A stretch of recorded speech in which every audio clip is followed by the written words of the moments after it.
I got problems on problems on problems on problems on problems on problems I solve them. I run through the money, the pressure be calling. Left on my blessings, I feel like I'm falling. The birdie is back, tell me I'm garbage. I'm going through something, that's why I ain't calling. Phone and progression, it's all that I wanted. The phone and affection, I summon and dub it. Cause I got problems on problems on problems on problems on problems on problems I solve them. I run through the money, the pressure be calling. Left on my blessings, I feel like I'm falling. The birdie is back, tell me I'm garbage. I'm going through something, that's why I ain't calling. Phone and progression, it's all that I wanted. The phone and affection, I summon and dub it. Why you be all on my line about nothing? Why won't you go get you $1 or something? Don't hang with a who line for nothing. I see that we different, you riding, I double. I don't do discussions on bragging about hundreds. Don't go to your places, I know that they sunken. Don't call me your brother, I barely could trust it. I talked to a shorty, she bagging the bugging. And I'ma need all of my dollars on corporate, so hand me the money, I divvy the pie. I'ma give all of my people a portion to build them a fortune, I'm flipping the ride. I can't be mixy when iffy the vibe, and 40 on 50 is really the time. Why is you all on my phone like you want me, like you wasn't pushing the kid to the side? I run through the money, the pressure be calling. Left on my blessings, I feel like I'm falling. The birdie is back,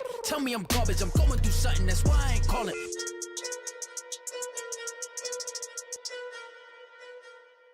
Hello, my name is KDS. I play from FaZe Clan and I'm in Tier 2.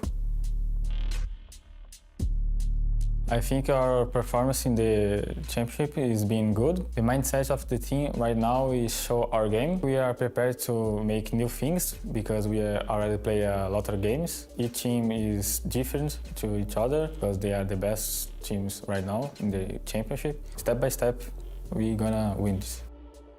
Everyone who thinks who can beat us, be prepared because we are strongest than ever.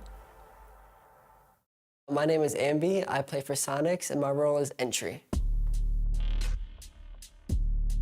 Going flawless in a group stage, you can only feel confident after that, so we're just ready for playoffs and we're ready for whatever team we place. If you don't lose a single map, you can only be confident, and we're just excited to play in playoffs. We found the recipe pretty much so far, but every team is different, so we know that we have to adapt to every team we play. So I know in playoffs it will become harder, and we just need to adapt better for every team. We are the most confident we've been in a long time, Be ready, because we're coming.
Another day, another step closer to Championship Sunday. And actually, the final step before we make it to Ginásio de Ibirapuera on the other side of Sao Paulo. Hello and welcome to our studio here live from SI24 in, again, beautiful Sao Paulo, Brazil. I'm El Stamatic, your host.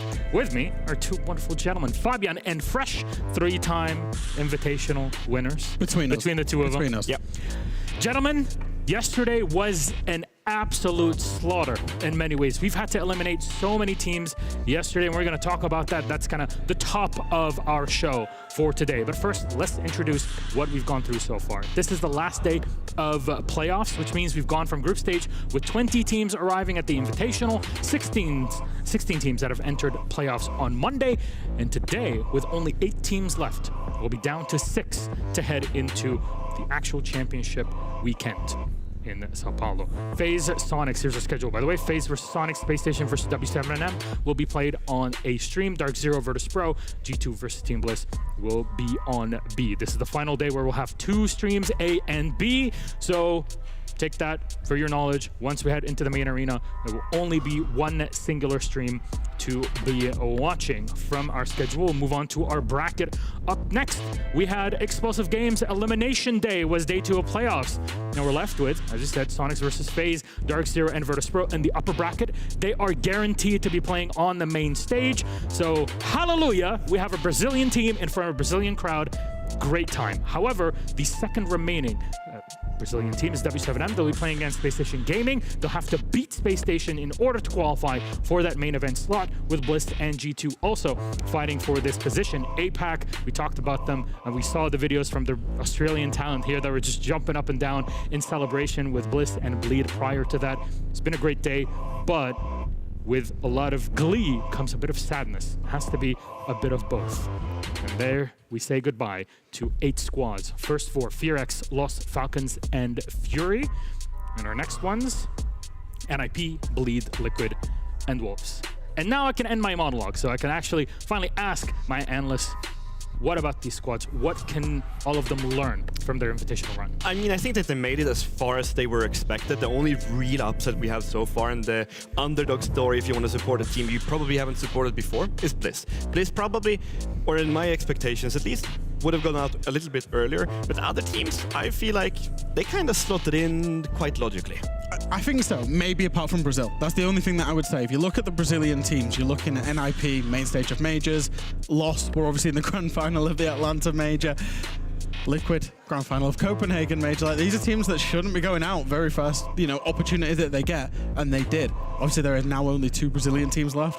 If things go wrong today, we could only have 1. If I'm not mistaken, 5 teams, a quarter of the squads that came into Invitational 2024 came from Brazil, which is huge. Now that we are only down to 2 of them, it seems like the stress of playing here has really come to them. Something has happened to them, and I think both NIP and Liquid haven't played as good of gameplay as we expected of them coming in. I think I had Liquid as one of my favorites to maybe not win the event, but at least go to main stage, just because of the experience they have, how talented their roster actually is. So it's a bit of a surprise. The history goes that a Brazilian team has never won an international tournament, no matter the video game. Yes. That is in Brazil. Yeah. So history is not on their side. No. But what I will say is, as much as we did lose a lot of teams yesterday, the 2 that they have left are probably the best 2 teams in Brazil, maybe even in the world, other than G2. You know, they are actually quite lucky. Because last time we were here, I won that event. So that means that because I'm not playing, they actually stand a chance to win one at this point. Yeah, but so remember, honestly, they should thank me. Remember the story? We're not going to do that. But remember that the story back then was that FaZe forgot how to do the bans they've been doing throughout the entire but tournament. you can always lie. Fair enough. I mean, that's pretty much what I gathered from it. Anyways, let's move on to our first matchup of the day. Of course, we'll have 2 on each of our streams. And this one, I'm really looking forward to it. FaZe Clan versus Sonics. You'll see some stats. There they are. You'll see the screen with stats on it. And just to let you know, this is the average stat of EPS cost, attack win rate, and defend win rate for the 2 squads up against one another. General thoughts, Fresh? Very quick. This match is the number 1 attack and defense on the side of Sonics against the number 6 attack defense on the side of FaZe. Very consistent, both of these teams in the numbers.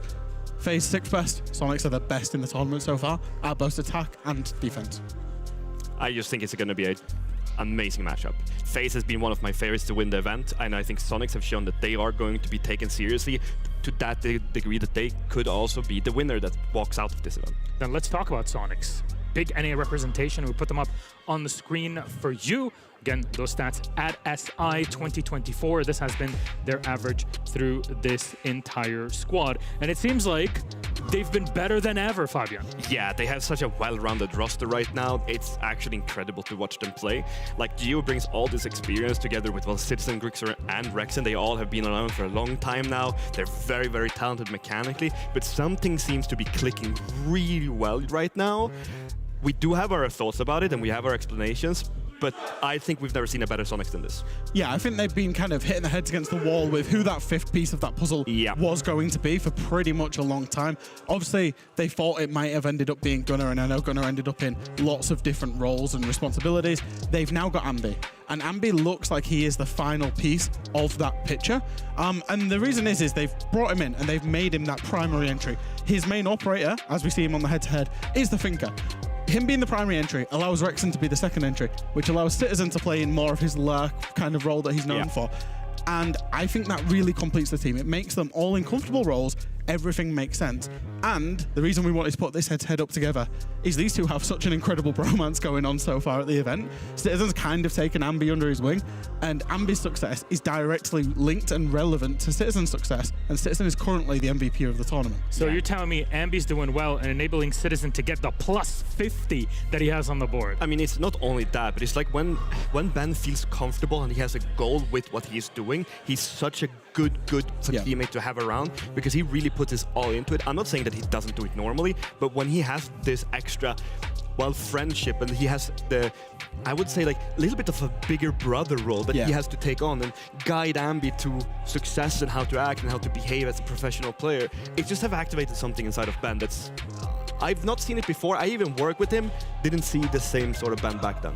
All right, well, then we talked about two players, talked about the squad being a complete package, but what about in the server itself? What's the strategy that's making it work? I've spoken a little bit to Super, so I don't even know his role. He's high up in GM. General manager. General manager, and when I spoke to him, I got a lot of insight on how they work as a team, and they've actually changed around their structure to something that I think is actually unique within the Tier 1 gameplay right now. They have two in-game leaders.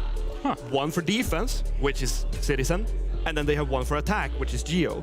And I think it's a really good thing because of two reasons. First of all, you spread out the responsibilities over the map, but it also means that because these players have to use their head constantly on what is the next step, just because they're not the in-game leader on the other side, that doesn't mean that they will stop talking. They will have more ideas, they will have more thoughts, and they will have more just general understanding of how the team is working, just because they have more responsibilities.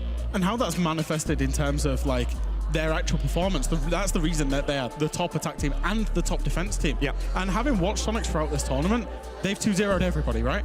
And the one big thing, the one consistent theme was in the late round, particularly the last 30-40 seconds of the round, they're making the macro decisions correctly, so they're being IGR'd correctly, but also each individual player feels so comfortable and is making the right micro decisions. They look so calm and composed in that late round that's basically the differentiating factor between being a great team here and not being a great team here. I think they have worked super hard on their communication, because this is what communication leads to. The reason why we won with the back in the days G2 is because we made the least mistakes. It's not because we were the greatest at everything, but we knew how to communicate really well, and we also knew how to move players around the map. And that's what I'm seeing in Sonics right now. Will they be the same as that team? Who knows? This is the beginning of it, and I think we're going to see a Sonics that just keep on rising. Yeah, it's always how do you perform on the day, and Sonics have had this over the past couple of years, ever since SI22.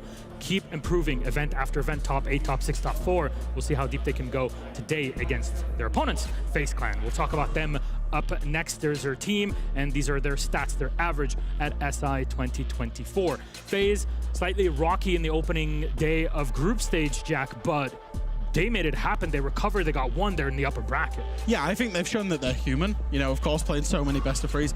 there is potential that you will always drop a map here and there. Yep. Ended up in the upper bracket, but they got their way to main stage. Currently the only Brazilian team, obviously confirmed for main stage. And regarding their playstyle, I think it's a really good playstyle because it's very, very, very flexible. They obviously have a loose plan in mind coming into the round, but they are very reaction based on what their opponent is doing. And that's not necessarily a predetermined reaction, it's just what they read into the round. And they are that flexible that they can just go to whatever they need to. Do they need to hard commit to site? Do they need to take a little bit more time to roam clear? Basically, every style of siege, they are so good at it. And building on to that point, and we can go back to the individuals within this system, they have so many flexible players. The only thing that we can kind of draw a line from is like, oh yeah, Cyber is their #1 fragger. I mean, that's clear. Yep. And Vita King is their main support. Yep. The other players in Handy, Souls, and KDS, they are all incredibly flexible, can play anything that they need to play, whatever the team needs. They will take that operator, that role for that specific round, and they'll just run with it.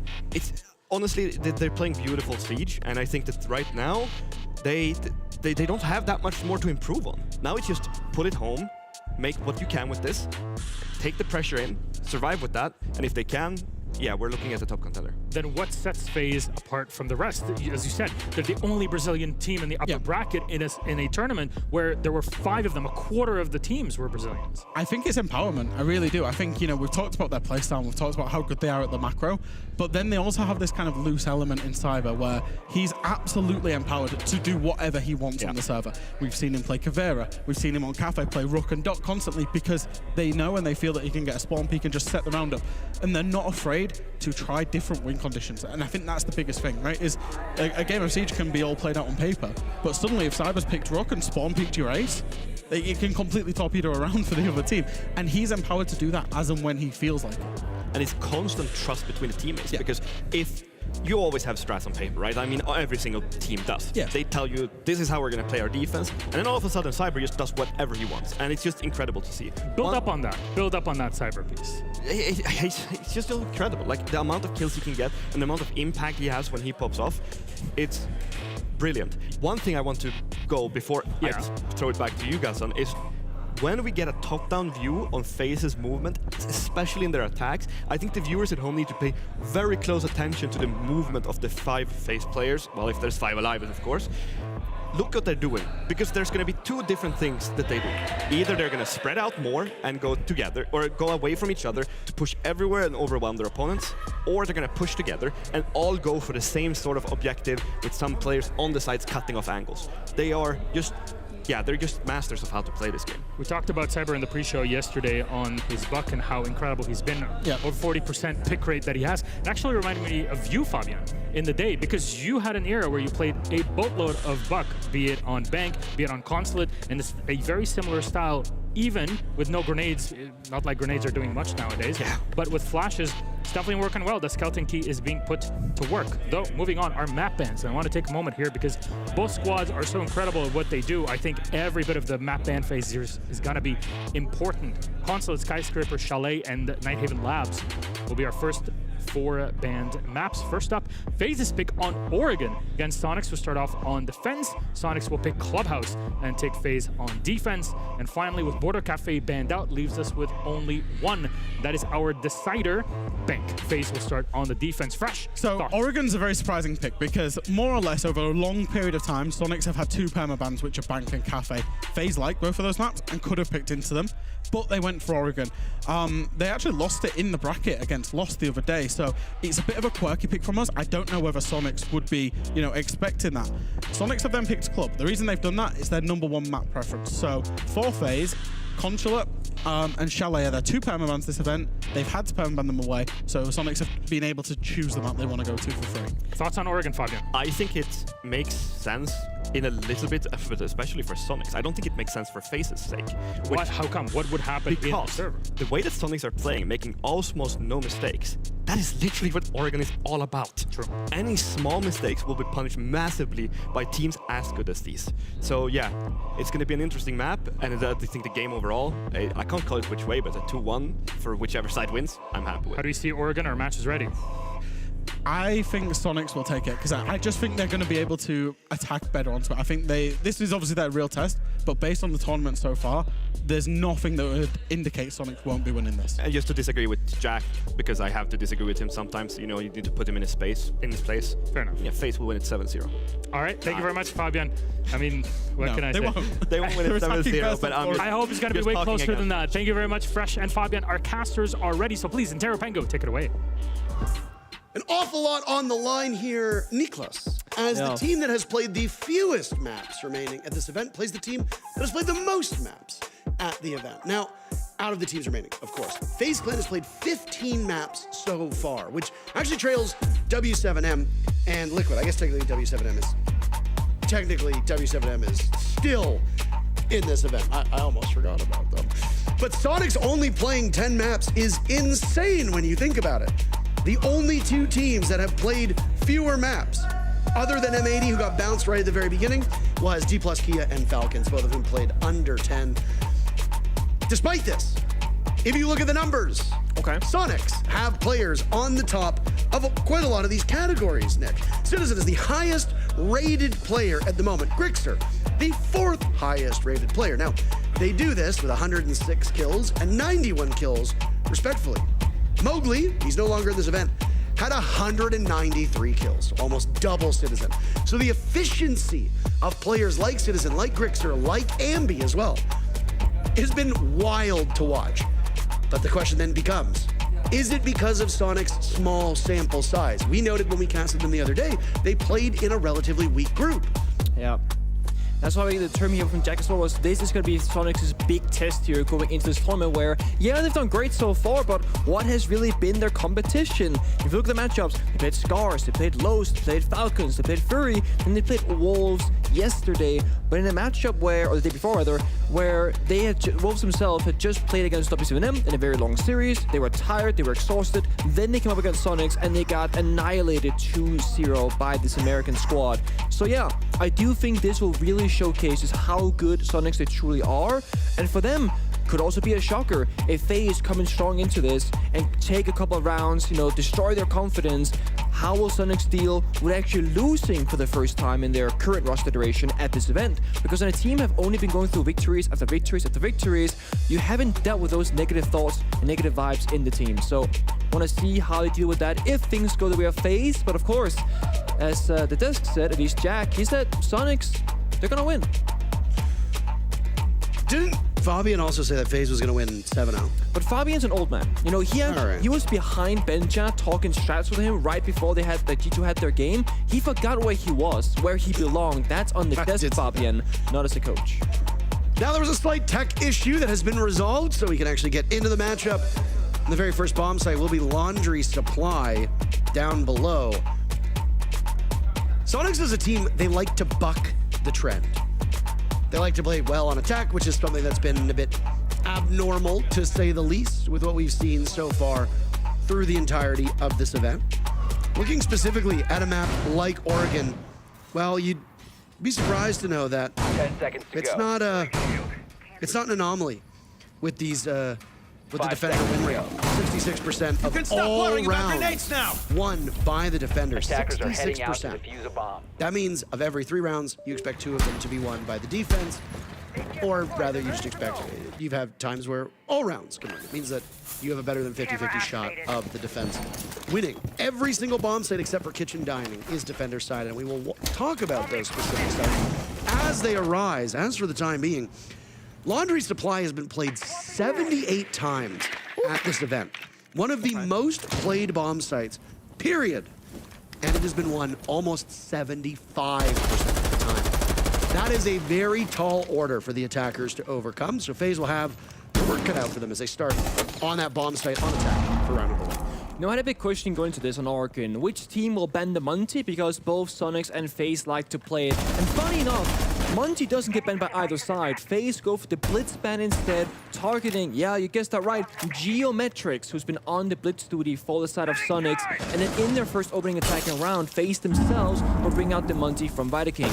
Now, it's crucial to know that Monty might slow down your gameplay sometimes because he walks a little bit slower when he has that shield extended. Can't just sprint throughout the building, but you also buy time later on in the round when you approach the bomb site. Because you have a lot of safety by extending the shield, you can clear all the corners, check all the angles, just quite literally walk down towards the bomb site and give intel to your teammates. Hey, guy in this corner taken down, could be a nade, capital fire, or of course there's some good gunplay here. So FaZe very much going for a slightly different approach than usual, not bringing the likes of Capital, not bringing Ying, for example, because it's been banned out by Sonics, but instead opting for the shield play and intel game, trying to play together in this 5v5 scenario. Good luck, an operator whose pick rate has steadily been climbing over the last couple months, and now we see at SI has relatively strong influence on these rounds, has access to grenades. The F90 is a gun that is heavily slept on. We've talked a lot about this operator's gun on your screen, IQ, in the hands of KDS, and how good that commando is. It's also a gun that's brought by Grim, an operator whose pick rate is soaring. What would happen if you put the F90 on an operator who maybe had a bit more utility, or maybe it was a 2 or 3 speed? I think you would find it would easily get nerfed quite quickly. I could definitely see that here. FaZe in the last moments of the round, 40 seconds to go. They're setting things up, not quite just yet right now. Viking outside of the double dog, the Monty being smoked off, while the push comes from front side. Citizen's very well equipped to deal with this. The cross from over towards Freezers. There go nades. Viking wants to get in on the action from blue, but isn't capable of doing that. All the guns so far from Sonics. Rexon in particular. He finds 3 in the hallway. Now it's Viking to walk in, take some damage in the process. KDS still in Freezer, but he's effectively frozen out of this round. It's all up to the shield operator, who dies at the hands of Citizen, who gets the final 2 picks. 3 kills from Rexon, 2 kills from Citizen, and that's the first round.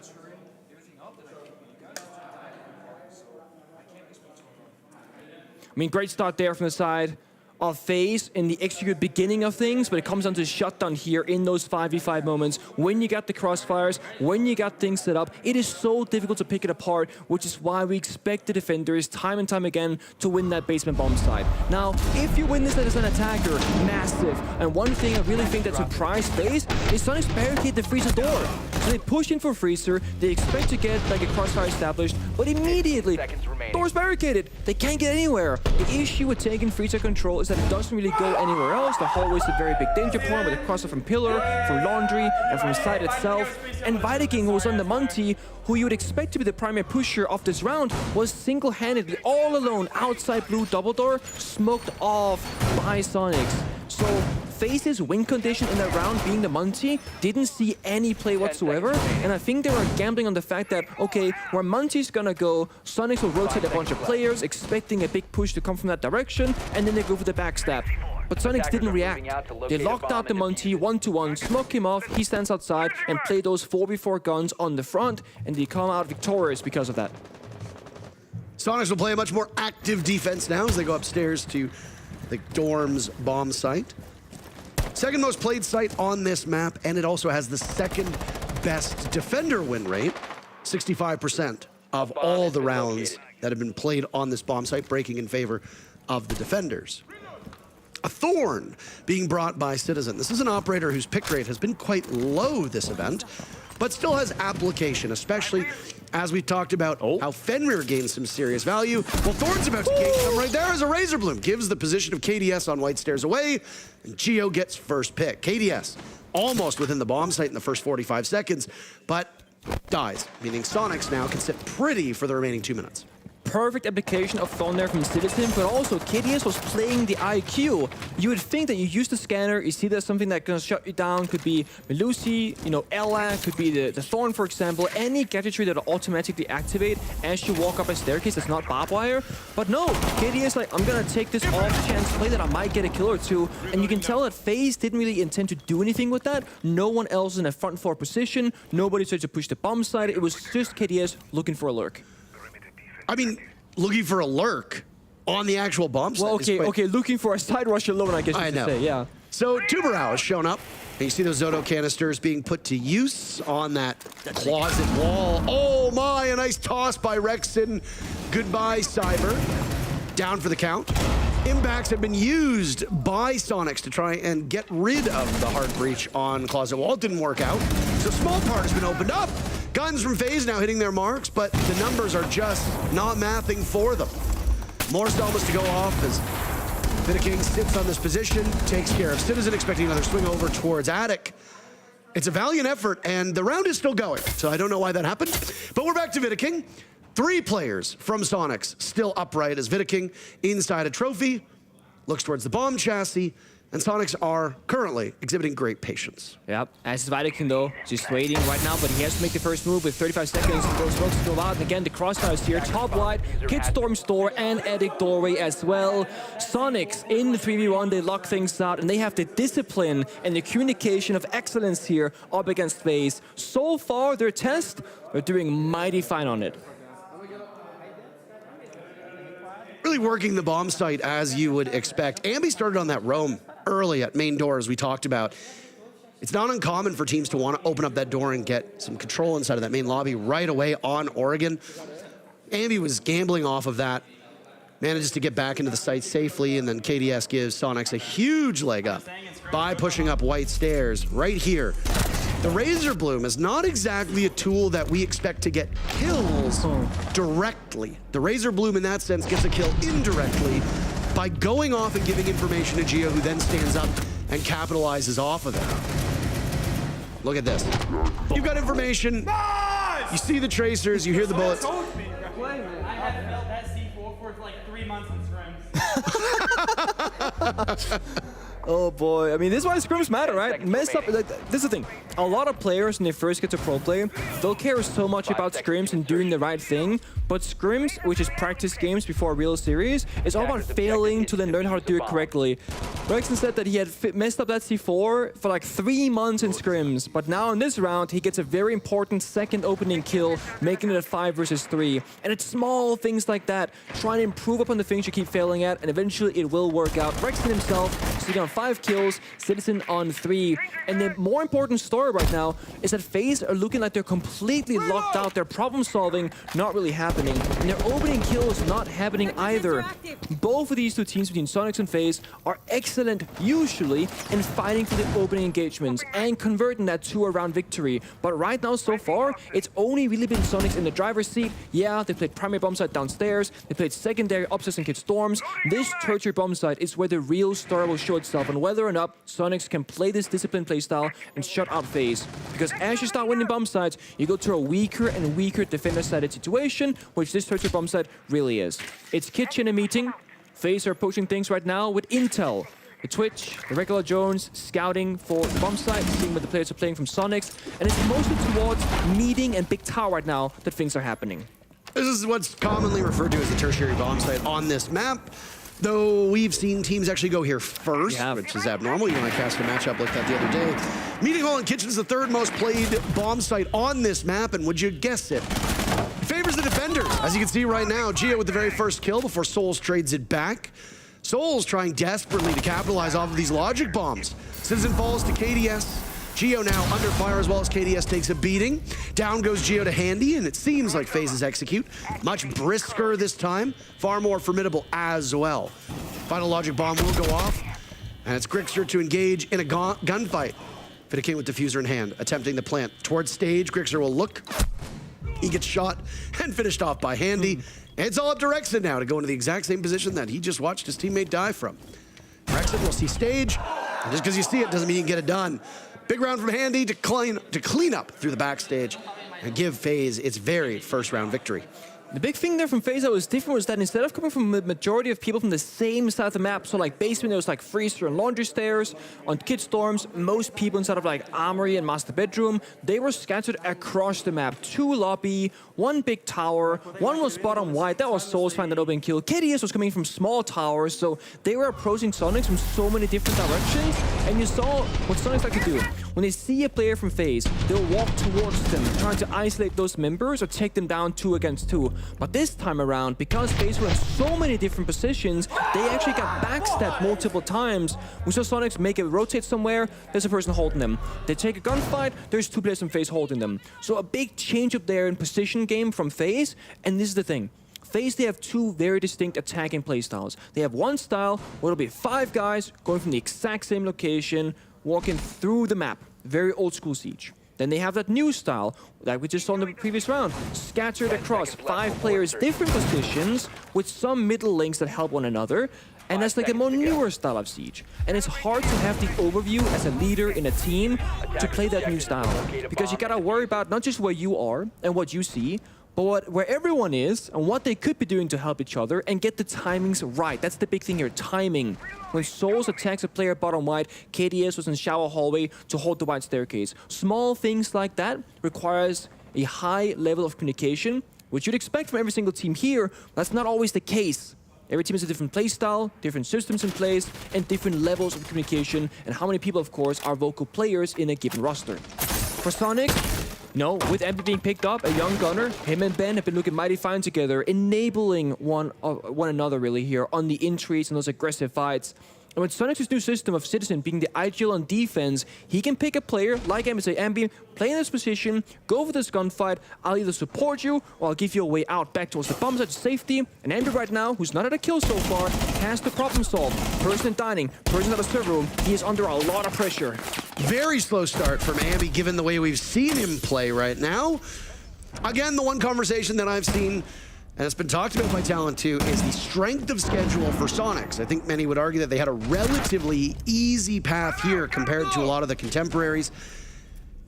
Can they stand up to a team like FaZe Clan that has proven that they can consistently be one of the best teams in the world? Because Sonics is hoping that that same title can be used for them. I know that there was a discussion that was had in one of our storyline meetings before we actually started this event, with a lot of people thinking FaZe Clan was one of the best teams here. I actually spoke to a player from W7M who said that he thought FaZe Clan was the best team here, and a couple other teams affirmed that with the scrim reports that they were getting. Of course, it was SI 2018 where FaZe Clan went perfect in scrims and then ultimately got bounced in playoffs in a stunning fashion.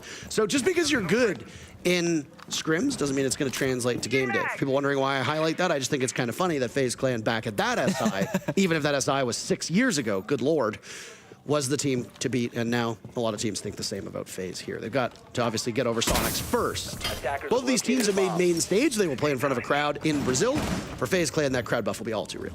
Yeah, it's a good point of the consistency of the roster here. Now they also got the Grim and Capital to help follow Viking on the execute. So now more util from the attack and lineup. Fire goes out, Beast will follow. Munty gets the intel. They gotta strike first. KDS was just that, but gets shut down. They lost Ambi early on, but Sonics will try to fight their way back. Now it's the Mira, harassed by the bees on Pillar. The guns from Sonics just too strong at the moment. Isolating Geo on Pillar, he had nowhere to go, so the Monty's able to feast off of him in that spot. Shield Aubrey that Geo knows all too well. But all the guns from Sonics are hitting their marks, and it leaves just Vidaking to trudge through hallway. Getting closer to B-Bomb's site, he's got Diffuser in hand. What are you gonna do at this point? You gonna try for kills? Not really. 3 players still survive, but the round goes to Sonics based on the timer. And they will go perfect on Laundry Supply Room on their defense. That pretty much is as good of a round that FaZe can realistically get on a basement attack. They got opening con to Ambi, doing a great job at isolating him inside the kitchen. 3 players on the attack from different positions, firing through walls, soft destruction, and find that opening kill. So you're attacking the bomb site 5 versus 4, which is definitely best case scenario, realistically speaking. But it still doesn't work out. And why is that? Well, small things. Monty was in the goo mine the entire time. Couldn't help his teammate, couldn't sprint, couldn't extend the shield really, and he had to go for that ADS kill. But things that also went sideways here. Big tower staircase, Geo aggressed and got into a surprising position for FaZe. So the Beast and Grim, the Capital Fire, not really being utilized to its full effect. Sure, they used the Gadget Tree, we saw the fire, we saw the bees, but not arguably in the right positions, or at the very least, if they were in the intended spots, Geo did a great job at positioning around them and still playing for that surprise play. We've seen Geo back in TSM, now here in Sonics, often get put on an island for himself where he is just doomed, and he will probably die. And his job and expectations often is to kill some drones, waste utility, and try and buy as much time as possible. But as time has been going on this squad with Sonics, Geo has become one of those players that will still be put on an island, but come out with 1 or 2 kills, massively favoring his team, surviving some of those unsurvivable positions, and often also going neutral or positive on the scoreline as a hard support player. Every single player from Sonics is positive in entries, I think besides Geo, who's like -1. So it just goes to show that every single player is alive, they're working on things, they're doing things really well. Even the supportive staff, which is easy to write up as like, oh, they shouldn't do well. But guess what? For this squad, they really do. Much has been talked about Ambi, the young player on Sonics, as he made his comp debut here at SI. He's actually the lowest rated member of this SQ team. Just barely above a 1 rating at a 1.04. Still positive on entry, positive in terms of KD. Plays fragging operators that you come to expect. Oh my, Geo putting the MP7 to good use on Trophy Door. But FaZe are just pummeling their way through this bomb site. They have so much control. Sonic's completely abandoning it. And now as they retake through top of white, FaZe Clan read into it perfectly and shut them down, denying Sonics a victory on a bomb site that seemed much easier for SQ just about 10 minutes ago. FaZe Clan keeping this one close. Those Sonics have denied a potential half victory for FaZe by picking up 3 rounds earlier. FaZe Clan can tie on this final attack of theirs. The good old switcheroo where you go really slow for a couple rounds, you play the util, the Monty, you don't take those big risks as a team. Yeah, we saw KDS last round sprint up the white staircase to bump side, but this time all 5 players working together for FaZe, and the result much more also favors them here. So they saw there were a couple of roamers offside from Sonics, 2 in fact bottom white, so they know if they just overman the bomb side, they're playing 5 versus 3 or 5 versus 2 depending on those player positions, and if you just have the confidence to make that call, guys, let's swarm them on the side, all we gotta do is win 1 or 2 gunfights, we can do this. Well, they did it. And because that intel on the roamers downstairs, all you gotta do is lock down 2 staircases. The bottom white staircase, and of course, top armory staircase. And just like that, you have full side control, and the defenders gotta play retake on their own bomb side. Sonics, despite losing, will go back-to-back rounds here on Kid Storm's defense with small alterations. Big tower extension, Frost playing up there with a Frost mat, and that's also going to force out some change here from FaZe where, okay, get back on the Maverick, get back on the Beast, maybe slow things down a little bit, but still keep the offense possibility. The Lion, the Bok, the Sophia, soft destruction, global gadget, and of course, the first step of any round is to deny those default cameras, especially outside the building, then the primary ones like Big Tower, lobby, shower hallway. Try and make the map as dark as possible for defenders, and then start approaching the building, zoning things out yourselves an attacking squad, and seeing where you want to attack from. Rexton gave up Big Tower. He's in the attic rotate right now. Gonna go for the reinforcement, which might trigger an early quick rappel in if they get the animation, which is gonna make them get into the trap. But no, FaZe will not speed up, but they drone it out. Flashman goes in, rappel on in, Frost map, chonk, finds the Bog of Cyber, and just like that, he's down on 20 HP. It was a Team Liquid who did this exact same thing, and we talked about it not droning out T3. It's a rarity these days for teams to actively hold that part of the map, but I suppose a single Frost mat over there means you still have some presence. I mean, you haven't engaged in a single gunfight, and yet you've already done 80% of the damage to the Buck.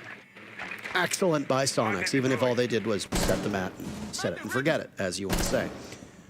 Rexton has his sights towards that particular part of the map, as he's in attic right now. I'm not sure if he can hear that blowtorch of Handy, but he seems to understand that somebody's in that position.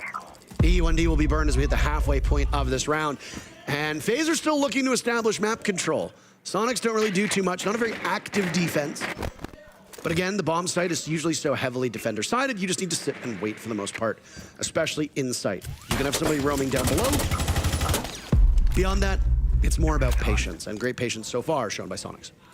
Yeah, they got the more util lineup, the Wamai, the shields holding trophy, and again, they fall back about 1 minute 25 seconds. That's like the soft counter where, okay, they got what they wanted out of this, but look at that, Wamai's in the closet rotate, he's just walking in there. That's Ambi still searching for his very first kill. He was playing over towards Trophy. Could have gotten a nice jump scare onto FaZe Clan, but instead gets away. Handy has made his way through attic, so Rexton has fallen off of this position. One player from Sonics over inside of dorms, 2 silhouettes near one another as Handy now looks to walk in off of those flashbangs. Vidiking absorbing an awful lot of damage. Ambi getting his very first kill of this map. But Handy and Cyber are there to ensure that FaZe Clan comes out ahead. Rexton swinging onto the window. He seizes on that Lion and looks even farther on to Vidiking. Advantage now favoring Sonics. Last two players of FaZe Clan side by side. Handy leading the charge into dorms. Takes out Rexton, a nice shot over towards White, but luck runs out onto Citizen, as now it's up to Cyber, who took damage early on, and Grixter finishes off what little was left of him. First half going in favor of the North American squad, 4-2. It might have been hard to see it during the chaos of that round, but Grixter's toxic bait positions on the smoke were excellent. They forced out Vidaking twice from his safe position inside a default plant spot, and that's why he died. He had to run out of cover into the middle of the room and then got shut down by the other teammates of Sonic. So something that's very small is like where you put your utility, right? Where does C4 go? If C4 can get a kill, sure, but you can also force someone to move out of a strong position. That's what the Toxic Babes did. Rexing acted upon it, finding one kill here. You see Vidaking sprinting around the hallway. Why? Because that Toxic Babe was landed perfectly to shut down that position. Then we see a discipline from Sonics again. Citizen will run down staircase, so that time is going to be on the defensive side. Grixter, while being alone on the bomb side, only has to win a 1v1 against a 20 health opponent with 6 seconds left. And if Grixter were to fall there to Cyber, well, Citizen can run back up the staircase or go below with a Valcam on side and shut down the plant attempt. Either way, Sonics, they have two separate win conditions, two different ways to win in that round, and they get the 4-2 side half. Now, if this was a couple days ago, we might have gone, oh, Defender said it, invitationals, defense should be winning 3, 4, 5 rounds, whatever. But Sonics also happen to be, currently, so far, the best attacking team at this event. And then we can say, okay, they had like an easier, enemy opponent so far. They had like an easier path to this matchup against FaZe. But I'm gonna just say this and say, Sonics are a great attacking team. So going up 4-2 on defense, now going on a very strong side of attack for you, is a really good look here and a good start for them. Both teams still with their timeouts as well, so True. if things go to hell very quickly in the second half for either squad, they can settle things down. Well, I will say, just from a general storyline perspective, it's excellent that FaZe Clan will make main stage. Both times that we have come to Brazil for an international event, a Brazilian team has made it to the finals. For those of you that have not followed Rainbow Six since the dawn of time, it was Black Dragons back in 2017. That team is now known as Ninjas in Pajamas. Handy gets first pick. Well, technically, KDS beats him to the punch by a second. As Rexton and Grixter walk right in, and there goes the Dokkaebi of Citizen. This is a full court press from FaZe as they are taking no prisoners on this defense. Suddenly, with well over half of the round to go, it's up to Ambi and Geo. Monty can provide such great value, but I mean, when FaZe is hitting shots like this, what do you do? There isn't a single scratch on the car of FaZe until Ambi picks off KDS, but 4 more kills to go. We are currently in a position where that kill from Ambi is impactless, and he gets swatted away by Souls. There was only a fraction of Ambi's HP left. FaZe Clan ensuring that they continue this upper bracket run. A victory here will push these teams into the semifinals of the upper bracket. The other team will still fight, just be down in the lower bracket. Yeah. I did all the work hyping up the attack of Sonics, and then that happened. I'm like, was that really that wrong? What happened here? I mean, Andy opens up my T1 door, we call, we take west side, and I walk in T1 and I kill the guy T1 first. okay, there it is. Bing, bang, boom. Ben's got locked down there with the leadership duties. Now, firstly, FaZe hit a bunch of great shots, shutting down all the entry points, lobby, big tower, etc. But also, Sonics were kind of fighting with less than ideal tools. Everybody was entering alone without a drone in front of them for intel. Meanwhile, Geo and Ambi just walked into blue on near the bomb site, but nothing really came out of that. Geo on Monty, alone in big tower. Everybody's dead around him. Can't work with that either.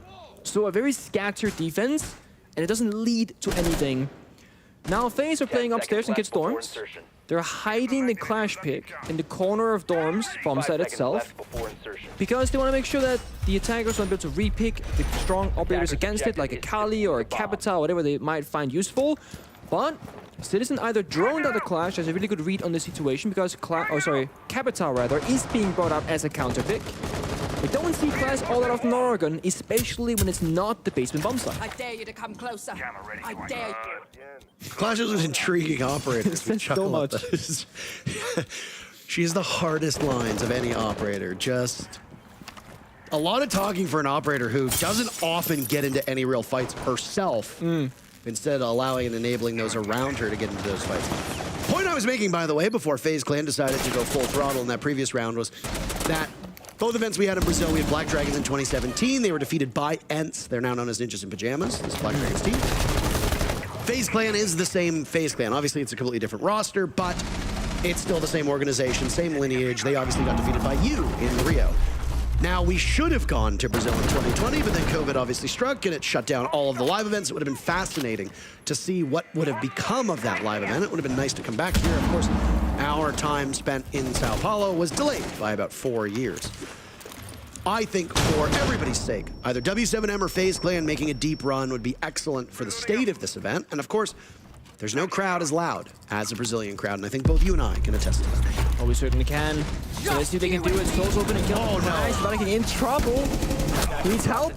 What did I say about not directly engaged in the fight? Gio gets baited into a play as now the fire goes. Vidaking manages to very slowly back away. He's the only player so far on FaZe Clan that's taken any damage. A really rough game from Ambi so far, but Ambi is a younger player. He's gonna have bad matches. Just so happens that it happens on a big stage. That's solved now. No fires left. 2 members down, and while the wall is opened up inside a closet, you don't need the thermite any longer. The clash is still upright. Now, Sophia has 1 soft reach in pocket. Could go below, destroy the floor, maybe injure the clash. There would sort of things be left on Vidaking. But the issue is advancing now from Trophy Master Victory, which will be extremely hard for Sonic. Souls is now watching over this panel. KDS finds 2 very fast, and it's flawlessly done by FaZe to tie things up. This is Sonic's map pick. Long faces that we see from SQ as they have not experienced a game like this so far here at SI. Talk a little bit about the mental of Ambi, Nick, because you are the youngest player currently competing at this event. You make your pro debut at the 6 Invitational on a team that has some very vocal fans and some very vocal haters. You're doing that by playing quite well. Time and time again, we see both Citizen and Ambi doing a fun little handshake and goofy play after a round. What goes into the mental, as somebody like yourself who played very young, when things start to go bad and you don't really have that experience? You don't know what it's like to have rounds like this played against you. What's going through Ambi's head? I mean, honestly, the thing for Ambi, he's probably going to be in his own head here. He's 2-7, they're losing rounds, not finding kills. As an injury fragger, either you're supposed to get a kill yourself or get space for your team. And right now on the attacking side, Ambi is not giving his team either of those. He's not finding kills, and he's dying really quickly in the entry before getting things done. So what I really hope for him and Sonic is that someone like Citizen, somebody like Gio, who's been around the block, been there for a long time, who's very vocal in his team, they don't shut down. Because, as you said, we've seen Ambi and Ben, Citizen, have these secret handshakes and have some fun banter and being very vocal and smiling on camera. And if Citizen shuts down next to Ambi and those things stop coming his way, he's gonna be like, damn, I'm an issue right now. I'm not doing good enough, and I feel bad about it. You gotta tell Ambi, don't worry about it. You got it next round. Don't worry about it. You got the next round. And if he never gets it in this specific map of Oregon, don't worry, Ambi. You got it next map. You need to keep your teammates in it and make them able to believe that this is just a bad situation that will turn around. When I played against Font back in, 2018, whichever, and I had a stinker of a game. First map border, I get 1 kill, Goga injured him, I confirmed it. Next map, I broke the world kill record at the time, again on Oregon. Fabian said every round, next round you got this, next round you got this. And I might not have believed it at the time, but eventually things start clicking. It won't be this round of a Citizen. He got shut down early. Ambi, of course, still upright on the finger. And even if Sonic were to lose this round, if Ambi can get a kill or 2, gain some confidence, feel better in the server, that would still be a small victory for Sonics, despite losing the round.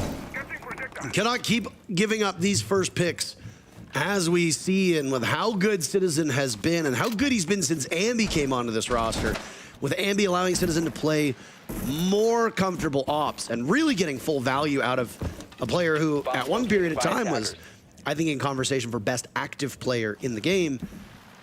Losing Citizen early hurts. You lose the global as well, and there's only one global backup, and that is Ambi on the Finca, who is his favorite attacking operator at this point. Andy's the only one that's taken some damage on the side of FaZe Clan as this round has flown by. It's the tertiary bomb site. As now a grenade goes in, it manages to hit the Yokai drone. I honestly think that's huge value for the grenades. His grenades are undeniably less effective. Yeah, I didn't think he would get it because the cooking is gone, but he bounced it off the wall, so it explodes faster, essentially. But the issue is, getting in the bomb site here is hard for Sonics. Verticality on side of defense. They got roamers inside of service as well. So yeah, they can look at the bomb site, but I don't think they can enter these doorways or the breach inside a meeting. Right now, Sonics are completely locked out. No smokes. No Monty, of course, and also very little intel. Oh, but Souls appears. Glamai decides to challenge. Doesn't know Ambi's in that position. Down he goes.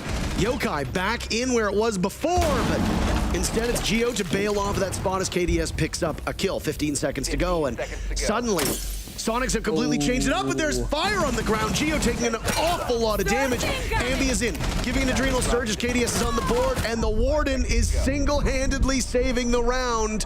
It's all up to the youngest player on Sonics, but the clock runs out, and FaZe Clan takes the lead.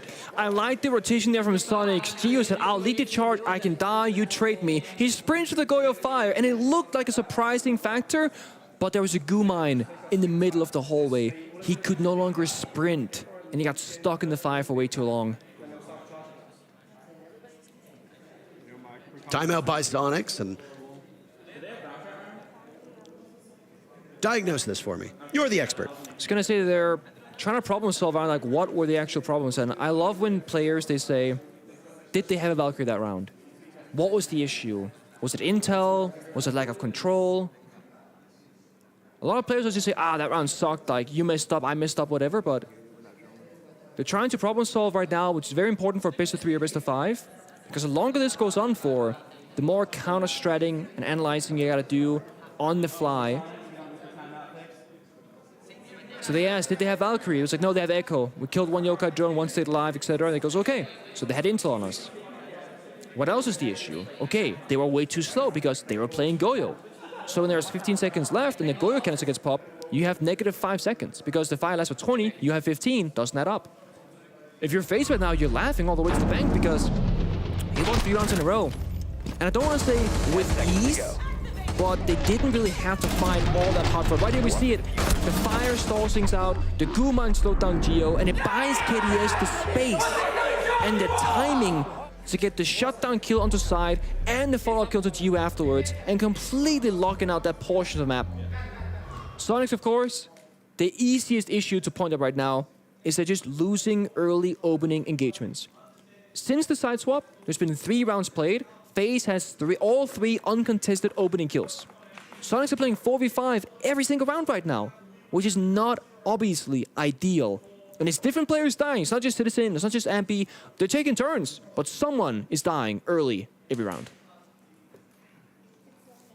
Unfortunately, there's a tech pause to follow up the tactical pause, and from a headset issue. From admins gathered around, I believe it's Citizen and Geo who sit on the end. Or Ambi, actually. He's so small, I didn't see him. He was in between Citizen and Geo. I completely lost. Look, I can't even see him there. He's hiding. Geo is perfectly blocking him. It actually looks like Geo's sitting on 2 chairs for a second. Now, it's gonna figure out the problem is, change a headset or whatever it might be and get back in. Of course, players cannot talk while this is happening. They gotta sit there in silence and suffer together. Was it G2 yesterday who received an official warning of talking during tech pauses? I believe so. This is an issue that has come in a couple times in other esports, and to give you a greater idea of why teams are prevented from speaking in between maps or matches or tech issues, etc. Whenever there's a tech pause, of course, it's solely because there have been times in previous esports and maybe within our own where convenient tech pauses have been used by teams to communicate. Yeah. Oh no, suddenly the router died. I guess we're gonna have to completely rehost. But now we have 30 seconds to talk about the round. If you prevent players from speaking in between tech pauses, then they can't use it to their advantage. They can't strategize. I mean, look at this right now. These players are sitting here. There might be a word or two said, but by and large, teams are not allowed to discuss what's going on in the server or what to do. So they sit there in silence, sometimes uncomfortable silence, while the issue is diagnosed. And it does look like it's been fixed. as we have a view on our monitor, but we are still waiting for the all clear from the admins before throwing into the actual matchup.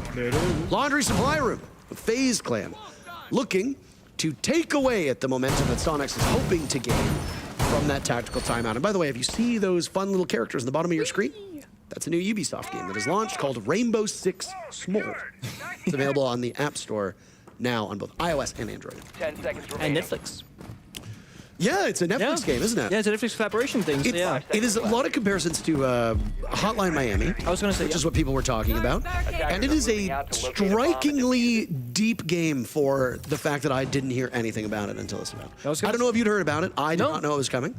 No, came out of nowhere, but a pleasant surprise. And actually, some of the talent members played it in the green room yesterday. Half of the talent was playing it yesterday. And it was like, this is actually pretty damn fun. So, which is nice. I didn't think you'd be able to wrestle. What were they playing? They were playing Age of Empires and Helldivers is what the talent has been playing for the most part in the green room in between these matches. And you've wrestled their attention away from that. We're in an intention economy, okay? And if Rainbow Six Small is the game, S-M-O-L, that is gaining your attention, well, kudos to them. You can try it out, it's free.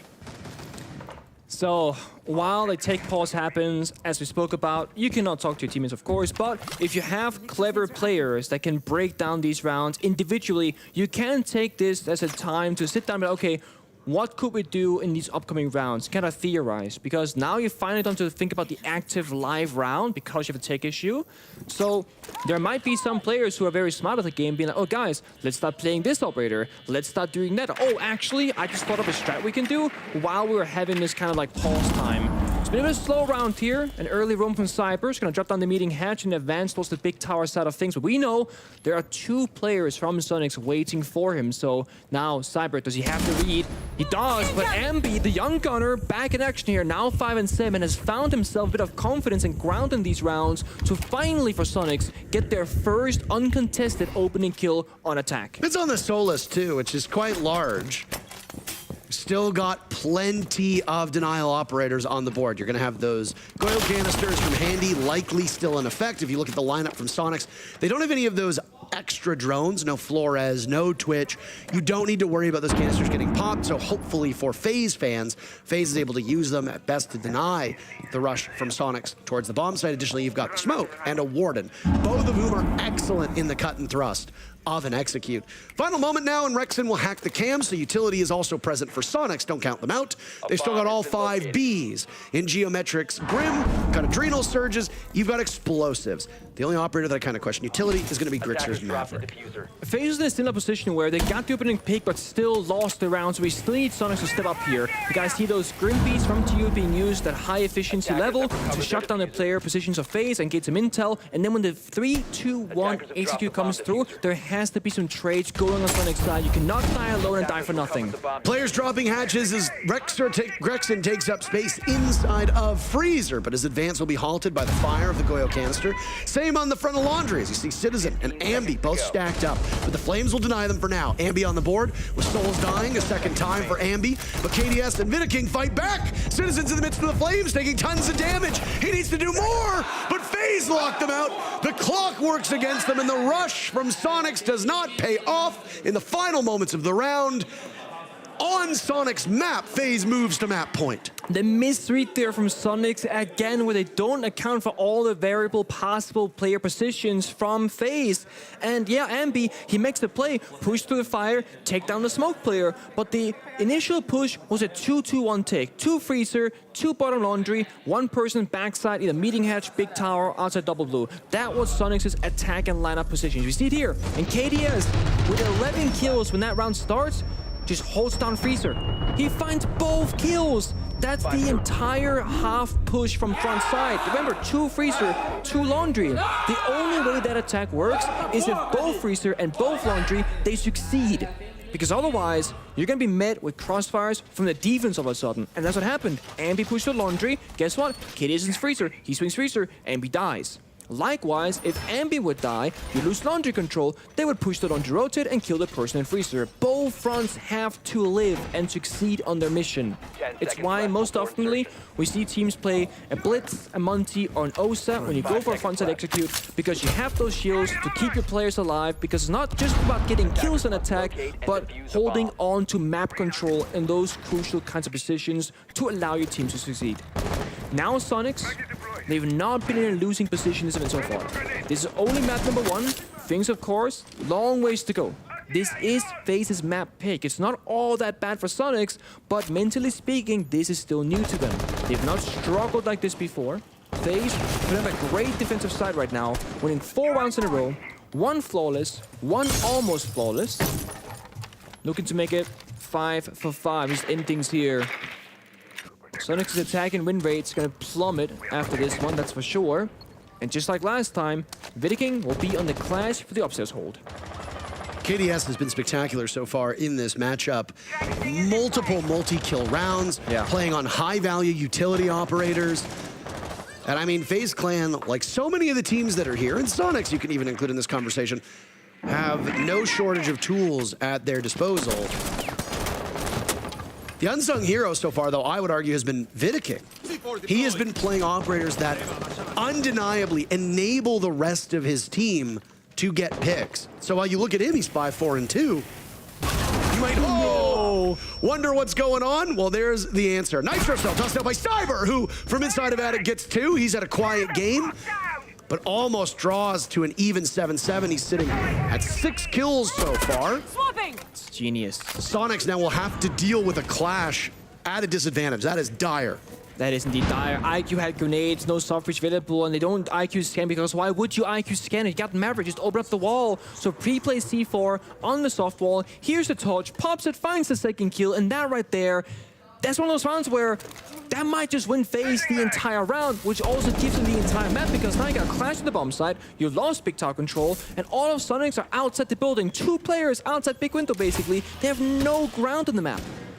Good news for Sonics, though, is that even a loss here, you get to do your map pick and maybe be a bit more comfortable on Clubhouse because a loss is certainly what it looks like. A flawless round denied as Grixer kills Handy, but on top of White Stairs, all of these kills will be impactless unless Grixer can win the round, stunning out on both the Clash and himself. As that disruption works, but for a short period of time, FaZe just need to wait out the final 30 seconds as Sonics' hopes rest on their second best rated player, but this is a very tall task who will continue to be toyed with by the Clash. And the swing comes in, and it's Cyber with the Magnum to get the final kill. FaZe Clan win their own map in impressive fashion. And while they've already made main stage, they are a single map away from advancing to the semis. Excellently done on their part. We still got at least one more map to go, though, Nick, so we'll toss to a break and then come back with Clubhouse by Sonics.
Hello, everybody, and welcome back. What a close map number 1, but at the end, it's Brazil that takes it. FaZe Clan have recovered through it and proven that they're the best on Oregon, at least at this moment, today.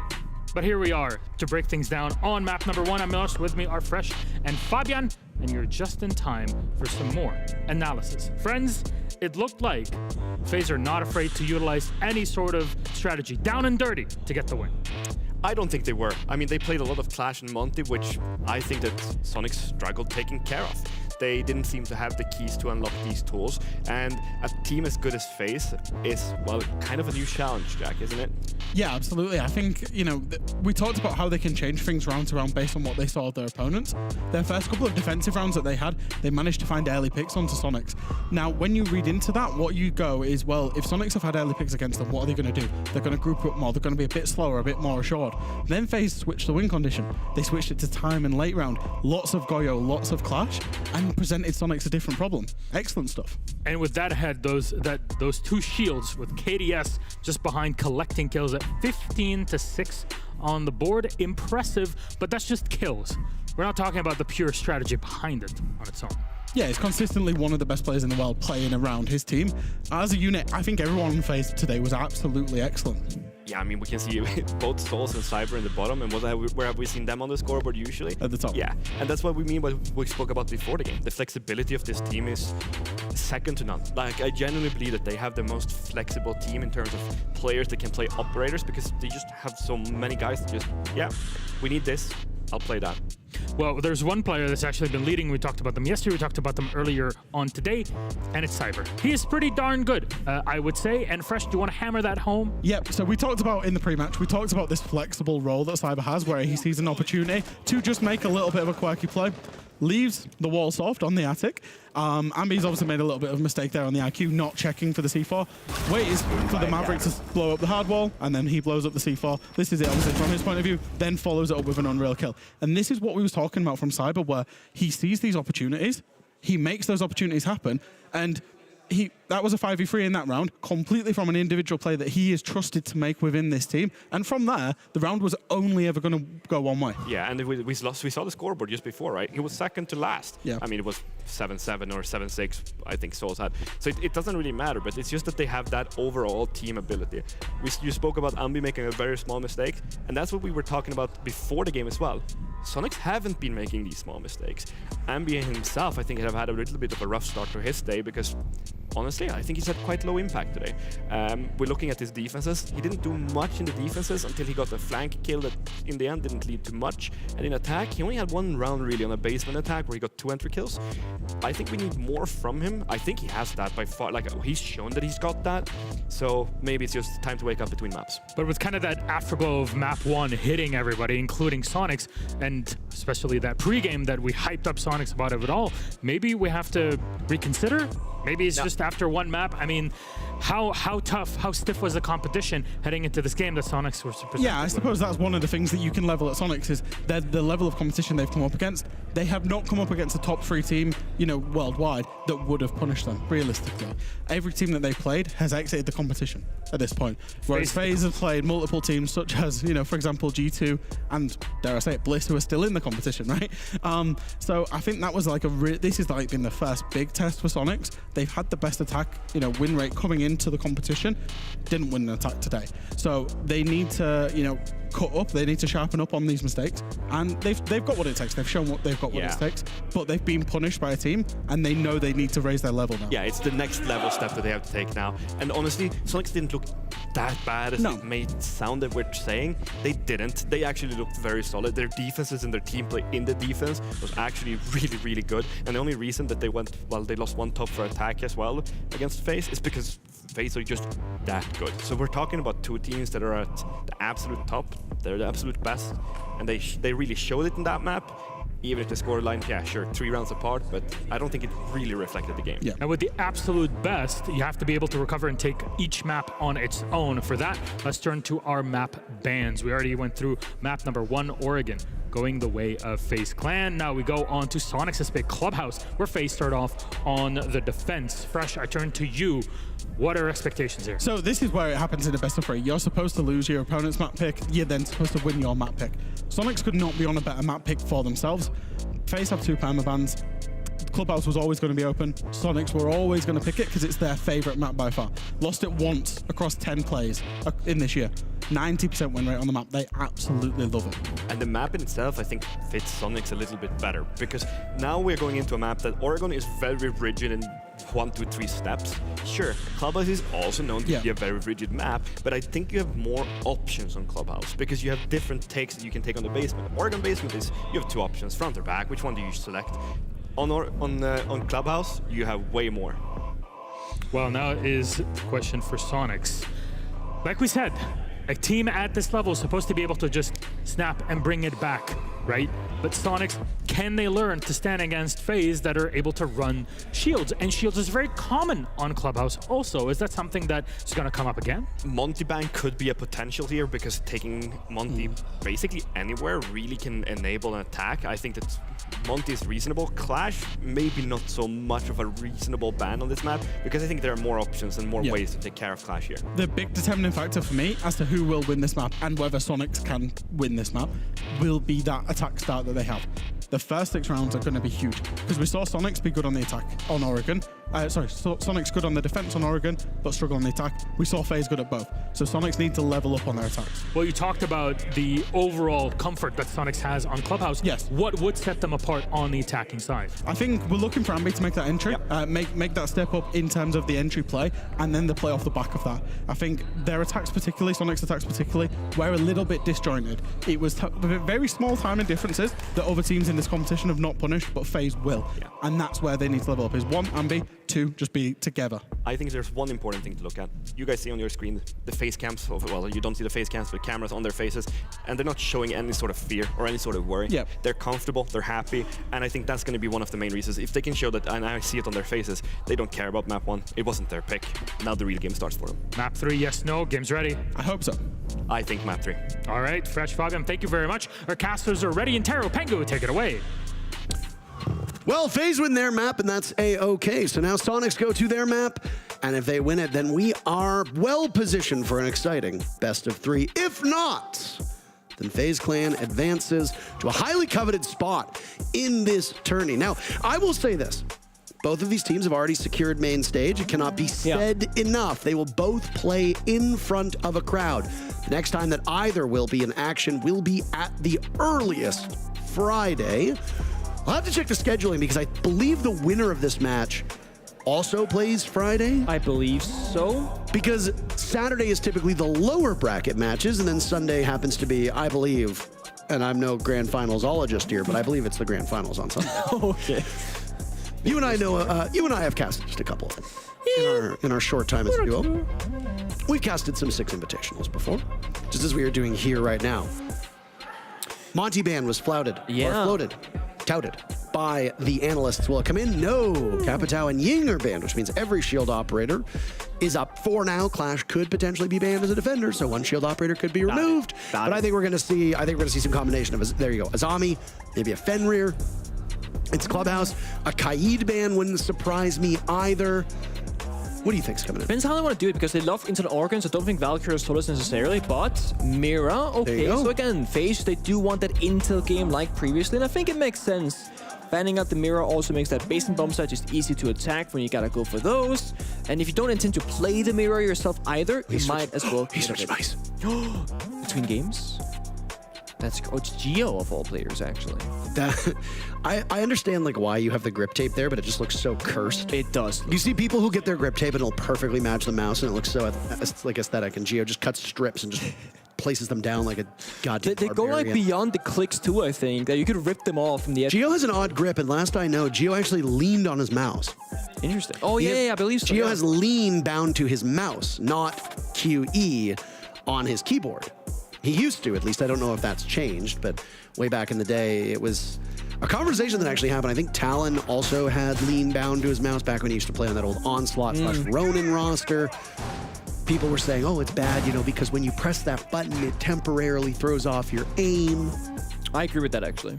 Because the thumb is your only support for the left-hand portion of your mouse, and by wiggling between the two keys that you have on the side, you do lose mouse grip. So I wouldn't recommend it personally, but whatever works, you know? I regularly play at somewhere around plat to gold elo in ranked. I haven't played ranked in a while, I will say that much. The last time I played regularly, I was sitting at around gold and plat, and I gotta say, it's far more comfortable, even if it does affect my aim. At gold and plat, your aim does not matter as much as it certainly does at this level.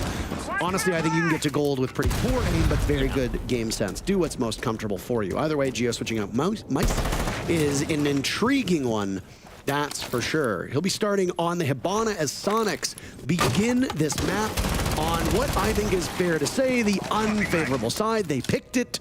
So FaZe obviously opts to go onto defense of Clubhouse. Yeah, while attack is more difficult, I'm a firm believer that if you're a good attacking team on Clubhouse, you can win a bunch of these rounds because all about problem solving. The attackers, with the attacker repick of course, they have so many different tools they can flex between to deal with those problems in their way. Also, Sonics go from attacking on Oregon, where yeah, it was looking kind of rough for them, but they're already in the mindset of problem solving and going through those steps. So going from attack Oregon to attack Clubhouse might be the best way to make this transition naturally, so to speak. And so far in the first round, they've made pretty good pace. More than half the round to go. They're inside a bar, they figure things out, IQ Citizen is scanning away, and this is a prime example of what an IQ should be doing. You stand there far back with the scanner, and Citizen can kind of map the layout right now from above and safety, saying, there's a C4, don't go in there. Evil Eye, even from a kitchen plant, that's going to be dangerous. And Citizen is a very vocal player, can make these call-outs and make decisions, guys. Let's not go for this particular attack because of these reasons. This IQ is gaining huge value for Sonics. Citizen will have the Commando in his hands, an excellent gun, one of the best guns on attack and one of the best guns in the game at the moment. It hits like a truck, has a relatively good rate of fire. You might be wondering why these hard breach are going around the hatch, and that's every single hard breach gadget has an explosive radius, right? You can see teams will set an exothermic charge down next to a hatch. None of the exothermic charge will touch the hatch, and the hatch itself will blow up. If you think there's an electric claw under it, shoot those X-Kairos, just the 2 pellets, take out the electric claw, and then the explosive radius will claim the electric claw underneath, and on the other side of it, you can then easily get the hatch. The hatch, though, remains solid inside a kitchen. Yeah, Gio has 2 pellets, but he's left kitchen, so it's not going to get opened up, it seems like here, but it doesn't matter. They're just going to go through instead. I think this is because Sonics don't like where the clock is at. Ambi decides to pressure Souls, who dies to Grixer, not before Grixer is immediately refragged by KDS. Now it's Gio over in Moto. He's got 2 players lined up inside a church. Citizen sneaking his way in through pulse spot. The kills for FaZe right now just too much. Rexon inside of blue as the remaining players of Sonics are putting in good work. They've got 10 seconds left into a 2v2 as they pinch this FaZe defense, but FaZe is adeptly running away. Grixer taken out. It's been a king and handy to get the final 2 kills, and FaZe goes 2 for 2 at the end of that round. Round number 1 breaking in favor of the Brazilians.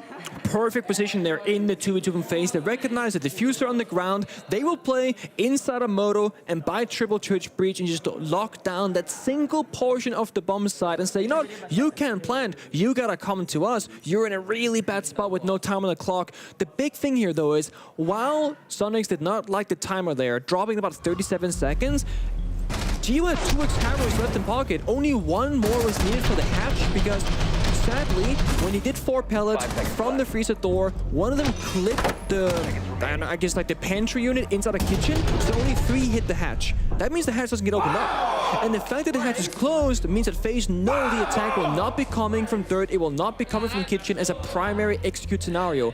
If you can't drop the hatch, you can't attack from there. So the simple aspect of a hatch not being opened up, it gives so much intel away for free to defenders saying, that's not going to be the focus point. So they all change their focus towards blue, towards Moto, and they stop Sonics from advancing near the bomb site. And the devs kind of said this, they want to see Sonics play more close together. Well, the diffuser was dropped by just Gio inside a Moto with no backup, while the majority of the push was going to be blue and bottom main staircase. So all of a sudden we're seeing Sonics not play close enough together, diffusers in a bad spot, and FaZe take advantage of that by positioning around it. Sonics now, they've lost 6 rounds in a row, all of course on the attacking side, if you go from Oregon here into Clubhouse. It has to change at some point, otherwise things will start getting quite messy, and Now, while they did look quite happy going into this, of course, you can't just keep losing round after round after round without being effective. In terms of the way that this map plays out, it is tied for the third most defender-sided map. Skyscraper right now at 69% of all rounds being won by the defenders. Oregon, which was just played, which was picked by FaZe Clan, that is 66%. And then Clubhouse is tied with Consulate at 61%. So you expect the defense to do well, and that's exactly what we are seeing through round number 1. Obviously, it's a very small sample size. Church Arsenal won over 50% of the time by the defenders. This bomb site in particular of Gym and Bedroom is actually second most played on this map, which would be abnormal maybe a couple seasons ago, but with the way that CCTV and Cash has been hard to defend for teams, I can understand why they made this choice. Gym and Bedroom played 67 times. It's been won by the defenders 64% of the time. Okay, punish there from Rexon. Stunx debated. That was a pre-planned scenario. Hey, one guy hold the window, one guy drop down, get that free kill. They do just that. They got advantage on the windows. Might just go for a job in here, to be honest. They're looking very aggressive in these windows. That vault out was maybe not as well advised as it could be. Geo finds a reinforcement that was set up by FaZe Clan. Quite advantageous, but guess what? You're going to get blown up by impacts down below. Cyber's a little bit too quick for Citizen. Souls on the board with 2. Souls and KDS have been spectacular so far for FaZe Clan. You can never count out Souls, one of the best support players in the world. Though Grixer outduels him for this round. Damage is already done to Sonics. They'll need to retrieve that diffuser. 3 players still upright for Sonics. They've got all the Selmas remaining in 1 Adrenal Surge to pull off this execute. Yeah, I mean, the Grixer with 3 flashbangs and 2 nades, they can force positions here, but they gotta use their util, not just their gunplay, to get a way into this bomb site. Ambi sitting on the stairs. There goes the grenade to dislodge one of these 2 defenders, but neither of them move a muscle. Vidaking knows what he needs to do. Handy also has the lineup on a separate position. They've lost control of stairs. Vidaking has to rotate over, but it's Rexon from the window, and just as we saw in the previous round, it's 2 players to seal the deal at the final moments.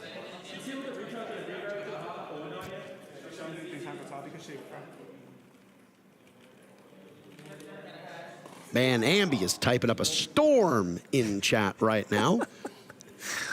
I do love live events because it's great to listen into the players and get the player cams as we see right now, but it does deprive you of the trash talk that happens. Ambi, of course, trying to rub in that round. Look at Souls here with these 2 nades. The Souls from down below potentially giving information. Cyber dies, but then Soul swings into this position. Citizen immediately kills him, though. Or it's Grixer, rather. Immediately kills him from this breach position.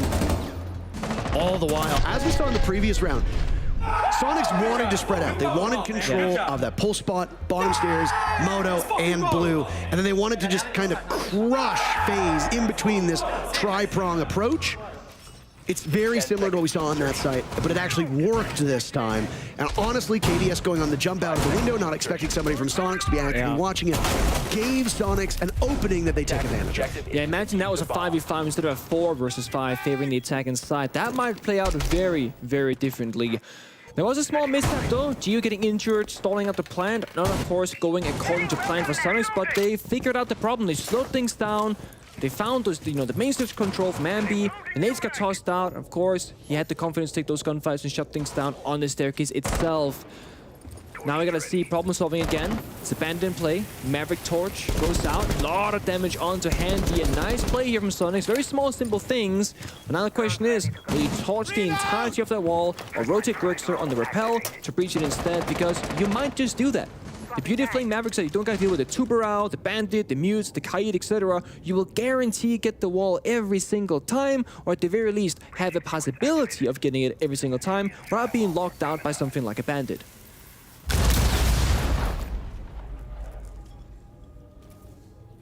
Tuberao unbanned, meaning that, I guess unbound is also correct. You could use Tuberao, he's freed.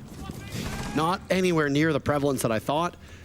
And will be a conversation that I'm sure can be had by the desk and also in content that is done after the event, as he pays pretty good value. Geo is taking a lot of damage and having some serious difficulty getting open that construction wall's exterior. Raptors control is so crucial for this bomb site. It is a huge part of the map that you need to hang on to. You can watch the breach, you can watch the opening, you can worry about what's down below and potentially being pushed from lounge, which also means that pushing red is a lot harder for the attackers. And it's KDS in this position, but excuse me, Citizen is in the site. Suddenly, Citizen finds 2 kills and he's sitting on top of the bomb chassis. Cyber's been downed as well. Diffuser in the hands of Geo. But right now, objective play is not the focus for Sonics. They want the kills, baby. Now it's Handy to shrug off damage as he makes his way from red into cash. Souls is the only player on the team at full HP. This round not looking good for FaZe Clan. Cyber finished off by Ambi. To add to Citizen's 2-kill tally, this is an impressive start for the entry fraggers of Sonics. Down goes Souls as a 3rd kill from Citizen comes in, and now it's up to Handy, still in the same position. He knows exactly what he has lined up, but it's Geo, who is attempting to get the diffuser down, who decides to take matters into his own hands and get the kill shortly thereafter. And Ambi is still typing in chat, non-stop. Ambi with over 10 messages in 2 rounds. What an impressive tally from Ambi. You don't see comments like that these days, okay? No, okay, I mean, the mental warfare in chat right now from both Grixer and Ambi just talking so much smack towards FaZe, but they're not getting anything back right now. It's a one-sided trash talk war in the box. I gotta say though, the off-pace play from Sonics twice in the round. First, we saw Rexon inside the garage with Ambi outside, trying to get the kill into Catwalk and distracting things, really making FaZe react to it. And then 20 seconds go by, nothing happens. Guess what? Second off-pace play here. Ben flies inside the window, gets 2, gets 3 kills. And the more important, the more impressive part of this round is that no one from Sonics ran into the bombs and saying, oh, we got this, let's get some kills and go crazy. Let's get it! Woo! Instead, they were all holding their angles, expecting the swings from FaZe, making them make the first move, and then punishing them. Sonics was just holding angles. FaZe did all the work for themselves, running into those crosshairs. There's the chat right there. We're in copper. Ambi averaging roughly 3 messages a round. That's a stat. That is a stat for sure. I know that some of the talent, including you, are playing in a Rainbow Six Fantasy League. I don't know if Jesse is tracking messages per round, but if that's the case, Ambi, who I believe is owned by Super, who actually drafted almost the entire Sonics roster, must be handily winning that category. I believe he doesn't have Rexon, but he has Cyber instead. Of course, both in play right here, so... Oh! Okay. All right. He's not just doing the talking in terms of typing, he's also doing inside the server. Ambi walks in. Down goes Handy. The alibi was playing by Lounge, as Ambi now falls off of that active position inside of Stock, still holding onto the door. I mean, he's locked in. You see it. He was talking a lot, getting that snap, the flick, the kill, and then Oregon, we might think it might have shook him a little bit. No, Ambi's here to play, and he's showing up. I was actually a little surprised that the player that was highlighted on the desk was Cyber, because I felt that Cyber was actually one of the least impactful players back in map number 1. You see him right now at 0-3, and he's in basically the same predicament here now as Cyber runs out of strip. He's spotted, logic bombs go off. Sonics now have that information, so they know that while Handy is down, they also have positioning onto Cyber, and he's effectively trapped unless he goes for rotate over towards Billiards. Geo runs through one of the Goyo canisters. His fire does some significant damage to him, but now inside of Moto, he holds onto that diffuser. Ambi dies to KDS, who's on the hunt from that position, but Geo shutting down Vidaking. KDS inside of blue takes him out of the action, and it looks like KDS actually got this kill through a solid wall. Yeah, straight through the wall there. So Sonics knew one guy was roaming, knew Cyber was weak, hit it instead, leaving Cyber inside a strip room. So now you're working the time here. If you wait too long, you will get flanked. If you go too fast, you might die to the side members. They're working against so many angles here from Sonics. It's really good value from the clutch drone of Citizen to give these calls, as now KDS asserts himself over towards Moto, but Cyber, as I said, he hasn't really been that impactful, but guess what? He returns to the bomb site, gets flashed out closer to the site, at least as KDS gets Rexon. This is methodical from FaZe Clan at this point. Sonics do not do as effective a job to eliminate these roamers, and they are paying for it now. Citizen's trapped inside a dirt tunnel. The name of this site in-game is called Escape Tunnel, as far as I'm aware. And Citizen really doesn't have much of an escape whatsoever. As FaZe Clan can just throw bodies at the problem. Citizen gets an impact nade to the face, but finished off by the SMG-11 in hands from Cyber, who gets 2 kills for his trouble. Ambi with a single message this time. We are on Ambi message watch. He said, very good round, KDS. I mean, That's our coach said. the problem there from Sonics were very evident. They saw Cyber inside a strip club and they were like, okay, let's leave him be. Citizen was holding his flank and they said, you know what, let's just walk down main staircase. Geo does it, gets the kill, gets shut down, etc. The issue is the Goyo canisters were popped, stalling out the attack inside. Cyber was no longer being held stuck inside a strip room, started flanking main staircase as well. So they're boxed in a really narrow position, and we see FaZe communicate that instead of playing far back on side, playing inside a blue, playing inside a church triple wall, they're all playing Moto, pushing bottom main staircase because Cyber was flanking from top main as well. So the net was really closing in there. Sonics couldn't quite problem solve, arguably made the wrong decision due to the outcome of the round, but that could have gone either way had there been a bit more commitment there. People following Geo, for example, into Moto, going for the bomb site itself instead of getting locked out on the staircase. Tactical timeout was called very early on. Both teams consulted a coach and amongst each other, of course, to strategize the next steps to come. And of course, the FaZe, closest to 3-0, and if you're a Sonics, Ambi really did get shut down, and the wall bang, I believe, here. That is how Geo died. Very, very unfortunate circumstance. We see the Silhouette, Cyber flanking above, KD is down below, and KD is with another multi-kill in a round, starting things off just where it ended on Oregon for him.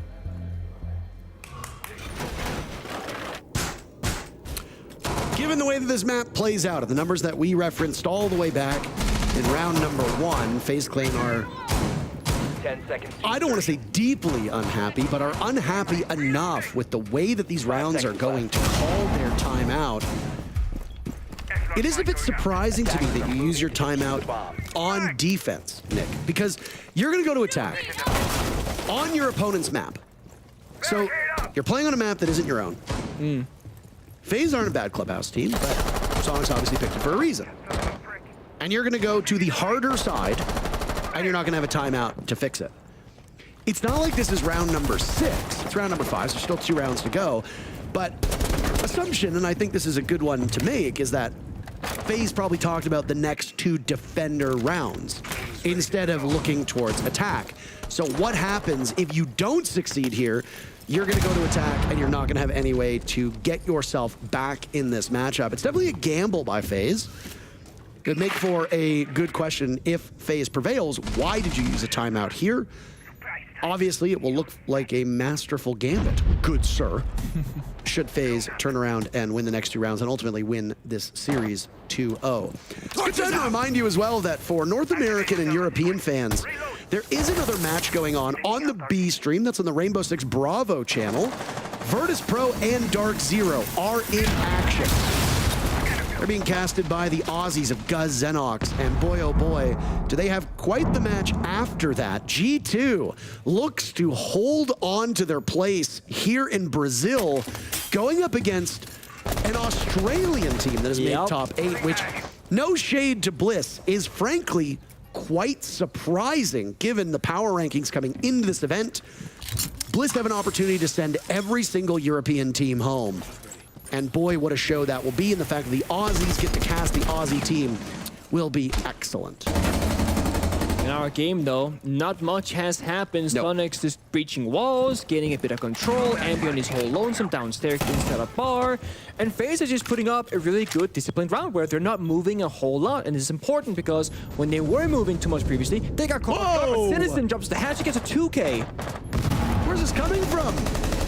Not in terms of physical location, Nick, of course. Where is it coming from in terms of theory? But FaZe says, let's get a 2K of our own. Cyber narrowing these numbers down before Geo punishes him for that. Handy on low HP. The final adrenal surge that will be had is still going. A nice shot by Geo as Handy is vaporized. It's KDS now to drop the Nitro cell and run out of this position. Surrendered control of the site. He has no idea as to where these last 2 players are. Flashbang goes out. The Warden decides to run instead of engaging his smart goggles, and now Geo will go for a plant in a very similar position. Citizen holding the angle, and boy, oh boy, Ben does not let you win those whatsoever. Ambi types, W timeout, it really worked. And that's 2 messages this round from Ambi. Oh boy. So the role change that occurred for Sonics going into the event and picking up Ambi is that Citizen is now more on a little bit of a looser role on that flank watch where he has a bit more freedom. And yeah, like he was on floors that round, using the drones earlier, dropping down the hatch, but when Citizen is allowed freedom to make plays that he sees in the moment, that is when he is the strongest as an individual player for sure. We've seen him 2 rounds now on CCTV attack, jumping in a window, round victory. On offense attack, or Jim rather, drops a hatch, no intel, just drops it clean down. Might have had intel previously, but either way, 2 kills, open things up, Cyber had a strike back towards Sonics, but then Geo steps up. We spoke about that earlier. Geo, yeah, he's a hard support, he plans, but he's positive or neutral in injuries and plus-minus statistics. He shows up when he has to be. Ambi wrote 2 additional messages after they won. We're on Ambi message watch, so by it's the way. 4 in that round. Oh my goodness. He's popping off. Now, the Monty was a big question mark. The desk, Fabian spoke about how he might imagine that either team will ban it. I had the same exact thought because Monty is very prevalent on Clubhouse. On every single bomb site attack, he is quite strong for getting map control, for getting a bomb down, and just for a team like Sonic and for FaZe, they like to bring Monty whenever possible. So it makes, it's no surprise rather that Gia will finally bring out this operator on the final 6th round, because it also will change up the pacing of things. If you've been playing no Monty for 5 rounds straight, well, if you're defending as FaZe, you're not gonna expect the Monty in that final round. Citizen now on the Heartbeat instead will pop the wall. Just like action. No, Gio's better at it because Gio did not get impact tricked. So here's the thing. We have seen FaZe use these openings created by Maverick to impact. They want the bigger breach. Wait, now they want the bigger breach. And if this gets impact tricked some way, somehow, it doesn't. Okay, there's only one impact remaining. It was in Cyber's hands. Yeah. I don't know if he was in a position to potentially stop this from going off. Yeah, he's on the other side of the map. I actually think he's on the first floor right now. At least from the top down, that's what it appears. No, he's upstairs. Silhouettes can sometimes be deceiving. You are correct, into his whereabouts. Gio now at half HP as he walks in, takes some damage through that garage door. KDS will have to watch below him. Part of the strength of this Azami ban from Sonics is it will deny very favorable spots on defense for FaZe Clan. Think about how much harder Sonics would struggle to take map control if there were Kiba barriers inside of rafters. And Handy would be a little bit safer as he engages. KDS not far removed. Now it's Citizen taking some damage. As FaZe Clan, uncharacteristically bad at hitting their shots so far this round. Gio eats the smoke. Down goes the ace of Rexon, who walks right in. Vidaking is very glad to greet him. It's Handy eliminating Citizen. It's Ambi floating inside of construction within striking distance of that cache bomb site. Grixer on red stairs means that a pinch could very easily come out, but he narrowly misses out on it. But Grixer gets one. Oh, that's all she'll write. Ambi, last alive, he's now taken up Grixer's position on red stairs. The 3 remaining players from FaZe can easily just hold their positions, and Vidaking slaughters him from inside of cache. 3-3 as we await an Ambi message in chat. I don't have the utmost confidence in FaZe Clan now as they move on to attack on Clubhouse, but crazier things have happened. Sonics should have the better side now, and if you're a fan of the team in teal, you're hoping that they ride that side to a victory, and then we go to map number 3. So people might be wondering what happened with the Monty there. Why didn't he go for a garage attack? Because there is no Samuel spanned out by Sonics themselves. Well, it's very simple. Monty had the attention of 2 players inside of Catwalk. But when FaZe realized that Monty, you see here, Monty's not really a real threat in this scenario, they start turning their attention from garage in towards top red and the main breach. So Sonics, they tried to play the surprising game of, hey, we're gonna do something unexpected, but they did it in a way that was a bit too slow, one could argue, to the point where FaZe started realizing, hey, this Monty position is not the real push. No one's there to support him, no one's behind him, no one's nading us or flashbanging us. Ignore the Monty. You'll hear that shield go down, you'll see him ADS, then you can get the kill. So I don't fault Sonic for changing up the attacking style. I think it's smart to try and catch opponents by surprise, and it could have, should have worked, but it didn't. It comes down to those opening duos where if you get swung or you get the swing, makes a big change in the outcome in those kinds of moments. Sonics, when they can find the 2Ks from Citizen, they find their round success on attack as well. But when they don't find those injury kills, well, it gets mighty hard. So FaZe in attack. They bring a very similar lineup to that of Sonics. The double heart destruction, FaZe and the Hibana, a bunch of flashbangs, and of course the IQ to support the Buck here and ensure the safety of his whereabouts inside of Kitchen. Because if you get C4 while destroying that soft destruction inside of Kitchen, well, you're in for a very bad time. So, we're gonna cover each other. Top-down attack from FaZe. They're gonna roam clear master bedroom, CCTV. They're gonna go into office, and one trick you have as Buck is if you go into office, you can actually block the floor from top floor all the way to kitchen and be, basically unkillable by C4, so you're a floor above them. But Cyber drops down. He says, I want bar control instead. KDS gets jammed out in his drone on the entry, but FaZe, with only a minute into the round, have full map control, and they know that there are no roamers. It's pretty good pace. I was going to say, good position to be in for the team. A reminder that the timeout from FaZe has already been used. Bomb detected. IQ has to be one of the loudest operators, by the way. I've spotted a bomb! Remember when Twitch drone going out was like the loudest thing on the planet? There's been a couple of different operators where they just scream. Like when Castle gets shot, he's like, whoa! The Castle getting shot, like, cry is hilarious. Once again, another round where IQ is showing an incredible amount of value. Spotting Nitro Cells, spotting Valkyrie cameras, Razor Blooms, Magnets, Mute Jammers, and Electroclaws. Every single operator that Sonics has brought is effectively countered by this IQ in some way. No secondary gadget beyond those Nitro Cells that you can really see, though, as there's no bulletproof cams and deployable shields obviously don't show up. Just about a minute to go. Now it's FaZe's turn to open up that kitchen hatch, and I don't believe they'll get it done as the Hibana does. So they will have to go about it another way. No, I stand corrected. Those X-Kairos were actually enough to open it up. So a bit of a saving grace for FaZe, despite the fact that they've lost Vidiking. Oh, that's massive. Good from Citizen with no true intel. Just kind of guess to hurt the position, and you can say the Vidiking in an improper place to be because he was vulnerable to a C4 from below. You'd think when the camera is dead that they wouldn't go for those plays. With Citizen, he will. No C4 left now for plant deny. If FaZe can drop down the hatch, there's no way for Sonics to deny. Besides Grixer in AK position, shutting them down on the drop. And Grixer's flashed out as now Souls is dropped on in. Has to evade the Razor Bloom. Not used for killing, but used for area denial. Now it's KDS to falter as well. Handy drops. Sonic sitting pretty, watching all these angles. It's up to Handy to find 4 kills. And what? That's not even a crossfire. That's bullets from every single direction. Ambi with one message in chat. We're waiting more. Strong start to this half by Sonics so far. They take the lead, 4-3. You know, I watch these rounds, and I've been retired from play for 3 years now. You watch? Yeah, I'm watching these rounds, right? And I'm thinking, like, there is so many things to keep track of as a player. Like 3 years ago, which I guess granted is a long time, the game was pretty straightforward compared to now. You had IQ on the scanner KDS for the majority of that round, and still when Souls drops to go to the plant, there's a Razor Bloom.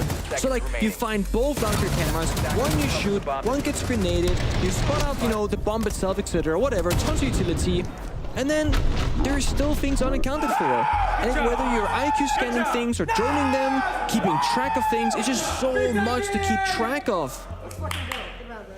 You know, this is not thinking about, what about Fenrir? What about Asami? You know, whatever, because one isn't played and one is banned. So, when mistakes happen, you think, oh, how can pro players make mistakes? Or how can you not check for basic things? Well, they are checking for 1,000 different things while having a phenomenal team up against them, pressuring them, roaming against them, killing their drones, etc., repositioning. It is not as easy as it might look from this spectator point of view, which is what we see with the outlines and whatnot. It is much, much more difficult than that. I think there was a part of the community that picked up on what they referred to as negativity through the first couple days of group stages, but I honestly think it was us calling matches as we saw it. The caliber of the games through the first 3 to 4 days of groups was uncharacteristically poor. Teams were making a litany of mistakes and playing well below their potential. Now, you and I discussed this, is that there was a pretty big sea change when it comes to this game. Defenders got very strong very quickly. Attackers lost some incredibly important tools. The defenders really didn't suffer for it whatsoever. Then you also had Tuberal get brought in, another very powerful defender. So we rightly pointed out that teams were making a lot of mistakes. As you've probably witnessed, as time has gone on and over the last 2 to 3 days, yesterday you and I didn't work, so we got to actually sit down and watch every match. Matches are getting better, and teams are improving on attack quite quickly. The rust is being shaken off, and now you might notice that there's a lot more that teams are doing well. And so far, neither of these teams have really been committing a lot of mistakes. Yeah, there's obviously been some missteps. Every team is going to commit that, even teams that win world championships. But so far, FaZe and Sonics have looked very evenly matched. Handy picked off from what sounded like it might have been a one-tap from Ambi. Pretty nice. Trying to figure out exactly what was going on with Handy there. How is a Hibana dead so early on? Where did it come from? Good question. Might have been out to the breach swinging in. Cyber the Maverick flash going out, but there's surely no way. As soon as actually swing, but a trade there from Sonics again, showing up together that matters the most. Ambi holding this powerful position on top red, but Sonics are winning their duels. Cyber, who's been very quiet so far for his team, a bit out of step with the way that we've seen him deployed before, still trailing that 100 mark. 5 kills, 6 deaths. Soul's a kill onto Geo. Grixer on very low HP. But there's Grixer down below. Play going down. But he killed by Souls, who bails off at the last second. It's all up to Ambi, who started the killing, but Cyber will prevent him from getting more than the 2 kills Ambi got to start with. Tie game again. Do we call a timeout here if we're Sonics, Nick? No, I think based on how that round played out, I don't think there's any cause for concern. Sonics basically won the round and then they lost it. They didn't just lose it outright. And I gotta say, phenomenal play there from Souls. He is, when he first came to the Brazilian scene and got a name for himself, people called him the Brazilian Bride. Because Bride would play like smoke, he'd play hard support, but be in every clutch, get incredible amounts of multi-kills, and just play those smart positions the right way. And we see Souls with a very, very small decision there. Oh, just click the window. Nice one-tap, by the way.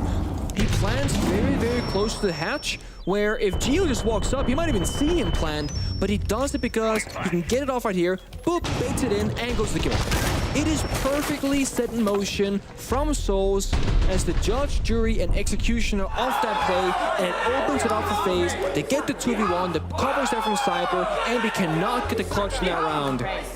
That is with the opening kill to Handy.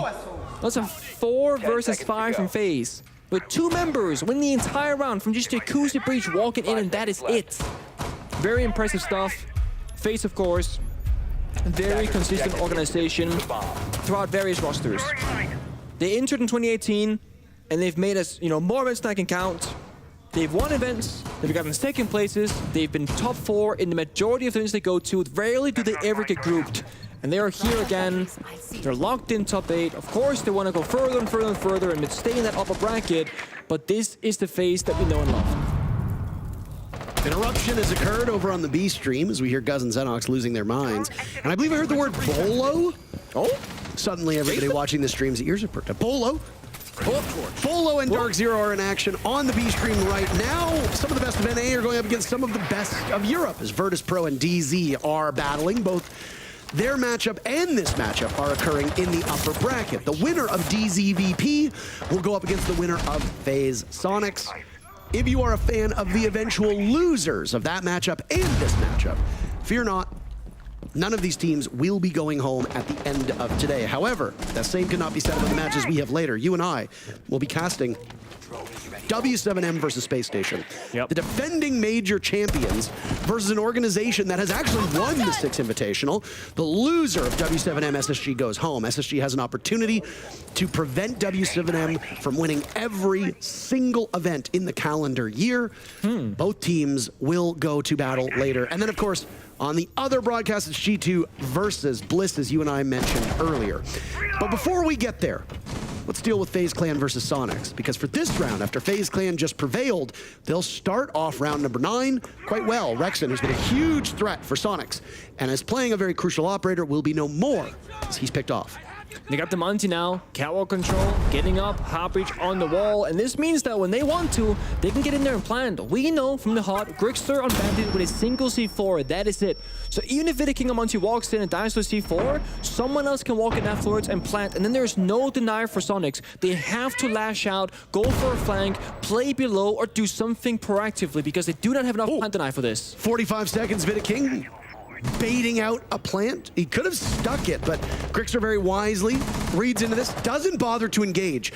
But you have to do something if you're Sonics, because now you've lost Geo. The numbers are not favoring you. Nitro Cell goes out, Citizen is gone as well. FaZe are marching their way towards a flawless round with the way things are going right now. Grixter swinging desperately onto the breach. Ambi is there as well with 1 kill, unsheathing the sidearm, but he's toasted by KDS. And just like that, FaZe win 2 in a row.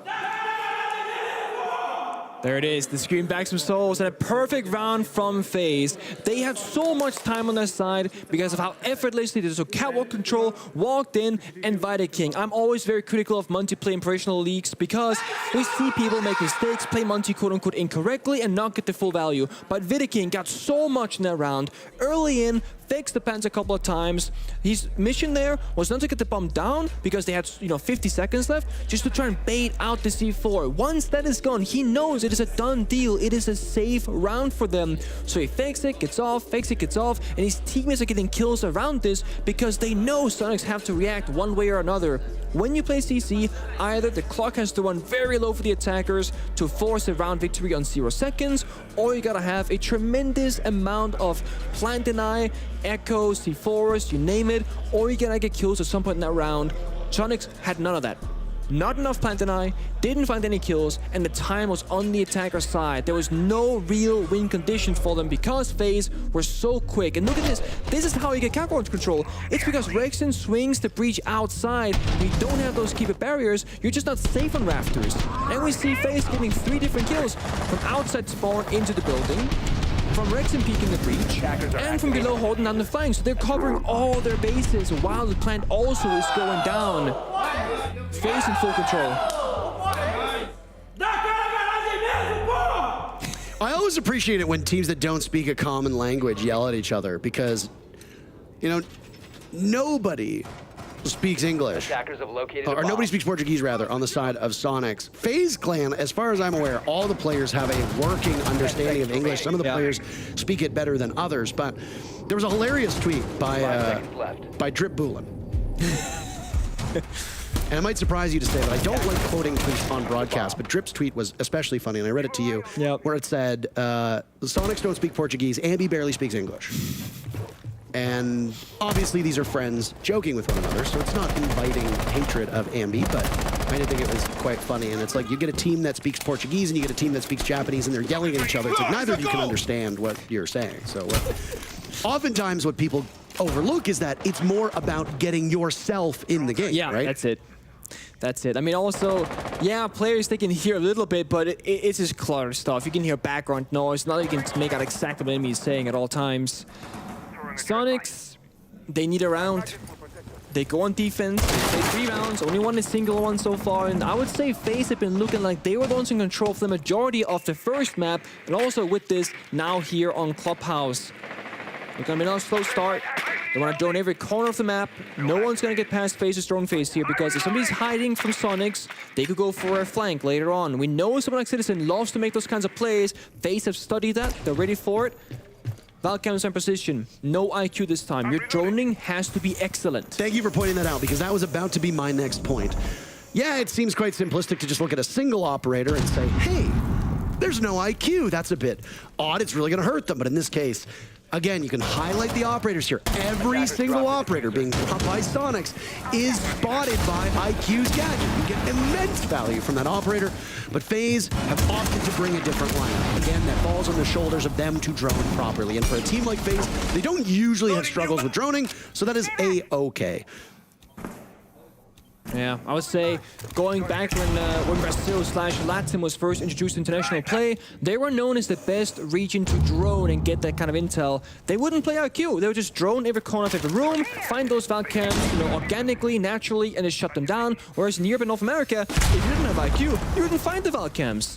FaZe, been around for a very long time. They know how to drone, how to get that done. They got a minute left now. Geo inside the third, seeing, did they breach this wall? Okay, no they didn't. So he can say to his teammates, guys, they're not gonna come third. Focus on Kitchen Edge, Blue, and Church triple wall. FaZe have not exposed their full attack right now. They're spread across 2 bottom main, 1 motor hatch, 1 blue. But Cyber, he's sending it down the hallway. He's just rushing right in, and Citizen falls by the wayside. Cyber's attempt is met by Ambi, punishes him with the TCSG pivoting towards KDS and doing the same thing. He might be nearsighted, but King actually pulls off that kill. Ambi and Grixer combined for all the kills in that round. And despite when FaZe called their timeout, Sonics win the round right after theirs. And we have an Ambi message in the chat. EPS, KOST, KD. What about MPR? Messages per round. Let's track that stat on to Ambi, who's seemingly having a blast with talking-ish against the Brazilian squad. 5-5 means it's my favorite round, Nick. It is the penultimate round where one team will go on match point. If a FaZe wins this, of course, they go in series point because they won the previous map of Oregon. Ambi being an Anger player, not all that common, but he finds 3 kills in that round, plays so well. And honestly, positioning-wise there, no mistakes from Sonics. They had the read, they were ready for it, they recognized where the push was coming from. Excellent stuff from them. Now, I went back and looked at some patterns, if there were any for like any of these orgs, you know, in terms of placements, how they do, how consistent they are. And Sonics have this kind of fun thing where, going back to Invite 22, they place top 6. Then they go to Berlin, they get grouped, they go out really early. They go to Jönköping, they get top 4. They go to Invite 23, they get grouped. They go to Copenhagen, they get 4th, losing to the winners, W7M. They go to Atlanta, they get grouped. We are now here at SI. The previous event of Atlantic Major, they didn't go very far. They got grouped. That means, by the numbers, by this pattern, that they will make at least top 6 or higher. And they're in the upper bracket right now. They're basically guaranteed a spot right now. Sonics, of course, if they lose against FaZe here, will go to lower bracket. They're still in the tournament. They will play on main stage, but they have followed their patterns of doing really good for one event and not so good the next. My reading of the bracket is that if FaZe loses here, they play W7M. Should, of course, W7M beat Space Station. Which would mean that the 2 Brazilian teams, the last 2 Brazilian teams remaining, at least will guarantee one a longer run. Because if it's 2 Brazilian teams, one of them has to win. It's true. But both Brazilian teams playing in the same matchup on main stage would be very intriguing. It must sting for Brazilian fans that we have seen this region dominate for the last 2 years, maybe even 3 years if you want to go that far back, because they have consistently made it to the top 4, to suddenly fall apart in a defender-sided meta, and once we finally return to their home soil, the first time in 4.5 years to have such limited representation when there are other events when 4 Brazilian teams have been in the top 8. Yeah. I would be bummed out as a fan, but I believe there's a phrase for that, and it's way she goes, baby. Ambi will have to spend his time typing in the server for the next 1.5 minutes as he's the first one to die. Cyber now starting to heat up as this match goes on. Citizen will tussle with a member of FaZe, and Sonics almost lose 2 players in very short order, though Citizen does get away. Vidiking holding on to that diffuser. He's the only one on the side of FaZe who's taken any damage. 1 minute left in round number 11.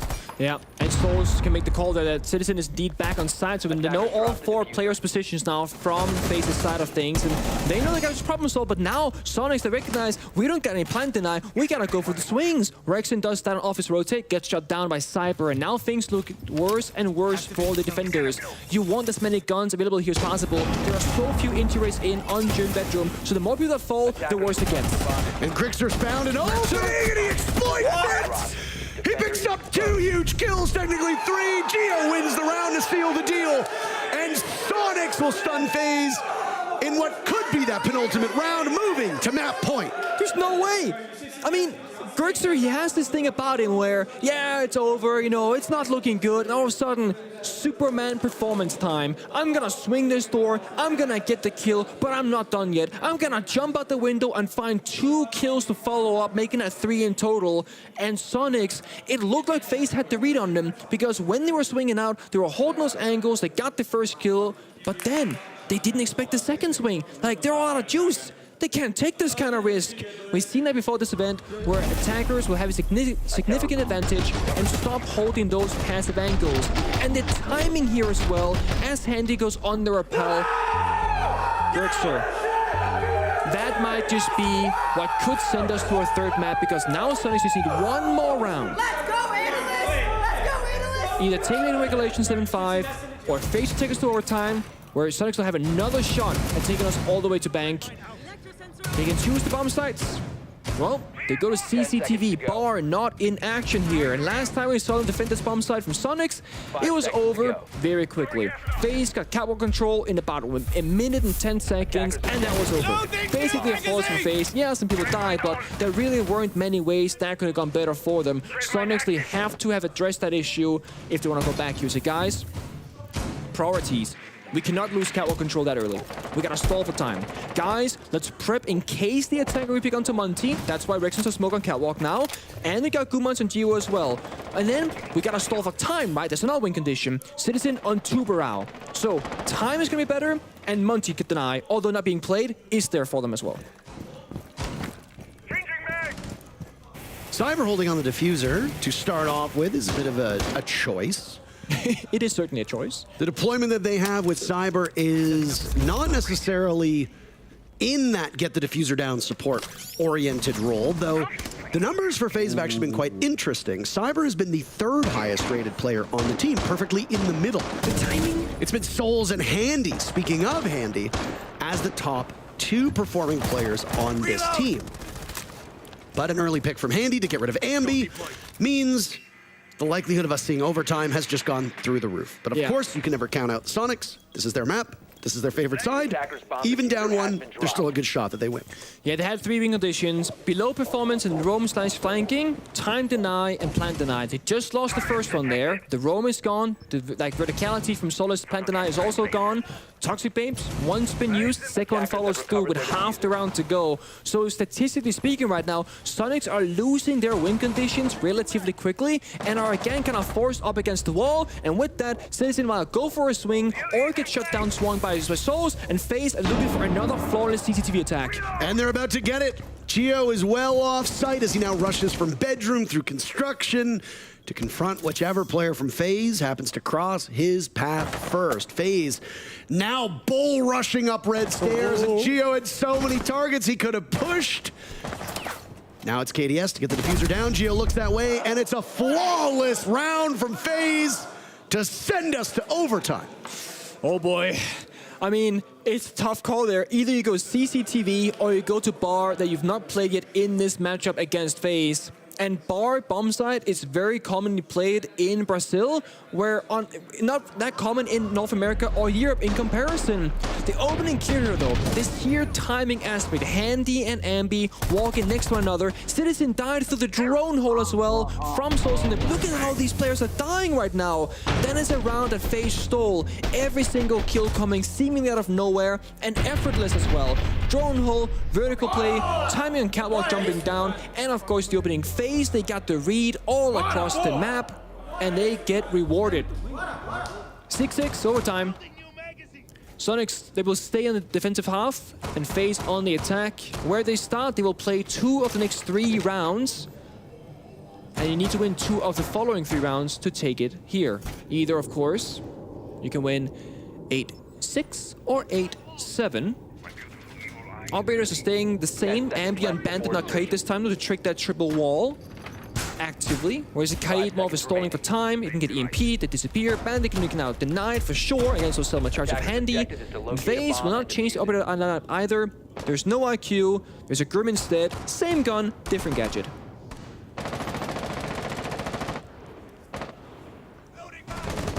Gonna drop a cliche. This is where the rubber meets the road. It's true. For both teams, in fact, but stakes obviously much higher for Sonics, as if they lose their own map, which is this clubhouse map, that's it. Down to the lower bracket they go. FaZe Clan advance to the upper bracket finals.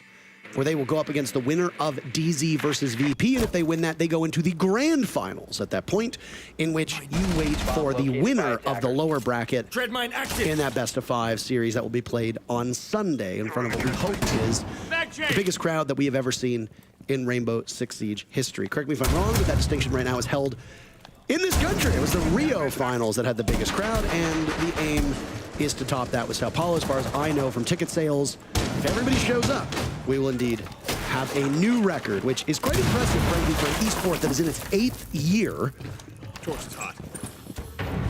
Just goes to show you that Brazilians really do love this game. You can see the passion from the teams. Another Brazilian team will be in action later today. W7M will be casted by you and I on this very stream after this match. W7M have won both majors so far this year. Started in Copenhagen, then went to Atlanta. They finished in the finals, losing to G2 at SI last year in Montreal. But SSG has a chance to stun the world by sending one of the favored teams to go all the way home. Either way, the winner of that matchup will need to run the gauntlet as they go through that lower bracket. Here and now, both Sonics and FaZe Clan have looked superb, and both can have a very credible argument as to why they are the best teams at this event. 2 rounds, potentially 3 rounds, will determine if FaZe Clan is the better team or if we need a third map to decide it between them and Sonics. You see the pressure mounting here. Both teams playing very slow, no risks being taken. No one's swinging, no one's going for those fights. FaZe breaching hatches, setting things up. Blue push again from Cyber, but no one's there from Sonics. Cyber finds an opening. Vidaking walks in, takes out Grixer. Gio cannot stop him with the evil eye.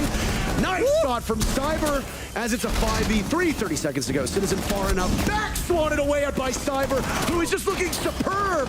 But there's Ambi to swing on. Oh, beautiful play from Ambi now as he's killed inside a Moto. It's Gio with the Alda in hand. He can mow through the final 2. He starts with 1, but he misses on Jasouls. A misplay from Gio as he on ADS's. And the punishment from FaZe means Sonics are now on the razor's edge. FaZe Clan moved to series point. He must have thought he got the kill there. He's gonna flick away for the second, but he realized too late that he needed 1 more bullet. Sonics, some rounds will go their way when they clutch out, and likewise, some rounds will go to the opponent when you mess up, or they will be the ones to clutch. Ambi and Gio almost put up a 2 versus 5 in overtime, but FaZe, they hold on strong with so many bodies. You can't take down them all. We see here Vidaking walking in through the door, getting the opening. Cyber, nasty flick. Yeah, the Grim Beasts are there for the spot, but still the accuracy with the mouse to get that kill and follow things up on the Warden as well. Pixel perfect precision, and that opened things up for the attack inside. Souls, of course, on Thatcher. He will not lose those. 7-6. Sonic's map pick.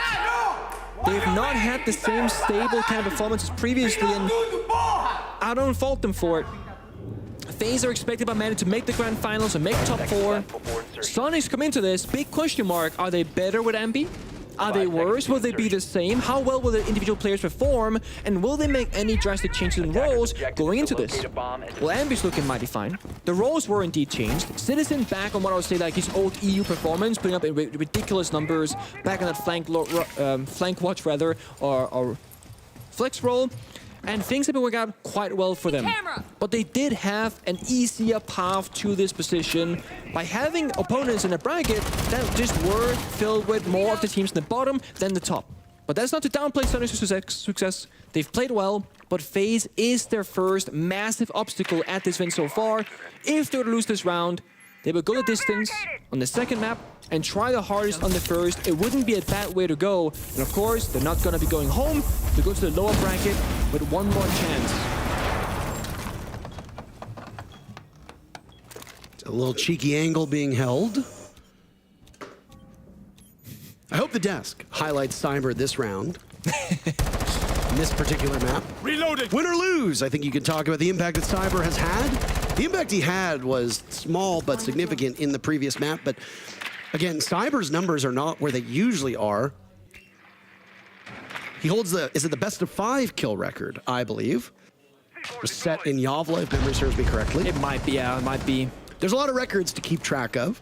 We saw a record broken, actually, the other day. You and I casted a KZ, setting a record for best of 3 LAN kill record, and his team still lost. You're playing ranked and you carry your team. Just know that a player can literally get the most kills ever in a LAN best of 3 in this environment, and his team will still lose. You are not alone.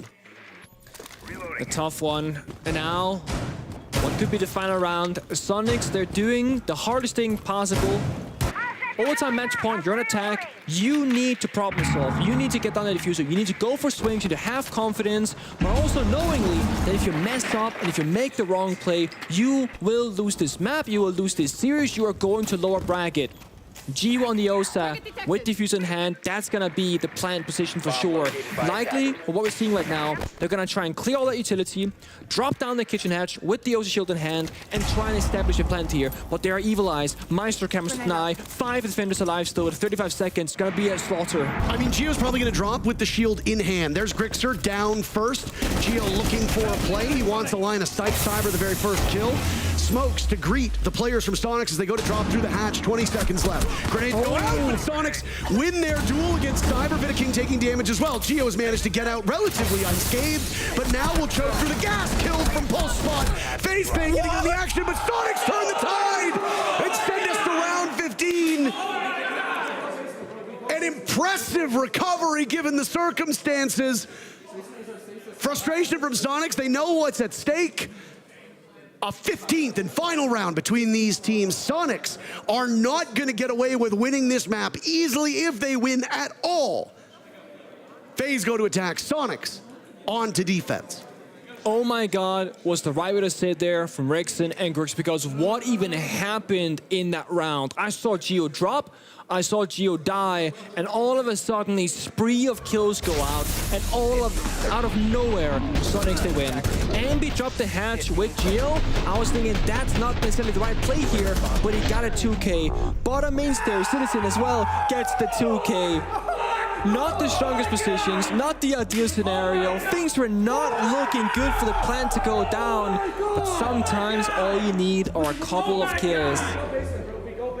So we see here, Grixer losing his mind and then realizing, oh wait, there's one more round. He's like, listen, we're gonna go basement, we're gonna go basement. And then they talked about the operators, the strat, and the change up. Often we see teams in overtime, they are just slower. Because the pressure is higher, you cannot afford to make mistakes. Sonics, they executed with 30 seconds left. If FaZe, they come into the same kind of scenario, planting with 30 seconds left, well, you're up against a smoke, you're up against an echo. That's a lot of different kind of plant deny that might make things very difficult. So, Sonics are playing the clock here, they're playing like it's overtime, they're playing for a different win condition than last time on basement. There's only one downside. They do have less utility in some ways, because when you're playing something around the plant deny, well, you have to also get the entry denial. That's why Citizen is on the Fenrir. If you walk down blue, walk down main staircase, walk in third, whatever your priorities are, a Fenrir mine might be there to spot you out, near side you, and make you unable to push forward. Wamai, Magnus here from Rexon to protect the players from any possible nades or a flashbang to stall things out further. So a lot of utility being brought out, but at the same time, you cannot really risk losing any of these defenders. So your goal, have everyone stay alive for as long as possible, get to that like 30, 40 seconds where all the passive gadgets and active gadgets have been utilized, all magnets have been charged up, then Rexon can throw his life away as he has to, Ambient Bandit can throw his life away as well. Same with Citizen, but Gio and Grixer, they have to stay alive as Echo and Smoke. Just a brief update on what's going on the other stream. For those of you that want to know, spoilers inbound. Close your ears for about 10 seconds or so. DZ is heading to map number 3 after DZ went up 1-0. VP have clawed it back. And a third map will be required between these two titans. Same can be said for Sonics and FaZe, providing Sonics ride out the favorable side here on Clubhouse and prevail on this church defense down below. But so far, the attackers have done quite well in overtime. that they have. It's a big surprise. We know FaZe, they love this blue attack, but surely they cannot do it 3 times, right? It's maybe a bit of fake here. Churchill opened up, 1 member in blue. We don't know where the exact push is coming from. There goes all of this church wall, by the way. 3 Selmas tossed out. And that means that Ambi has to hit the deck. Taking out a C4, throwing it. The explosive does not net what he wanted. Now it's Cyber to come in through blues. These tracers over his head. The Bees are there to hold down these players from Sonics, but none find their marks. Handy striking first. Down goes Ambi. Grixter is gone as well. 3 players from Sonics remain. Their run in the upper bracket, hinging upon the remaining players as Cyber's now worked his way into the bomb site. And he sees the Wamai, down he goes. Could it be a flawless round? Yes, it is! Cyber taking no prisoners. And FaZe Clan taking both maps as they move to the upper bracket finals. A Brazilian team going deep in Brazil like it was written in the stars. FaZe Clan have been so good in this map and this match. There's been no exception. They beat Sonics 2-0. Mind you, that FaZe are breaking hearts of fans right now. They beat out G2, sending them to the lower bracket, now beating Sonics, doing the same exact things, but showing how consistent they are throughout the many years in Siege. Despite different roster iterations, they are here to stay, and they will represent Brazil in the upper bracket, so they get 1 more shot before even going down to lower. They have 2 games on main stage at least. Absolutely. So the Brazilian fans will have something to cheer for. Fans around the world who support FaZe Clan, who might not be based here in Brazil, also have something to cheer for. If you don't know how the bracket works, Sonics are not gone. They go down to the lower bracket, but we got the desk to talk to our winners. Congratulations to FaZe Clan, who take down Sonics, but those 2 squads, or at least Sonics specifically, have not been eliminated just yet. They'll be dropping down to the lower bracket, and we'll talk about that in a second. But here, joining us is FaZe Clan with KDS. Hello everyone. How you feeling? Amazing. Top 3 in the 6th invitation in Brazil. It's amazing. How does it feel now that you're going to get to play on stage? We're already set to play on stage, but you're going to have an advantage going into it. You're close to getting to the final. How does that feel? Yeah, it's amazing. It's the first time I play 6th invitation with the crown, and in Brazil, it's amazing, the feeling. Fabian? So far, you've played obviously Sonics, G2, and lost 1. Yeah. That is a very tough bracket to get through. What is it that makes you guys just so good at competing against these top tiers or top tier teams and just always win?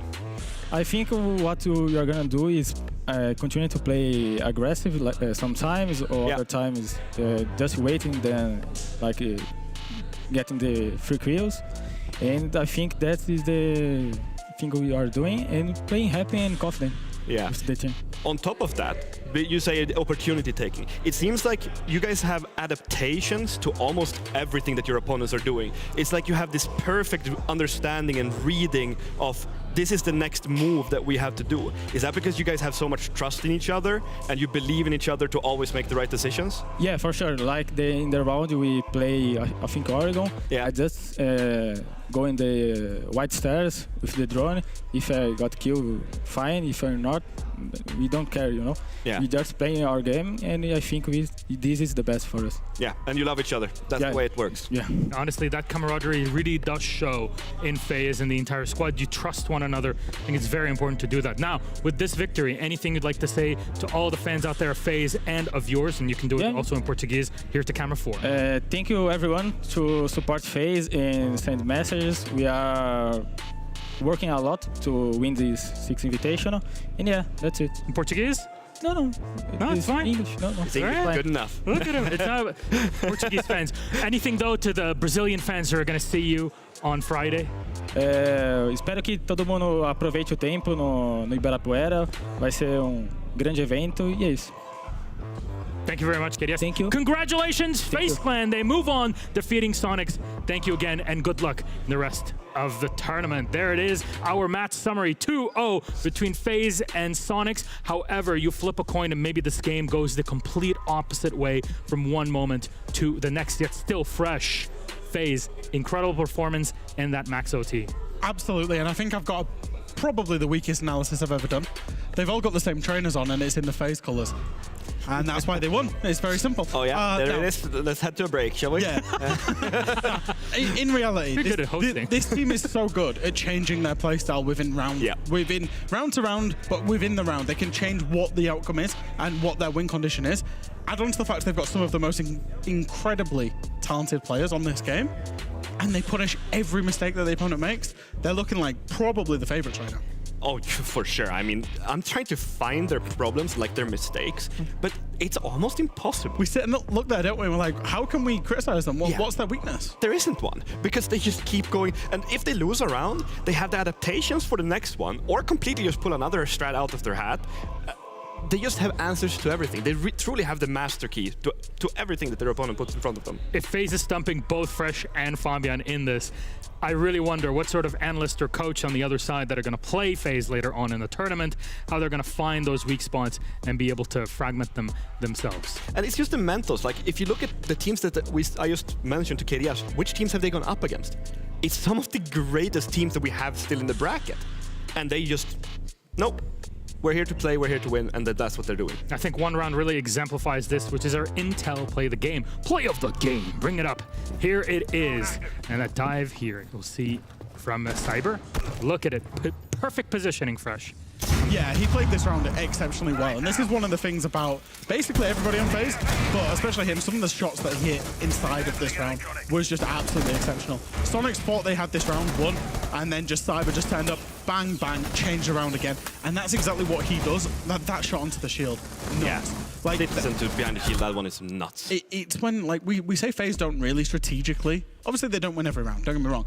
But sometimes you don't strategically win a round, and then you've got a player that pops up and just can absolutely just change around, just through pure FPS and intelligence. Cyber did. And why is that the play of the game? Is because not just, hey, oh, you need to get like 5 kills in a row to make it really flashy and cool. No, it's because the flank came down at the right moment and got the kills that are oh so necessary to win what was probably the most important round in that entire game. Oh yeah, I mean, it's the first overtime round, so you want that round on your side because it puts pressure on your opponent, which, well, sure, Sonics did come back on that round, but overall it's just so impressive the way that they play.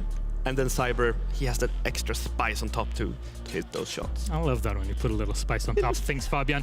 Let's go on and look at our bracket. Things have moved slightly this morning. Of course, we don't have a ton of games, but as you'll see, FaZe 2-0ing Sonics. Both FaZe and Sonics will be playing in the main event in Sao Paulo come this weekend. However, currently Dark Zero and Virtus.pro are tied 1-1, and it is a barn burner of a game, a classic NAEU, very tight. That is on Rainbow Six Bravo stream. You can watch it on there, and I hope that at least it comes out with one of the best games that we've had so far in the tournament, because I have to say, yesterday we had a lot of bangers with our elimination matches. Yeah, we absolutely did. Elimination just adds that extra little bit of pressure to absolutely everything. The intensity that, for example, in the Liquid game, it's just the emotion that happened in there, that's what elimination's about. You know, I love elimination, mostly just because I can see players cry, make my day better. Wait, didn't you get a pity invite to an event? Doesn't matter, I've still won 3 of them. How many have Team Liquid won?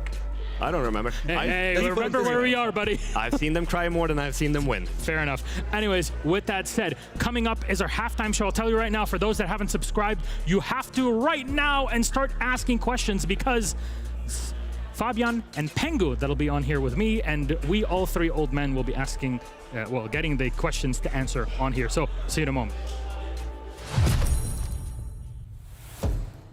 I'm Ashton, I play for Space Station Gaming, and my role is entry/flex. So far in the competition, we haven't really cared about who we play or the bracket, and it's still that way. So, you know, this next phase going into it, you know, we don't really look too far deep in the bracket. It's just one game at a time. You just gotta be in the moment, you know, just being present. And so, we're not really looking too far ahead there. We're just being in the present, looking forward to our next match, and then, you know, if it comes, it comes. We are very confident in our abilities just to, you know, perform very well in this tournament. We think, you know, especially now, any team looks beatable, and anyone can beat anybody on any day. So the job's not done yet. For the rest of our opponents in SI24, we're here to take your souls.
everybody. Welcome. What did you tell him? No, I just looked at his back of his head and he's balding. And he went, oh! It's really bad. To I was gonna say, 3 old men on a desk. Come on, boys. Makes 2 of us balding too. It's the Middle Eastern genes. What is it for him?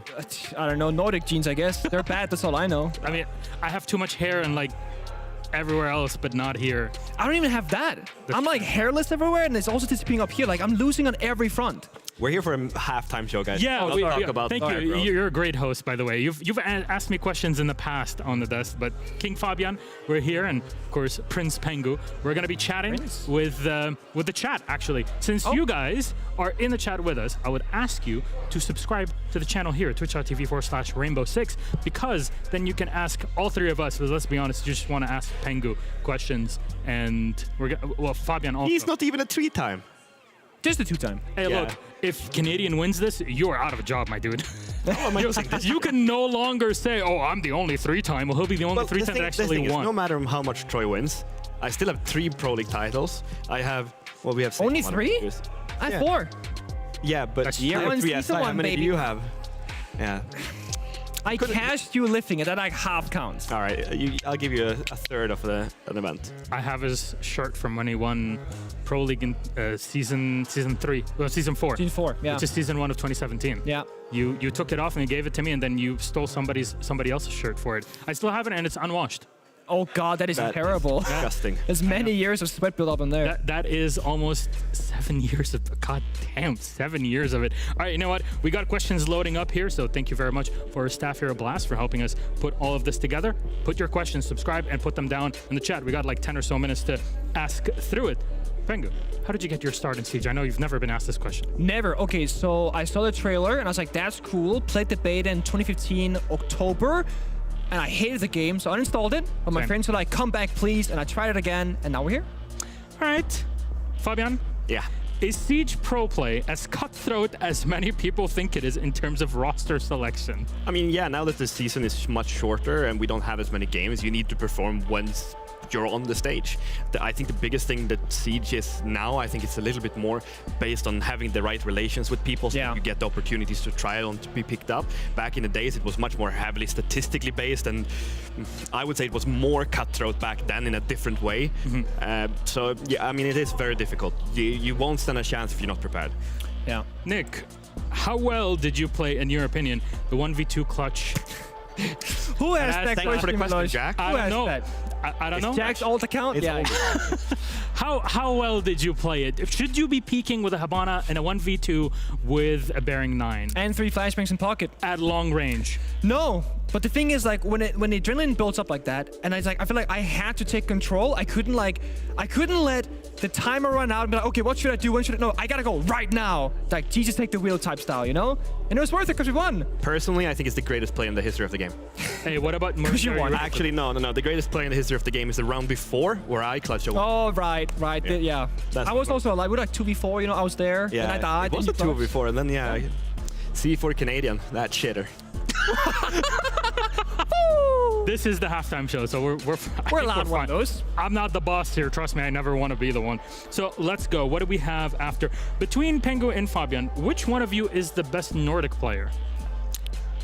We're better in different ways, no? Yeah, we have very different qualities, and I think we built each other. Without each other on the server, we were basically freaking nothing. Yeah, I could never lead the way Fabian led, for example. Yeah. Like, I needed him to do my job as good as I did. Yeah, and then mid-round, I think Nick was much more impactful when it came to like the right positioning. So it's most of our, if we look back at the theory of how we played back in the days, it was a lot that Nick were in the kind of point of the map where everything would revolve around. So we forced players into where he was, and then he would just gun them down, and it worked. Yeah, I would say worked pretty well.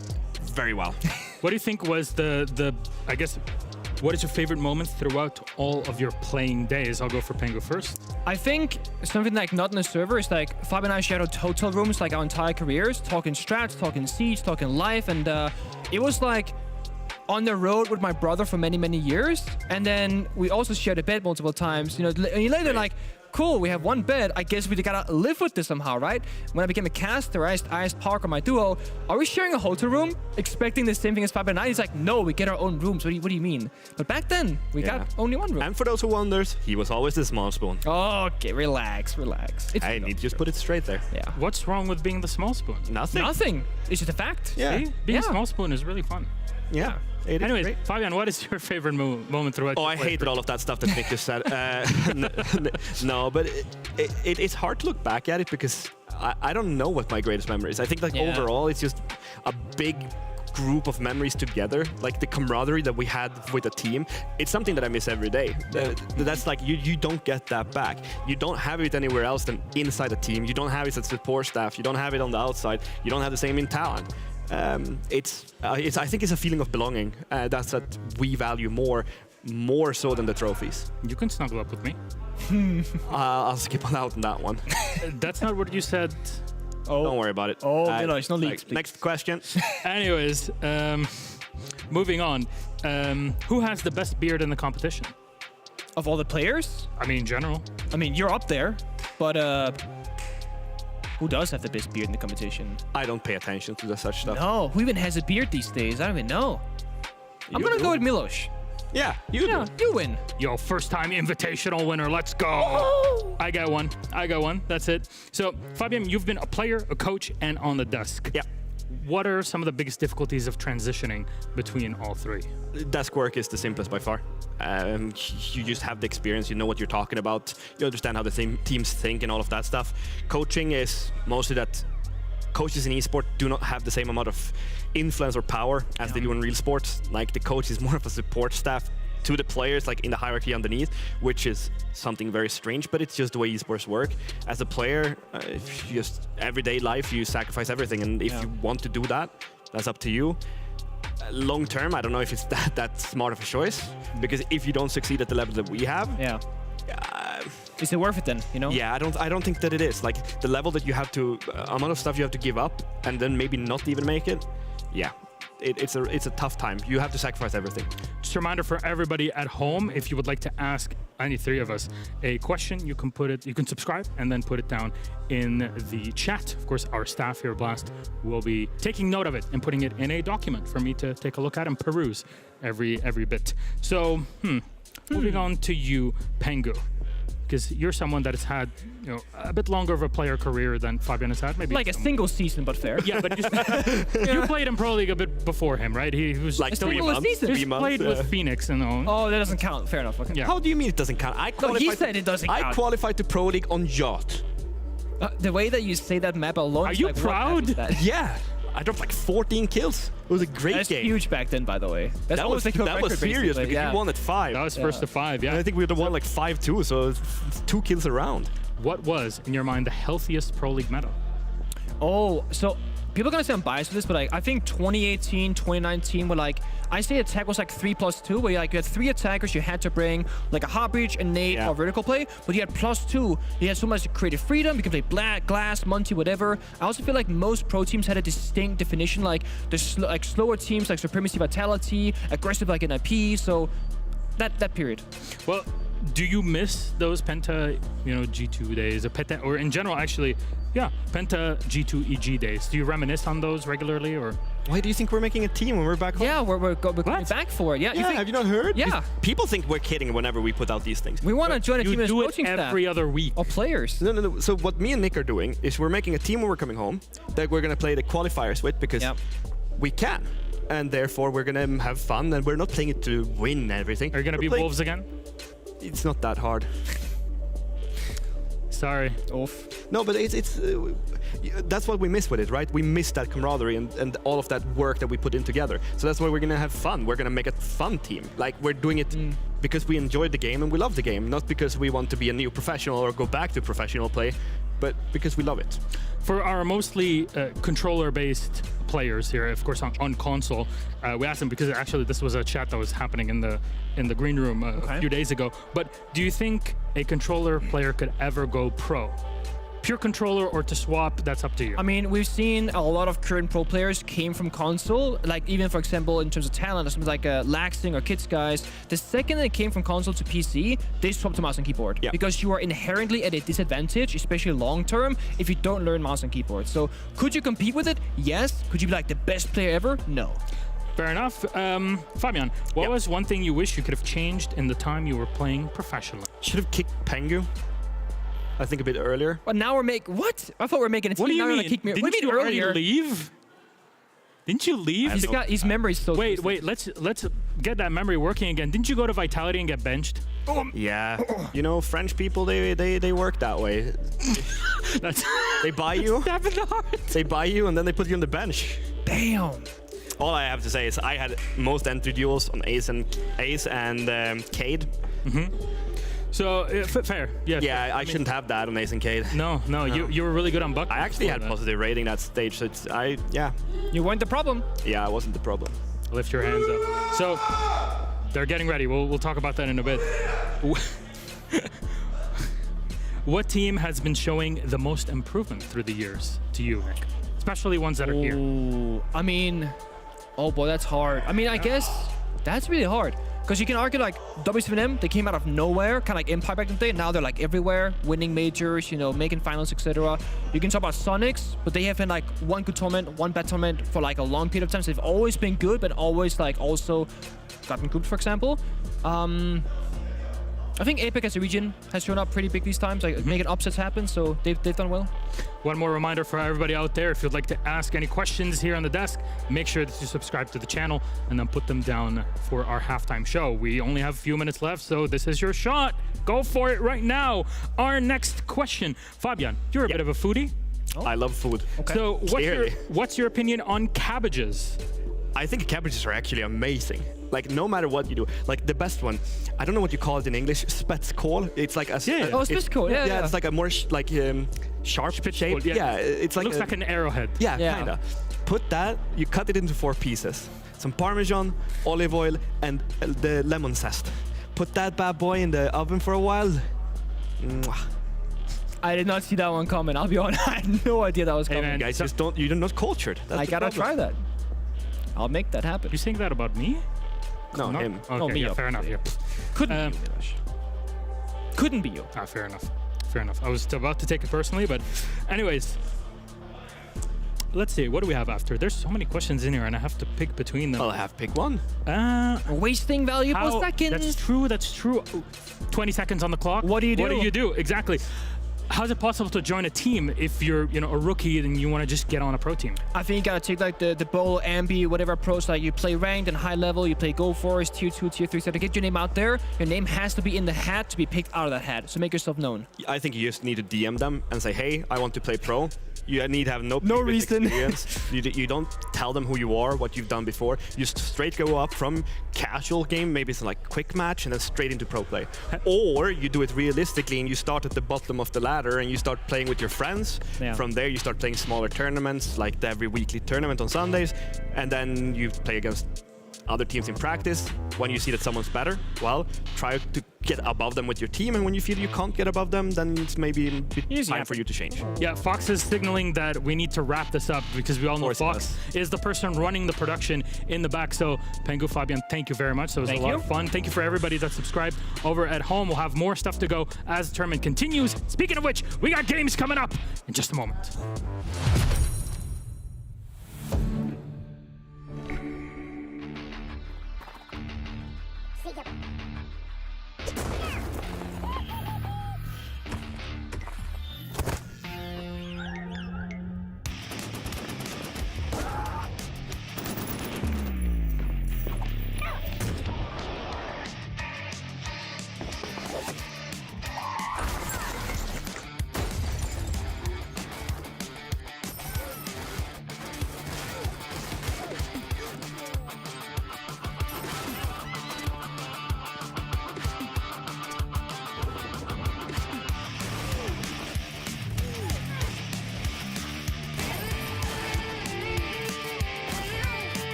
I'm Filippo, so I'm from W7M, and I play Flex, and I'm IGL for the team. I think we did good in group stage. We lost only one game, and I think it was good for us to lose. And I think now we are more humble, to put it that way. I think we are ready. I think we have a lot of confidence in the team. We know how to play in the finals. We have the experience, and we will get there. I don't think there's a specific team that I want to play. Any team that we are going to face are good right now because we are in the 6 Invitational playoffs. In the group stage, we were trolling and throwing some rounds and saving some strats. But now in the playoffs, all of you should be afraid because we are coming for you.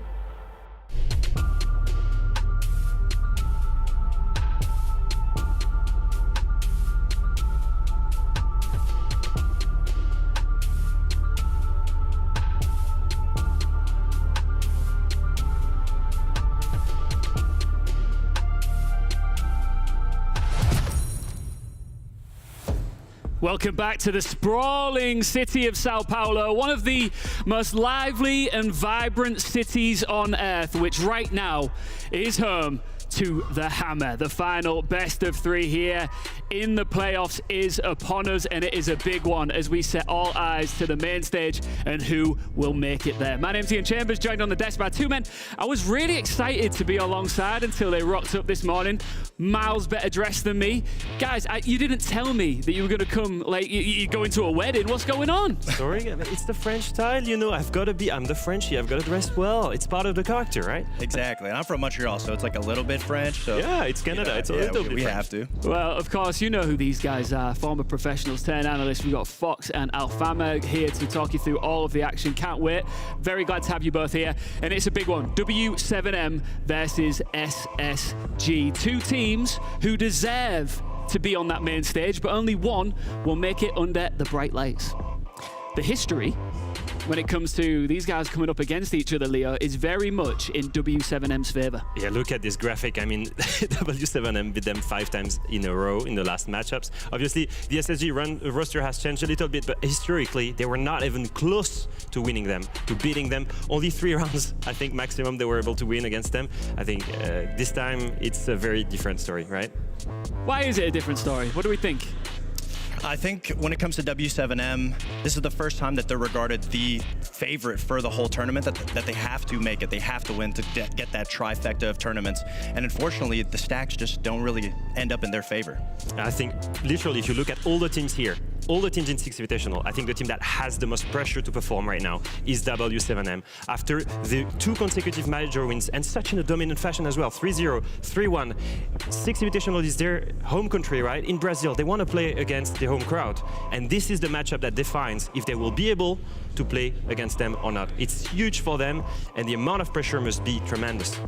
The country pride and everything that goes into it. Fox, if this was you in America, right, you're going to want to be there. You want to be on the main stage in front of your fans. Of course you'd want to be there, and I think that adds a little bit of that extra pressure that Leo was touching on. Even in the early pregame show that Felipox was talking about, how they trolled in the group stages, how they threw. They came in with that confidence, that bravado, and it kind of took a little bit of a hit. And in my opinion, I think that hit has carried through the rest of this tournament. I 100% agree on that. I think they've shown so many cracks right now compared to what they were. You know, I told you they were so dominant when they were winning these majors. And I think so far, what they've shown is they're taking isolated gunfights, playing super aggressively, but they're losing them. That's new. They were not losing gunfights before. And the thing is, when they lose gunfights being isolated, they're not getting traded. So that's another thing, right? They're already spread around the map, and when Wolves beat them, it's because they grouped up, targeted one area, and isolated that one player and one run of that. And then the third thing is, and I think this comes down to confidence, is I think they're lacking the confidence now. It's a negative spiral. They're losing and losing and losing more confidence. They were so used to the success. Yes. They've taken a knock, and it's caused a bit of a drip down effect, hasn't it? Exactly. And I think one round that is the perfect example of that is yesterday. You saw JV attack on Amaru on Cafe top floor with the diffuser. He rappels in cocktail, and with the diffuser goes into white stairs in front of all the defenders and loses the diffuser there. That was so weird. Poor decision making. Well, let's move on to SSG, their opponents, who are also looking very strong now coming into this one. SSG's first loss at the start of this process at the groups, Fox, was to Wolves, but in theory, that's a negative, but it did bring some positives too, right? it brought a good amount of positives because it set SSG's expectations very low. A lot of people regarded them as one of the lower teams coming out of NA. They obviously didn't make any changes like the 3 other North American teams, but so far, when it comes to adaptation and the way that they've been playing, it looks like they have a really good matchup against W7M's spread out, hold as much as you can playstyle, because SSG loves that. They love to be able to exploit these little intricacies and these little holes that W7M will allow them to exploit. And I cannot disagree with the fact that their expectations are low. I think they're actually expected to be right where they're at right now. I think they expect to be on main stage, because on a good day, SSG can beat any team. And one example of that is, if you look at the best looking team right now at SI, I would say it's FaZe. And they beat FaZe in group stage. On a good day, the whole game plan of SSG is preparation, right? And I think that W7 has shown so many cracks to exploit, and I think that's exactly what is playing right now for SSG. I think they saw all these cracks, and they prepped to counter that. You know what? It's our first desk. We've already had a disagreement. That's what I like to see. Let's get into map picks and bans going into this pivotal best of 3. The bans are going down like this: Border, Bank, Oregon, and Consulate. And Fox, talk us through the picks here. The picks make a lot of sense when you're on the side of W7M because they like to be comfortable. They don't really look at many teams on their respective maps. They like to make sure that they're good first. And so going with a map like Clubhouse is a very confident map for them. Obviously, it's a very confident map for SSG, but W7M isn't necessarily looking at that.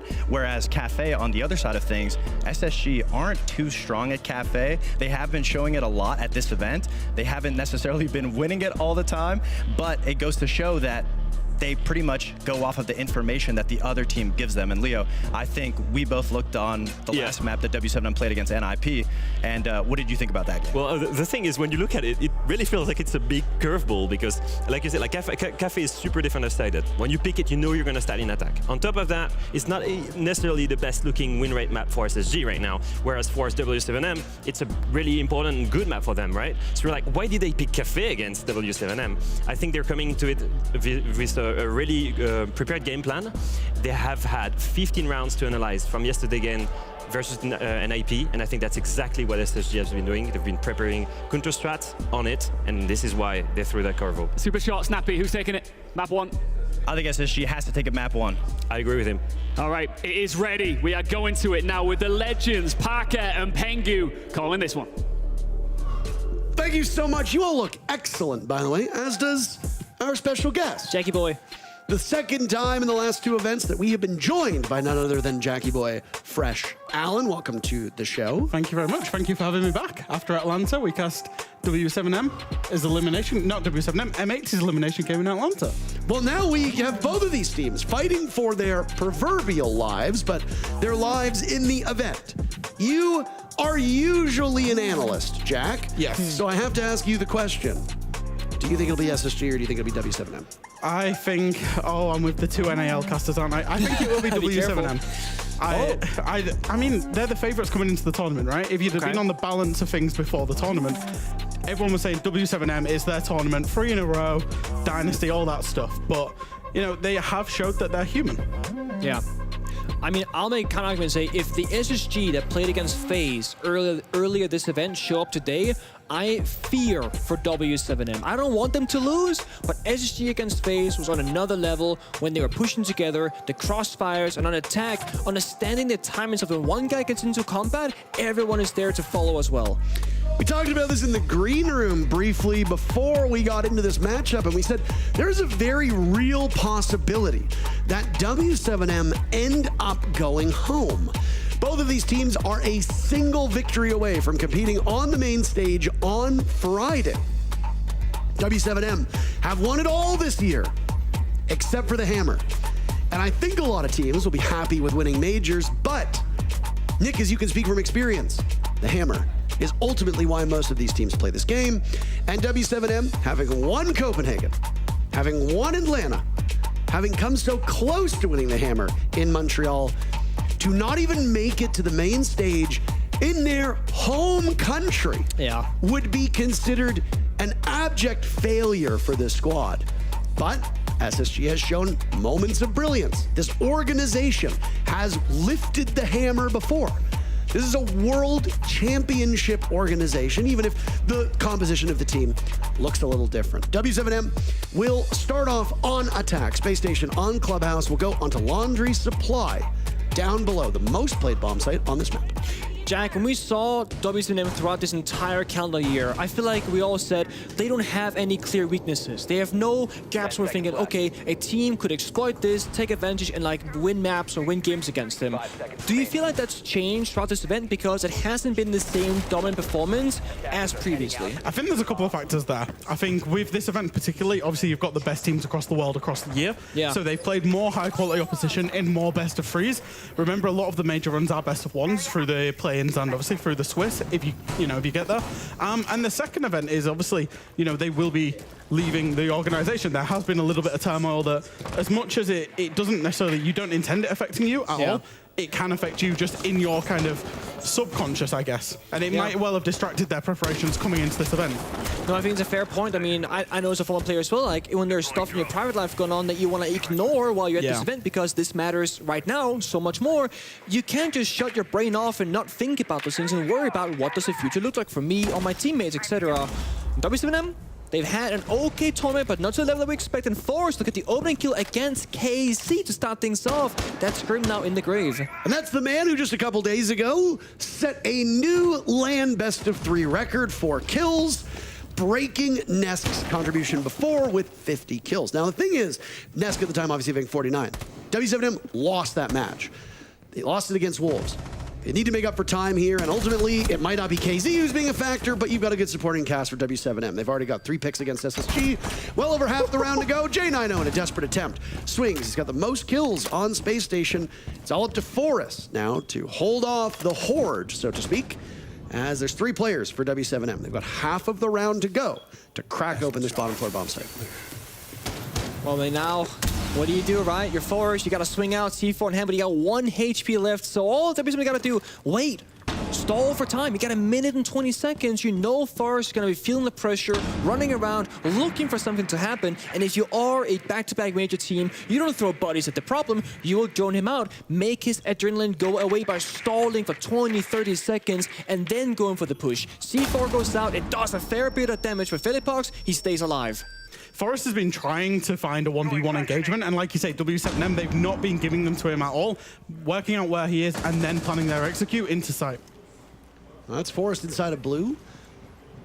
A team like W7M doesn't usually give 1v1s, but when Philippox is looking the wrong way, it's easy for Forrest to hit the deck. Problem is, he now needs to get over to Church, and he doesn't have very much HP. Only 8 bullets left in this JV92 to deny more than 3 kills to go Forrest's way. Right now, in terms of play, it's KZ and Herds as the top 2 performers on this W7M roster, but JV92, despite having a bit of a slow tournament, is always an offensive threat. And that's the beauty of W7M, right? It's like they get their strategy right, and then they've got the top players. Obviously, KZ came up with the kill record. Herds we talk about a lot. Herds actually got a huge 3K inside of that round, and when one isn't firing, the other tends to be. If neither of them do, then JV can be the one that kind of steps up there as well. I thought for W7M, it was a very, very good read into the round. They obviously were trying to clear out from the top floor, but they were baiting out the aggression. As soon as Herds had found that double kill, they knew that SSG were going to come back at them and try to get 1 pick back, because if SSG just retreated back down to site with like, what, 2 minutes left, they were not going to win the round. So SSG had to get aggressive, and W7M had a great read into that. It's funny because when SSG played Bleed in their first game here in Phase 2, they did the same thing where they're expecting Bleed to aggress into them, holding window jump out, shutting down rotations, etc. So I'm very positive both SSG and W7M have been studying each other here on Clubhouse and coming up with a counter strategy methods where, okay, when they go aggressive, we gotta play passive and vice versa. Likewise, I also expect a lot of different flex operators with attack and defense in both teams. Already now, we see a switch up. Now a more util-oriented CC Hoffman SSG, right? They got the Bandit, they got the Asami, they're playing Walter Knight with the Mute as well, forcing out an EMP economy style. Whereas WSM, well, they got a Maro Jack, they can go really fast. One interesting thing about this team is obviously W7M has played a lot of maps because of the run that they have been on, and they've played more maps than a lot of their contemporaries. 18 maps played up to this point. Heading into today, that means before the Sonics phase match and before the DZ VP match, which is still going on the other stream, by the way. The most kills in the tournament was Mowgli at 193. KZ was right behind at 192. Herds was right behind at 190. Then it goes Brendo, then it goes JV92. So 3 of the W7M players were in the top 5 in terms of kills. Now, obviously those numbers don't stand anymore because you've had FaZe players, you've had Dark Zero players getting more kills for all the maps they played, but that is really quite impressive. And even though JV92 hasn't been as good as usual, you've relied on the rest of the team. The supporting cast is there. KZ credited with that kill, even though Philippox looked like he was able to get it. Opening pick breaks in favor of W7M, that's half the round gone. It's very clean. And I mean, again, SSG, they're on the back foot here. No trades, nothing coming through. Everybody isolated and singled out. It's a hard round for them, but Ashen strikes back. Fultz fighting his way through Logi, but it's Philippox to punish him.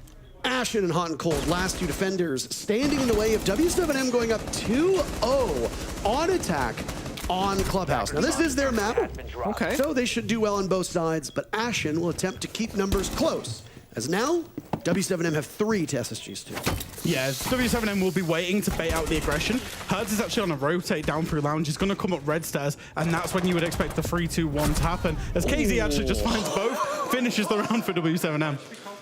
Damn. I mean, if you're Ashen, you're doing okay, right? You're aggressing out, finding some success in that round, but the rest of the team, especially the man right here, J9O, he is the quote-unquote star performer. He's up there in the clutches on the top 5 category and stepping up time and time again, not yet to be activated here in the first game. And the difficult thing about playing a LAN, playing best of 3s, playing all these rounds in different teams, you have to constantly deal with a different approach from your opponent. Yeah. There has to be a limit to any player's skill level as to how many different methods you can do well against. One of the things that we've talked about a lot actually across this tournament is how the top teams can change their approach and change their pace, particularly within a round. So what a shot by KZ, by the way, as we saw that replay. When that happened, when that entry kill happened, what you saw is SSG's reaction to try and get one back, focusing really, really hard on that trade game. And that's where W7M were slowing the pace back down, expecting that aggression. That's 2 rounds in a row now they've punished it. I think for SSG, they need to read into that a little bit, that this constant aggression they're trying to provide back is being punished, and find a way not to give the entry kill or to find those kills back on the trades. We referenced this in the match that just happened, because it also went to Clubhouse between FaZe and SQ, but 60% overall win rate for the defenders on Clubhouse. Every single bomb site on this map tilts in favor of the defenders, and yet W7M have made it look like that is not the case. Yeah, that's what good teams can do. I also think, despite, so when W7M banned Monty, SSG were talking in chat, we're not gonna play it anyway, you made a bad ban, yada yada yada. But to Jack's point, if SSG want to slow things down and stuff when they go on attack and whatnot, they can't because Monty's banned. And on defense, yeah, you could maybe play Clash, not all that common. Forest finds the opening kill. That surely will slow down W7M because they only have one member less down this round, and it's the IQ who's going to scout for those C4s. And look at the trigger reactions from all of the players on SSG. In the previous round that they defended Church, they lost the kill and had to get aggressive. Yeah. This time they've got the kill and they've gone back down to site. They know that the win condition is the fact they can play now 5v4s on sites, and W7M will still waste that time droning out, clearing the top floor, clearing the mid floor, right? Nade's still in spawn droning. So SSG, great start to this round because they've achieved that opening kill. The win condition is obviously now very much in their favor. Yeah, the thing is, only one C4 in pocket and no smoke. I always get a little bit antsy that, okay, do they have enough utility for when that execute comes through, right? They can only deny the plant with a single C4 from Ashen, assuming he doesn't use it earlier before that happens. W7M, they have Capital and Grim on the board, Jack. I feel like, yeah, falling back is smart, you stay alive, but I don't know if the Let's get the door broken down, boys, together. It goes faster. Teamwork. Yeah, it really is. But I do wonder if SSG, they have enough to actually allow themselves to fall back because they invested so much on the roam. Well, you've got all of the utility from KZ's gadget. He can hop on drones and has one of those can openers in back pocket. State of things for SSG, as you all mentioned, is they get back to the bomb site and they just sit and wait. On Clubhouse, against a team that isn't roaming, it's not unusual to take a minute to a minute and a half just to drone it out. Yeah. And then you need to get in towards this bomb site. As you pointed out, Nade was still sitting inside a spawn. Yep. You've got a Capital, you've got a Grim. There's lots of denial here from W7M to flush these players out of the spots. JV92 is going to drop, but it's Fultz to deftly handle that. He can also now look towards main stairs, as Moto is very firmly out of order for this W7M team. They're fighting for this. Folt swinging out. He knows he's in a bad position, but again, if you swing out, might do some damage, might get a kill, but you gotta stay alive. Foltz is still persevering. Kiba barriers on 2 separate doorways. That open panel in the middle will do him some good if he wants to fire back. Fullypox dies at the hands of Hot and Cold, and SSG have learned from their mistakes back in round number 1 and are riding it out to what looks like a successful round. Nade will toy with Foltz, who's playing this shrewd angle. Hot and Cold another, and it's a flawless round for Space Station to get themselves on the board. It's good stuff, no? I mean, I said, I don't know if they have the right tools for it. I expected W7M to go for a good old kitchen-style head drop, you know, bees go out, fire smokers, etc. Maybe get a post-plant. But no, like straight down Moto, gone 6 to cancel barricade, try and take the engagement, and they actually miscalculated the pre-fire angle onto Foltz, and it cost them. Yeah, it absolutely cost them. I think, obviously, Azami being so impactful in that round. You know, we saw it was Foltz playing on the Azami. After he got the kill back into Moto, closing it back up, as you see here. And this is one of the things that I wanted to talk about, actually, with the bans. So Tubero has been banned away by W7M, which I think is actually a great ban on Clubhouse specifically, because it enables you to open the walls so much easier on a map that is slow. Obviously, when you ban away the Tubero, and SSG have banned away the Fenrir, that leaves Azami open, and Azami can be, you know, just devastating in that late round. So and I think that's why SSG has so much confidence to retreat at that point. They had the castles, they had the mirror, they had the Azami. It was actually just a utility maze and hellhole for W7M to try and work through, and, you know, obviously they gone 6 the castle, died, and then an Azami keeper barrier closes it back up again, so. No, you're right, and I said this earlier, but like, only a couple of years ago, if you're a pro player, there are very few things to like keep track of and keep in mind in these attacking rounds compared to now. Where it's like, you're a player, you gotta deal with so many things. Where it's like, you cannot prepare for every scenario. Like, look at this round. You gotta worry about Asami, Mira, Kaid, Castle, Omai. That's like 5 different kinds of tools. And on attack, you wanna try and pick up as much as possible, right? So you get IQ that can see the Kaid Claw, for example. Okay, Thatcher counters with Kaid, but now you have no way to deal with the mirror windows, for example. So there's always something that you're gonna be weak against on the attacking side, most likely, because you also need a hard breach, which you just natively need to bring every single round to breach open walls. So you do your best, you bring as much as possible, utilize those drones in the drone phase, and then you attack a repick into the best case scenario for what you want. Nice start by W7M here. They're choosing to get both the east side and the west side Jacuzzi breach off at exactly the same time, pretty early into the round. This puts SSG under a lot of pressure. Have they achieved the breach? Yes, they have. That puts SSG under a lot of pressure because they have very minimal room now to work with. I like that you referenced IQ because, Nick, you and I have been seeing a lot of her play, especially on this map. IQ's pick rate heading into today was 9th most picked attacker, which I feel like we haven't seen this much IQ in years. And of course, a big part of IQ is reactionary. If your opponents are bringing a lot of operators that don't have a ton of value, you might bring her for the gun, but then you can also bring Grim, who has that same commando. So IQ will pay off if your opponents have a very electronic gadget-heavy lineup, which, as you can see from the left-hand side, SSG doesn't necessarily, but you're going to get good value from that gadget with the operators that are on the board. One of the things that I love here is how SSG have reinforced off construction. You can see it here, causing problems for W7M. SSG are now really laying into the utility aspect, and a very nice and unique C4, I think, prepped by J9 here. Might be able to find some success even when this breach goes off. He tosses it out, threading that needle, but does nothing, as it either gets shot or if it blows up, it doesn't net much at all. The only damage that's been done so far in this lobby, other than Nade taking what I imagine is a tiny bit of damage from the Electric Claw, is KZ, who maybe also took that damage from the Electric Claw. No teams coming to blows yet in the final 45 seconds. But it's about the layers here for SSG. They're burning so much utility step by step, and time as well step by step. And now WSM, yeah, they're close to the side, but not close to win the round. There's a hop out. Fullypox dies. JV92 answers back. Impacts from Foltz going towards the door, and almost a 1D onto this position, as now it's JV92's opportunity to pull out the sidearm. All of his teammates are down for the count. Nade and Herds may be retrievable, but they're both bleeding out. So JV92 on a fraction of HP, heading over towards Logi, but it's a really nice angle held by Ashen, and SSG tie the game.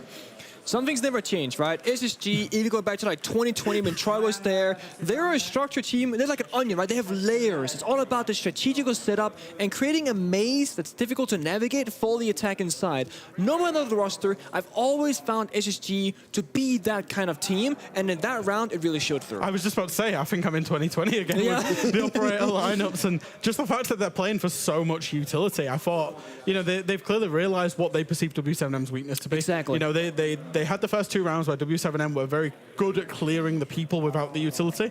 So SSG are like, right, let's sit back, let's... Defender exposed. He got all the way out of Oh, that's how he got the kill? Wow, he got 2. Both? No. Wow. Oh, the injury, yeah.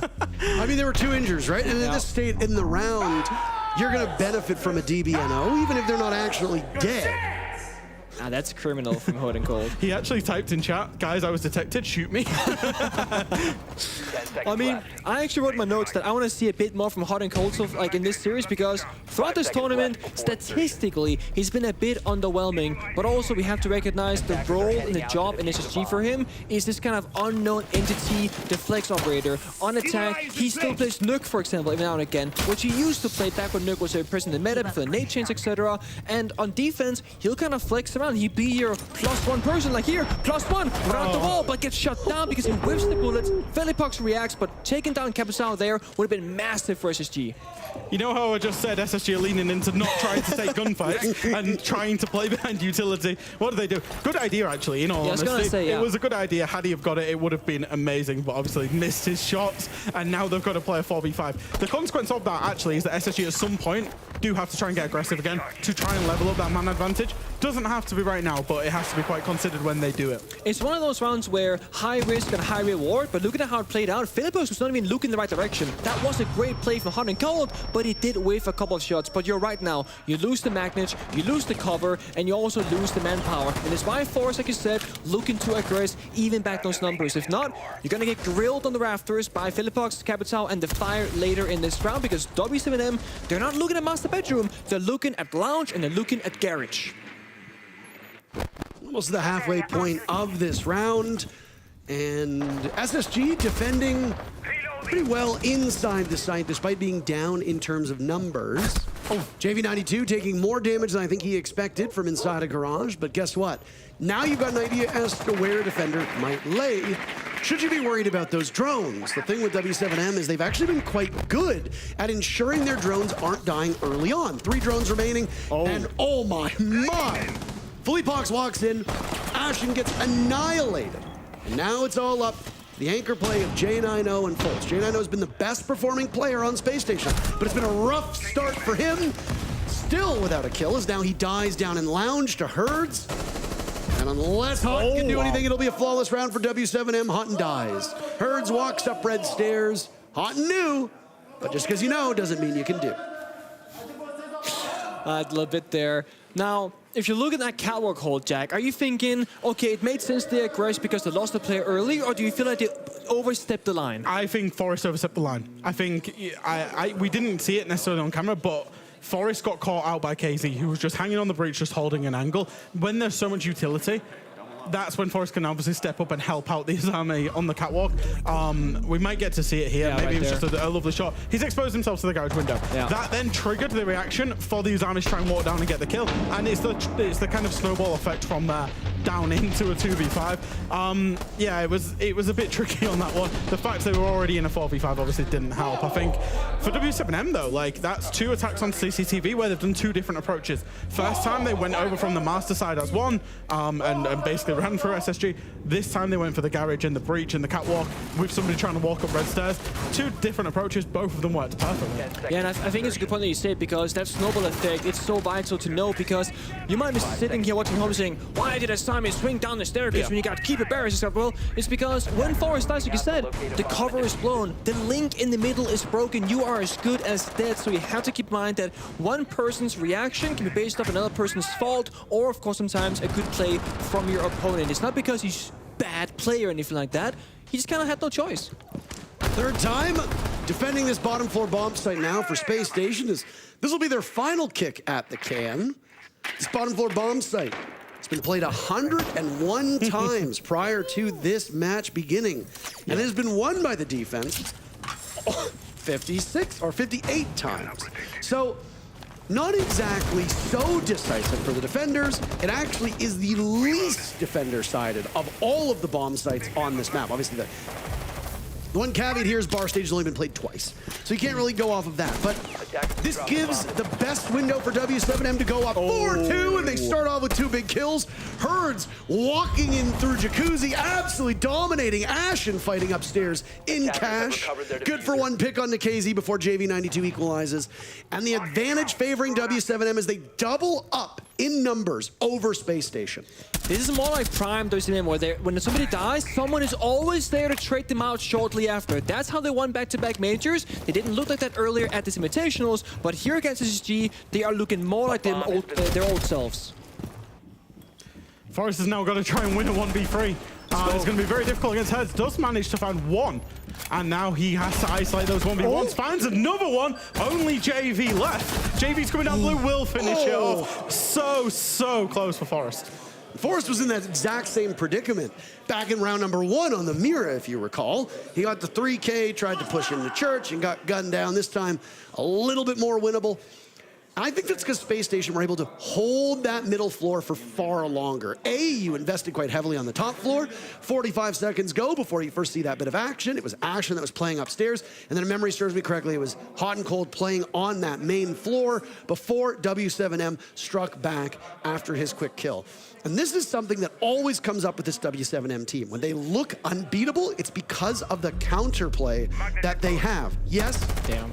You might get an early pick against them, but they almost always attack in lockstep. Nick, it is something that Kix and I talked about when we casted you way back, was that G2 at their prime were so proficient at immediately trading out a death, which is exhausting for teams. You are never given breathing room. You get a pick, it's punished right away. You can never seemingly outrun and escape your opponent. And when W7 does that, it's smothering. SSG is dealing with it right now. W7M win 4 attacks on Clubhouse, which is a great way to start this match.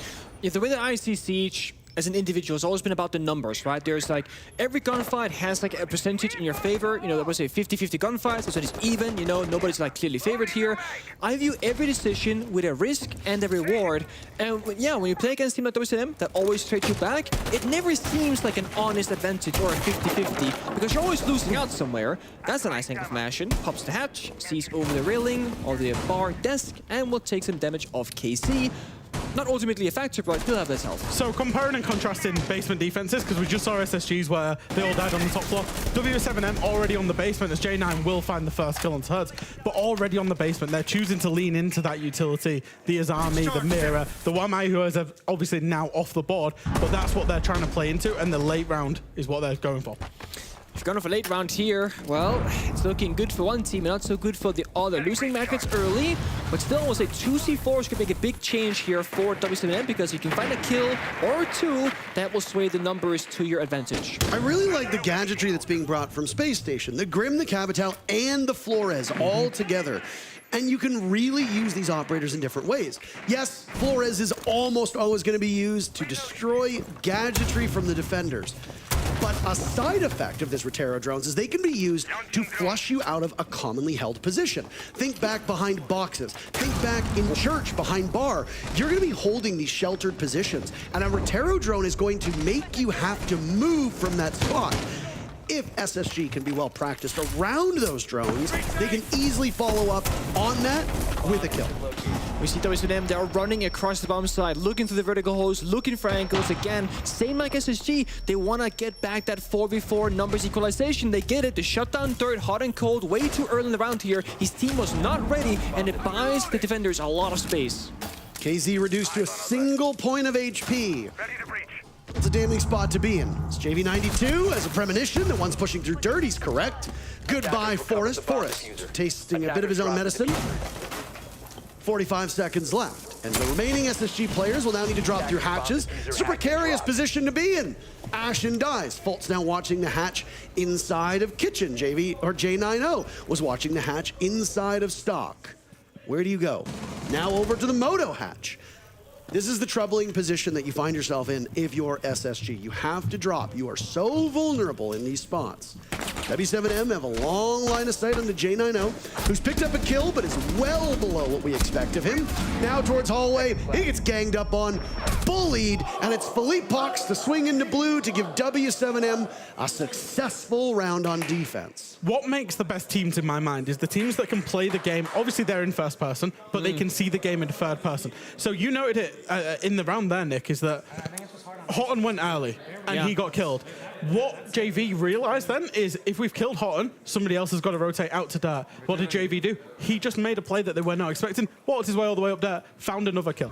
And that would take in a 4v5 into a 4v3 that sets themselves up for when the execute comes in, they've got the numbers advantage. I'll piggyback off that because it was KC who got the kill to the third player, who's now 1 HP, but it's JV with full health that takes third control, and that just proves the point that, yeah, they got the overview. Not only do they recognize that there's a gap somewhere, they sent the right player. If you send KC with 1 HP, he's not gonna hold third, he's gonna die. So, small decisions there, but it shows the depth of which W7M are playing CJ right now. And SSG aren't actually playing that badly. I know they're 2-5 down, but it's just the absolute minute things like that that is causing the round, the pendulum of the round to swing in the favor of W7M. 10 seconds. So Jack, you're not a player, but you do play the game quite a bit. So you've been in like, you know, tournaments, right, etc. If you're SSG right now, do you feel like there's a way that you would want to play this out? Do you want to go super fast, catch them by surprise, slow things down? What do you feel like they should change if that was you? It's rough, actually, because, like I said, they didn't play that round badly. It was just Houghton making a micro decision that caused the knock-on effect of that. So I think at the minute, even though you're 5-2 down, you probably just trust your process a little bit and just trust that individual players won't make those mistakes time and time again. Okay, well, I like that. And I also agree with it because, as you said, no big faults there, small things. And W7M, they're in a similar position where, yeah, things are working for them. Why should we change anything around, right? So it is considering down to SSG to change things here. They can keep it the same, but the outcome, the result has to change. They gotta find this round victory on the attack. Otherwise, very quickly, this will slip away from them.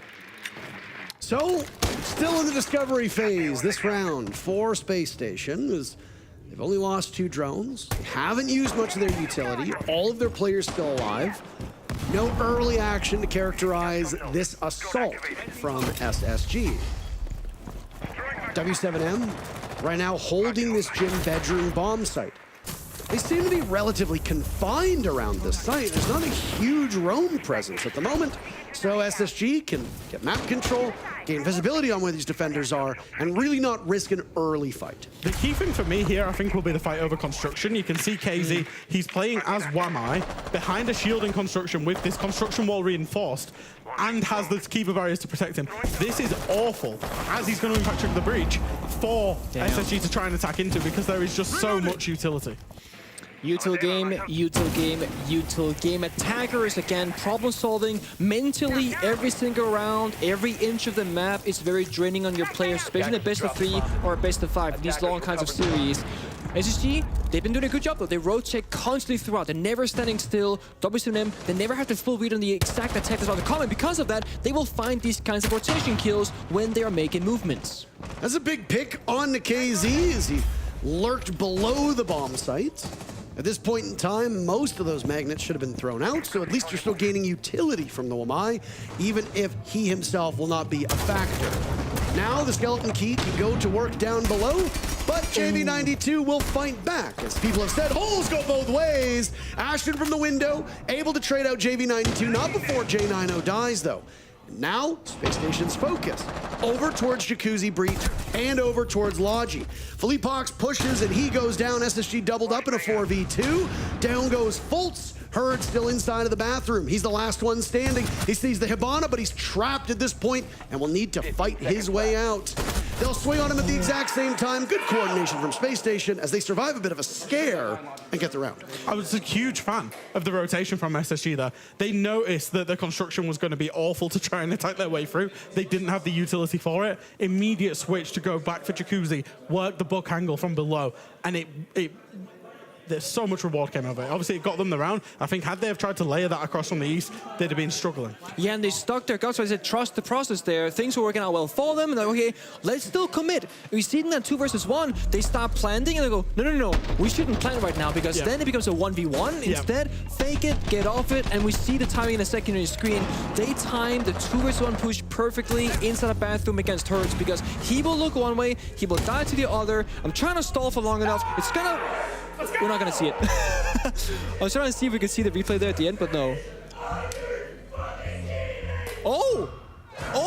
That F-bomb came through clear as day. That was the other what stream. happened. Oh, the B stream is popping off. Xenox dropping a heater on the cast.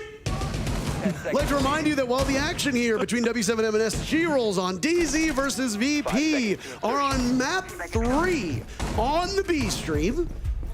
The winner there moves on to the upper bracket finals. The loser does not go home.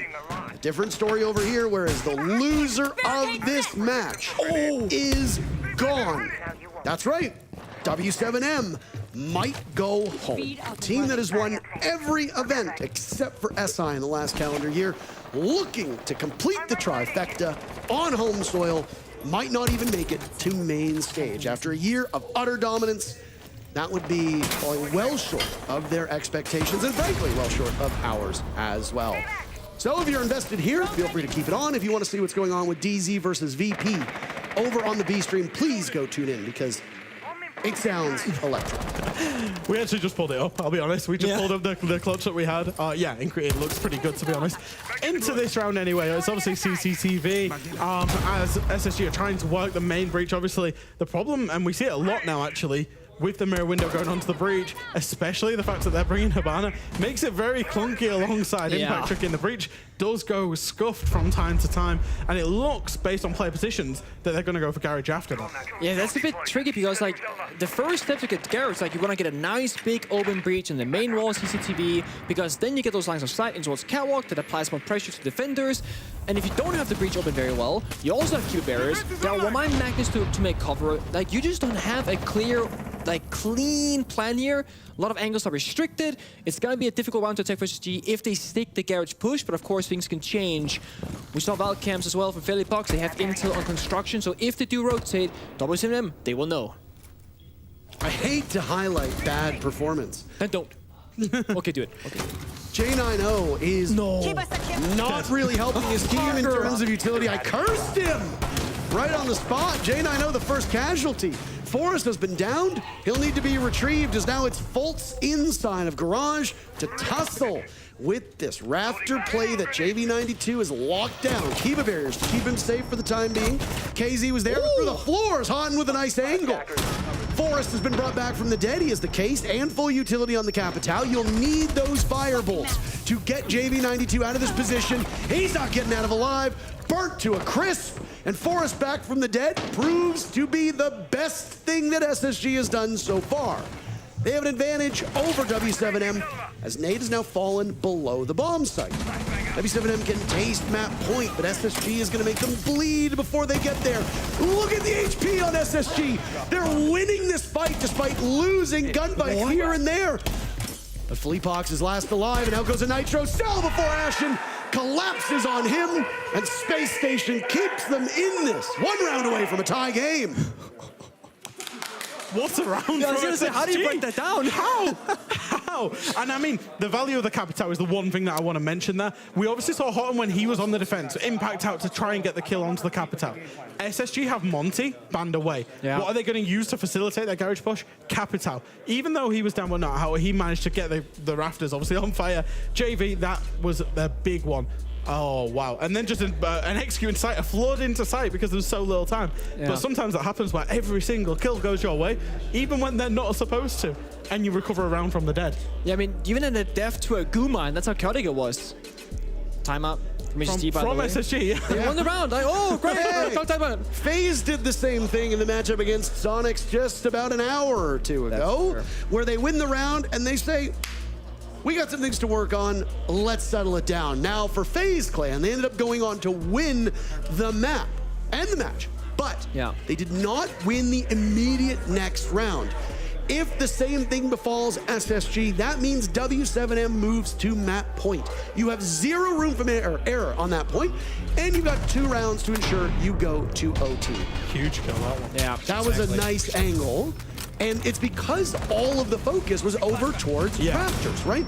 There was SSG investing a ton in Garage, and you're not expecting somebody to be down below you in Lounge to pick apart the defense. Oh, wow. There's a Legion kill. Yeah, exactly, the Guma kill. And you know what? I would say for Forest side, that was worth it. Because if you put out the Goo, you'll die regardless, but by spraying down an angle, you might get a kill. He does. I guess Xenox isn't the only one dropping F-bombs on this podcast, but man. We've devolved. I do like the timeout because SSG, they should not have won that round, in my book. When it comes down to clutch factor, they played well, sure, but strategically, the breach didn't get open correctly, Garage was a mess, but the flood on the side was effective. So now talk things through. You're gonna end this match either on attack, where you'll be staying, or you'll go on OT, of course. So now get ahead of the problem. You're only 1 round behind your opponent. They can still build the lead. Oh boy. Okay, JV. He's my fantasy league pick, by the way, so if he does well, I'm very happy. If they lose, I win.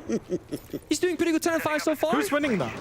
Nick is in first right now. Nick is actually in first right now. Jesse, am I actually? As of last night, I believe from the numbers I saw. I believe I'm third now, and Jesse second with Lynx #1, I think, something like that. I don't know. But I'm up there, top 3, I believe. Of course, casters who have the script are doing well. What a shocker. Oh, wow. J90, 1-9. A dreadful performance here in this very first map. Gentlemen, what is going on with J90, and is it impacting SSG to this point? This round is over. I'm sorry. Yeah. I talked over all the kills. Why? Because W7M got 4 kills in the span of 15 seconds. There's a minute 50 left on the clock, and W7M are up 5v1.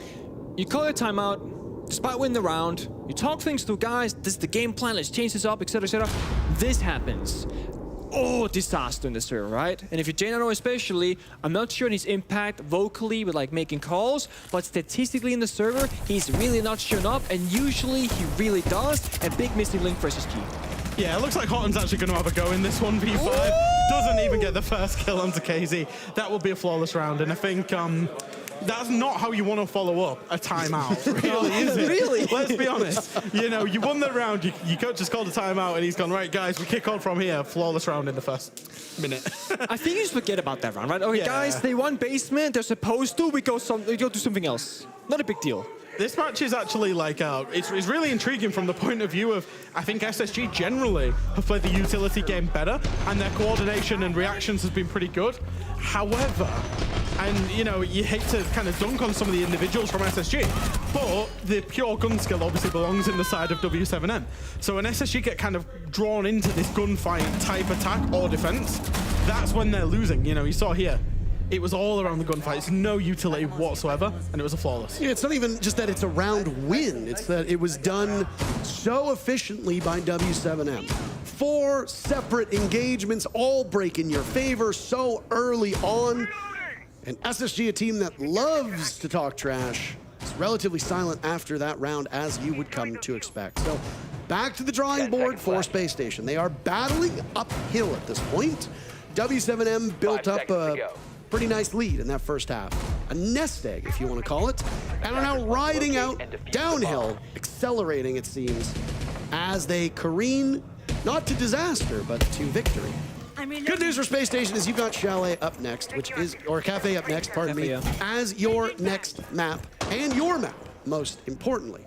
So that will be a thrilling matchup. I asked this question about J90, but then he died, and then the round was basically over. Don't do it again. Really get to... Don't do it again, Parker. Space Station doesn't pay me nothing, so I can ask this.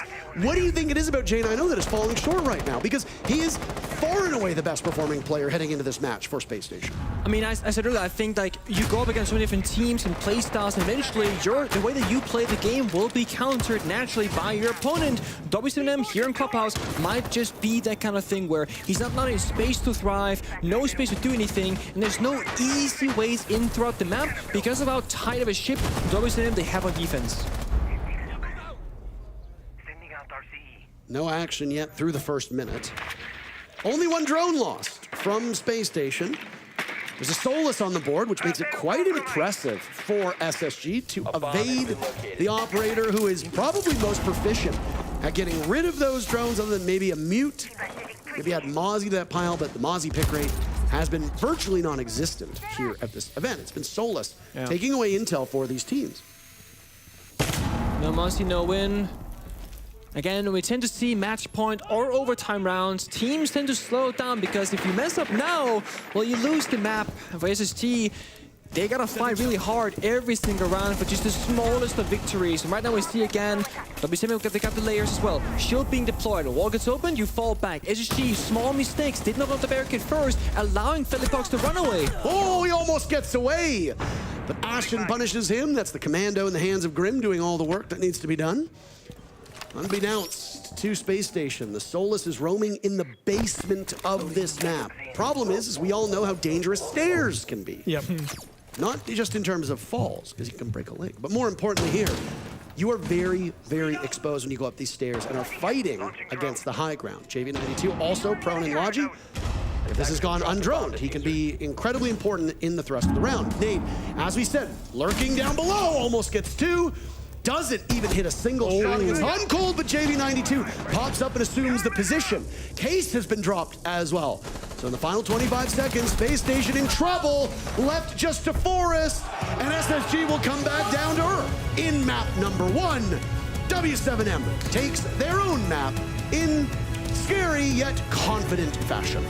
You gotta change things up now if you're SSG. If you go into the exact same game, like say strat style on Cafe, I'm not sure how things are gonna play out. We gotta see Gen and No come alive, and we gotta see them be able to control the pace more against that of W7M. And that's it for map number 1. W7M will go up against SSG on SSG's map pick of Cafe. It's up in just a couple minutes. We'll be right back.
W7M take their map pick in Clubhouse and continue their push for the main stage here in Sao Paulo. SSG have some work to do if they want to crush some Brazilian dreams here.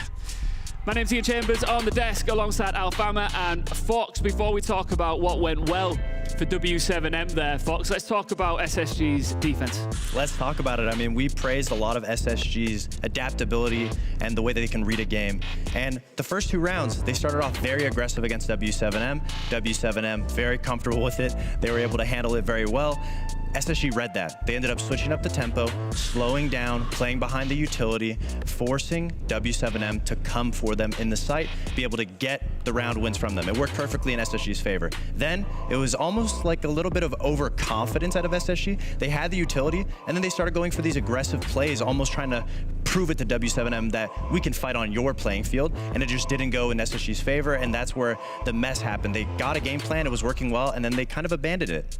Yeah, Alfama, you've got some examples of how playing around utility was the only way for SSG to win rounds. Yeah, exactly. That's exactly what Fox was saying, is that I don't understand the risk-taking in extending too much. When you look at these rounds, they're actually playing really well. It was a 5v5 up to 40 seconds left, which is something that they want, right? Because W7M likes to be fast-paced. They like to enter the round really quickly. They like to flood and gain a man advantage early in the round. And what you want them is exactly to not do that, not get the man advantage, and play a really late 5v5, slow and methodical, force them in that slow-paced game style that they don't like. That was the first example, right? A late round execute that they win, SSG. And that's another one, but this time in attack, how SSG is using the utility to clear and win the man advantage. Here with the flashes and the Capitao bolts, utility is their key to success right now. Let's not take too much risk in gunfights, open gunfights. Rather use the utility as the #1 gadget to win your rounds. Exactly. Why take the risk? W7M had 6 opening kills, and on all of those opening kills, they got a 100% conversion rate on winning the round. And that goes to show that W7M obviously wants you to fight them. They want you to peek them. They want you to go for these engagements, go beyond your utility, beyond your comfort zone. And that's where they're able to hit their shots, and that's where the confidence just flares out. Yeah, they handled the aggression really well, Fox. I've got to ask you, Alfama, we are now going to Cafe next. SSG's pick. Which way do you see this going? Well, so far, right now, if we keep things going like this, they clearly had a game plan coming into club. The thing is, they didn't execute it properly. I think they didn't play around the utility too much, and that's what punished them. Now, looking into Cafe, with the operator lineup they brought, right? They brought Green, they brought Capitao, they brought utility-based operator that removes strong positions. I think it's the perfect lineup for Cafe, actually. It's the perfect lineup to hit side directly and avoid that aggression that W7M is bringing. So if they can keep that going on in Cafe, I think they can actually win this. Absolutely. The utility isn't the main factor. It doesn't really stop SSG's attacks on a map like Cafe. It's very linear. So information is the biggest key. Information is what's going to guide SSG through these initial round wins, and they need to be able to get a little bit more of a comfortable showing on Cafe. It's the second most attacker-favored map, which is surprising because Cafe is such a defender-sided map. SSG doesn't have a problem of getting in the map. They have a problem of securing that first pick and not losing a trade back. So if they continue with that operator lineup like you brought up, I think they'll be able to put a little bit more pressure between W7M's roam game so that they won't be able to connect and get a trade back. I think we can all agree on this, that it's basically the early round that is currently defining who's winning. If they can keep their man advantage in the early round and play until the late round and play around the execute, SSG strategically should be better and should beat and win these rounds. If W7M in the early round is playing aggressive and gets that opening pick, then it's on their hand that they will win the round. So right now, what you want to do is play safe in the early round, and in the mid round, prepare execute, and play around that late round execute. The 20-second meta, that's what they need to bring right now to win. Do you think that you want to see more, the vocal, loud environment from this SSG roster? There were moments where it got loud. I think they've been louder in the past, but it's when your back's against the wall, that's when you really need to step it up. But I do feel like W7M have got that, key, vital map-winning experience where it's not going to affect them too much. They do. I will say that W7M, the biggest factor for them that we talked about through the tournament is overconfidence, and they are very confident right now. Obviously, when you have an opponent screaming at you and you're able to shut them up a little bit, it puts you in a comfortable driving seat. And from the side of SSG, I want to see maybe a little less screaming and over-exaggeration and a little more just focusing on yourself, making sure you get those rounds. And once you have that little bit of a safer cushion to sit on, then go crazy. It's funny, it's actually two completely different perspectives on how they should win and approach that game. And one thing that I'm actually surprised is, I was talking about, you know, how I feel like W7M must feel a lot of pressure because if they lose here, they won't see their home crowd after such an amazing year. And I don't see the pressure so far. I just don't see it. They're having fun, they're playing aggressive and winning those gunfights. It's back to the W7M that won 2 consecutive majors. Yeah, I mean, look at them right now on camera. Look at this. It's a prime example. Man's about to eat. He's eating American. Yeah, Jamie. That's exactly the sort of vibe that you want to see from them, because you might have thought that coming into this matchup, you know, it isn't the W7 of old that we've seen at the recent majors, the dominant W7M. But the fact that they are here and they're bringing that same bravado and confidence that you would expect when they're on fire is a really good sign, isn't it? It is a really good sign. I mean, I think it can bite them in the back a little bit if they let it get ahead of themselves. SSG is a team that mentally doesn't do that normally, but when you see them going back and forth, focusing a lot more on the screaming in the first map, I think it goes to show that maybe what we've talked about in the pregame, where they are maybe unexpected to be in this position, their expectations were very low.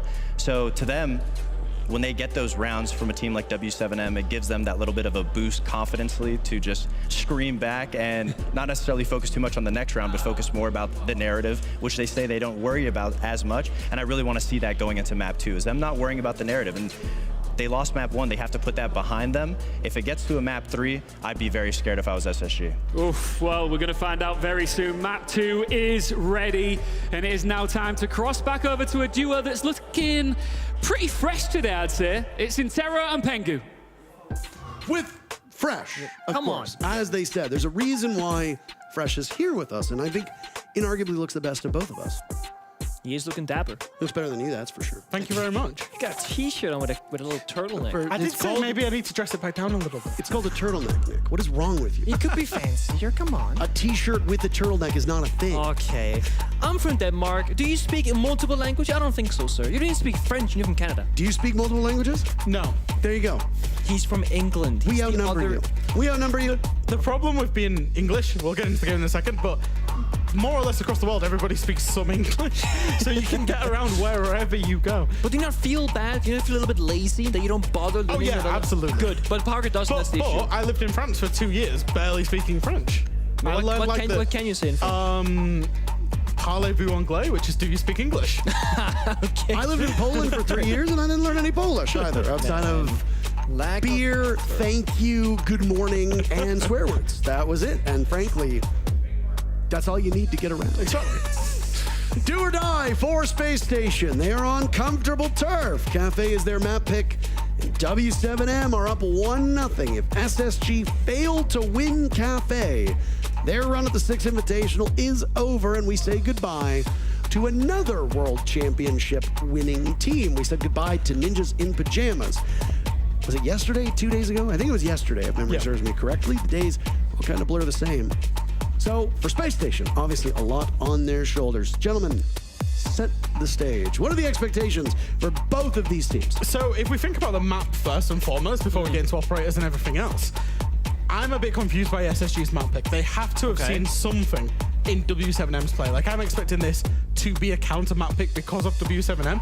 Because SSG at this event, on this map, have lost it twice. Oh. And won it once. Okay. All 3 of those games, 14 rounds in overtime. Oh. They lost it 8-6 against Wolves, 8-6 against Dark Zero, and then obviously beat FaZe 8-6 on it as well. So it's not a map that is particularly high preference or that they have particularly good results on. And if you're picking it, knowing that you will be attacking first, I presume it is a counter pick specifically for W7M. I'm actually a bit surprised by the operator bans because I expected 2 operators to be banned out by whatever team, Monty and Asami. But instead, neither is actually banned here, so both defense and attackers, they have those tools available, of course. W7M, they banned the Grim, which you might be thinking, why would you do that? Well, on cocktail attack, reading attack for those window repels, Grim beats in the windows to get the intel. Is it clear? Is it not? If it isn't, capital fire follows, you burn them. If it is clear, rappel on in. Grim has a very high success rate and pick rate here on Cafe, that's why he's banned, but you're giving SSG the Monty now, something that they didn't have previously because they banned it, or they was banned against them rather, on Clubhouse. That could be a different way for them to deal with these problems. There's a Nitro cell lined up. I don't know if you saw that. There you go. From Herds, tossed out. Sin pulled a little bit early. Fultz lives because of that. J9O. Coming into this matchup is the highest rated player on the team and had the most kills as well to go with it. But he had what I think you could categorize as his worst match so far at this event. I believe his final tally was 1-9. Memory serves me correctly? Yeah. We need the numbers pulled up, but ultimately, he was ineffective with his gadgetry and ineffective in terms of gunplay. And when both of those things go awry, you end up not being much of an asset for your team whatsoever with a team of SSG that relies on him so much. And he has been the win condition through so many rounds, you simply cannot have a bad game from him yet again. So, you need to start off strong. Hot and Cold and Fultz will do just that. As almost a minute and a half into the round, they get picks onto both Herds and Fleepox. There's more above. Casey now is still roaming. They're gonna full commit here. It's gotta be, you know, around win or lost upstairs essentially here. Casey looking for a kill, but does he have to read? Impacts the wall, does have it, and the shots lands as well. Nice kill on the Fultz. Now it's JV92, who's unretrievable. Sees in the afterlife. Ashen in on the fun. Fultz, Ashen, and Houghton all with kills so far, leaving J9O and Forrest to find them. Forrest will be playing on the shield. Problem with Monty, as we've talked about before in previous broadcasts, is that if you don't have a supporting group around him, the Monty is not particularly effective. A second kill from Hot and Cold. Now it's all up to Nade. W7M thrust backwards on this very first round. Diffuser going down. Nade looks the wrong direction, and J9O, I believe, matches his kill total from the first map and does so in the very first round. SSG start off 1-0. On Clubhouse, when SSG were playing much more together, slower, utility, and you could argue say strategical rather than for kills, they looked so much better. They actually looked so much better across that game. They just didn't do enough of it. First round, they got the full clear, but they took it very, very slow. Yeah. As soon as they got that into the 4v2, I think it was, they knew that KZ was off site and therefore hit the site and pressured the one player on site, and it was really, really nice reading. The one thing there are positives despite the fact SSG are down one map, and that is one of them. Their reactions to their opponent and what they're doing has been very good so far today. I don't know if you noticed, but Forrest playing Monty that round, but we never saw him till he planted the diffuser because he was on drones until like the 4 versus 2 basically. He was basically in spawn, droning, checking, etc. He wasn't really actively partaking in that round from what I noticed at least, and he wasn't needed. The roam clear, Monty's not so quick for that. It's more about, getting down the diffuser, pushing the bomb side, whereas the Blitz, if you were to play that operator, that's more about going fast, hunting down roamers, etc. Forrest was hovering Blitz for a short while there, but because it's a top floor attack, it's not really a high-impact operator. Too many angles, long lines of sight, open rooms, very spacious area here on the map. So instead, we see Capital and the Gridlock.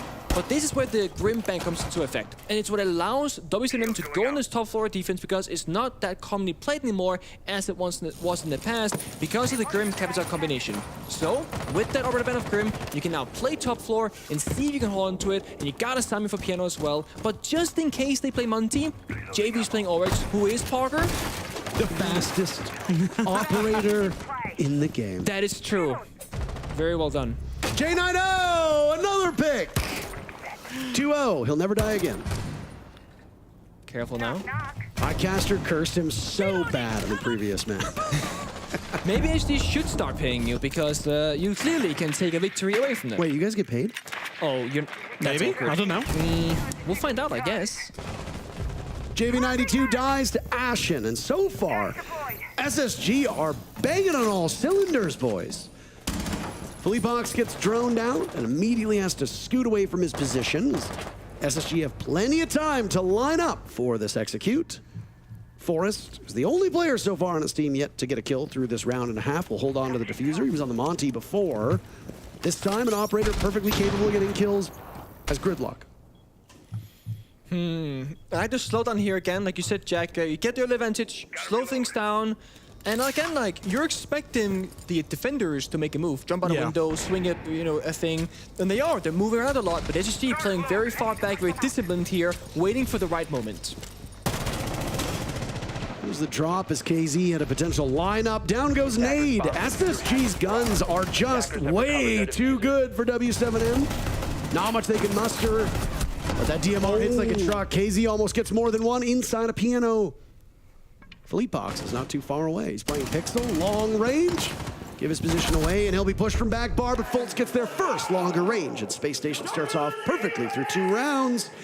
Stark contrast to what we saw in map number 1. SSG looking definitively like the better team. Again, a lot of good patience once they got that first kill coming in there, and I think, you know, W7M kind of was the undoing of themselves. They'd lost a couple of kills.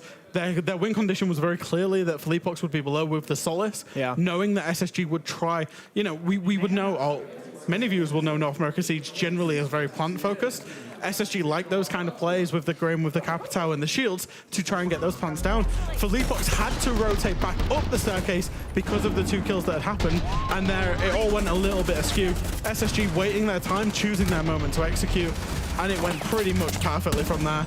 Got a bit hairy in the 2v1, but they saw it out. And I think, you know, we said coming into it, or I said coming into it, that Cafe had to be a counter pick, and it looks like they've absolutely done their homework. Absolutely done their homework on W7M. I agree with you. And speaking of how, you know, NA, they like playing of the plant, etc., both of these 2 teams very plant and strategy oriented. Going into this, there was 11 maps played for SSG. They have 30 plants total. W7M played 13 maps, so 2 more, sitting on 26 plants, so 4 less. These are high numbers of plants. Yeah. I'm not sure if it's literally number 1 or number 2, but it's definitely top 5 for both of them, where they want to get the diffuser down, but we have not seen all that much planting so far on the first map of Clubhouse or here in Cafe. It has been defined on the bomb side, mostly sure, but they fray that chaos of gunplay. I'm not surprised just on this J9 conversation. Not surprised he's actually doing better on Cafe than he is Clubhouse. You see this from time to time with the way Clubhouse plays out. The players that are very, they get a lot of kills or whatever. Clubhouse forces people to play in, I would say, more support roles. You look at breaches, 2 breaches, 1 Thatcher, etc., etc. Yeah. Doesn't get in as many gunfights, and people can have bad days, even if they don't usually. Cafe feels like a map that he'll be able to be a lot more expressive on and get himself into more gunfights. 2 and 1, already better.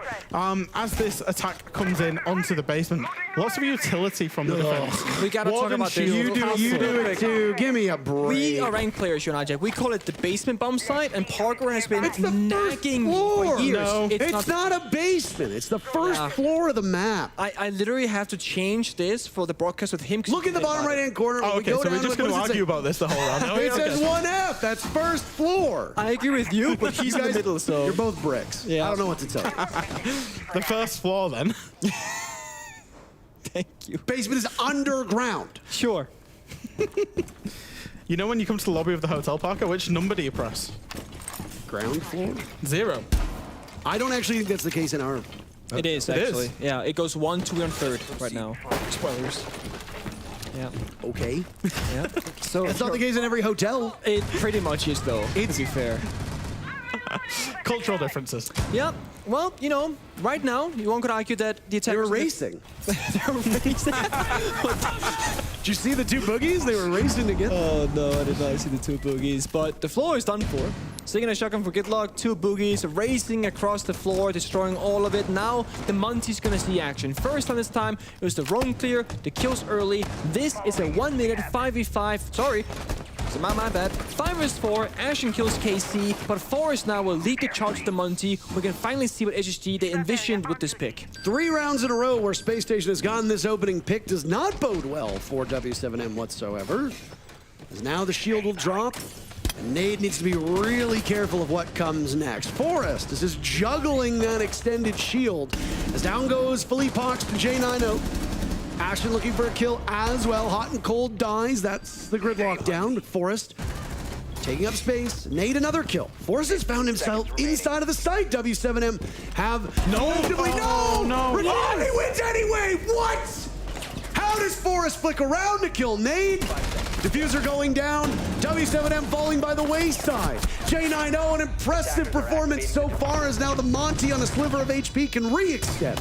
Sit on that diffuser. Bulls getting softened up, but it's Forest to get it done, and his face says it all. How the hell does that happen? I have no idea. I've seen a lot of Monty rounds in my life. I've never seen Monty round quite like that. How is he 180 in I there? don't know. We need to see. Oh my days. Honestly, I have no idea. I think the strategy that SSG had that round was perfect, by the way. Yeah. I think, and this is why I think SSG can outthink W7M. they don't want the win condition to be the kills. They want to place them in basically unlosable scenarios. If we look at how the round was broken down, SSG focused on the top 2 floors, getting the vertical, and then they got down onto the first floor, and then went from bakery side across with the Monty, and it. Jesus. And what that does is it means the defenders cannot play anywhere. So even though it got a bit hairy, they had enough people in the right positions to get their way through.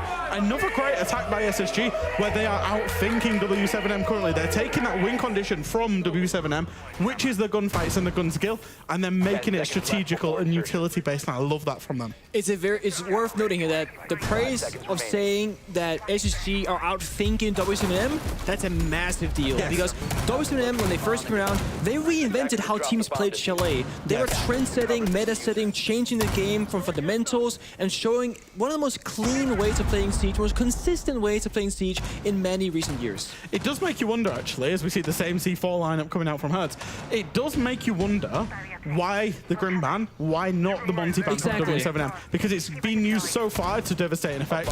C4 will miss again, happened on the first round, it's not going to happen again in terms of SSG know it's coming now, they're just so much ready for it, taking that extra 5 seconds. And I so agree, because I was like, Grim ban, okay, that's like the overall meta ban for Cafe, but it's not what SSG is such a good shield player. Yeah, and they banned it first match, so they clearly have the idea that, hey, these guys do like to bring the Monty sometimes, and the funny thing is when they ban it, like, haha, we're not going to pit anyway, you guys wasted a ban. I don't know. Yeah. They might be overthinking themselves right now because they're not really showing up. We're noting again that every single map at the moment is defender favored. I guess the exception is Nighthaven Labs, which is literally 50-50. Damn. However, Cafe has the second lowest win rate for the defenders, sitting at 54% of all rounds.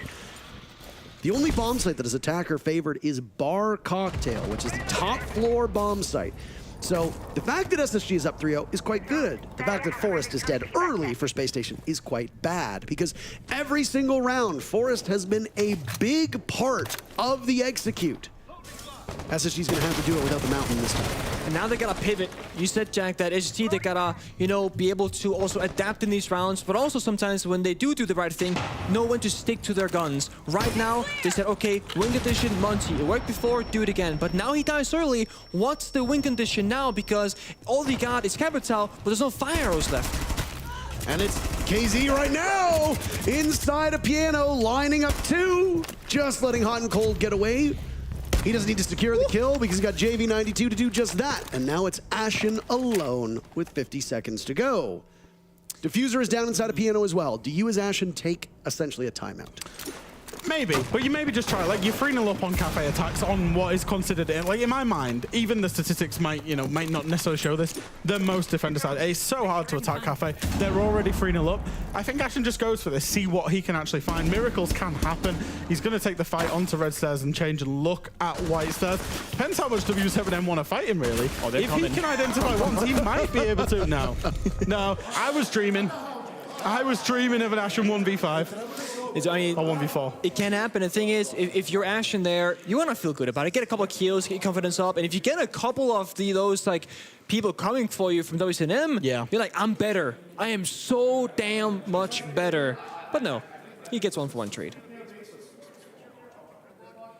He's playing on Whiskey, as you saw.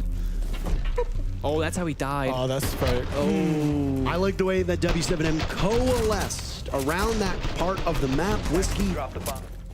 And it's not unlike a Scotch. It aged quite well. The Monty obviously getting killed through a breach that was made by your own teammates is debilitating. But if you assume that Forrest survives that encounter, he can then put more effort onto Piano. And suddenly, KZ, who's playing in that position, is not able to play with impunity the way he was once the shield operator went down. So losing Forrest necessitates SSG to completely change things up. Sometimes a single operator that is an integral part of your execute can be your undoing if they die early. Your whole strategy unravels. I have to imagine that with how important Forrest is in terms of the operators that he chooses to play, that was the case in that previous round. Yeah, I guess you can argue that more often than not, Forrest will be the defining factor of what style of attack they'll be going for. Like, he's on Gridlock now, that means one thing. But before that, he was hovering Nuke for a very long time. Yeah. And Nuke and Gridlock, night and day difference, right? So the entire team will change around this. Now it's Gridlock, Nomad, Capital. These operators that say, we don't want you to move a whole lot, or if you do, you will be punished. We're gonna capture you, isolate you. And back in my day, Jack, what this would mean is that you do a limited top floor attack, right? Yeah. You take like Cigar, Piano, Air Jab, go below, attack the second floor, that would be. I was just wondering if this is going to be some kind of half clear, actually, because I was thinking about the top floor, and then I realized how little vert they have other really realistically than the Flores drones. So I'm wondering if the plan is to take Piano and then aim for the train side and use the Gridlocks and the Nomads just to hold off Piano, hold the defenders out of there, and then attack that site from there.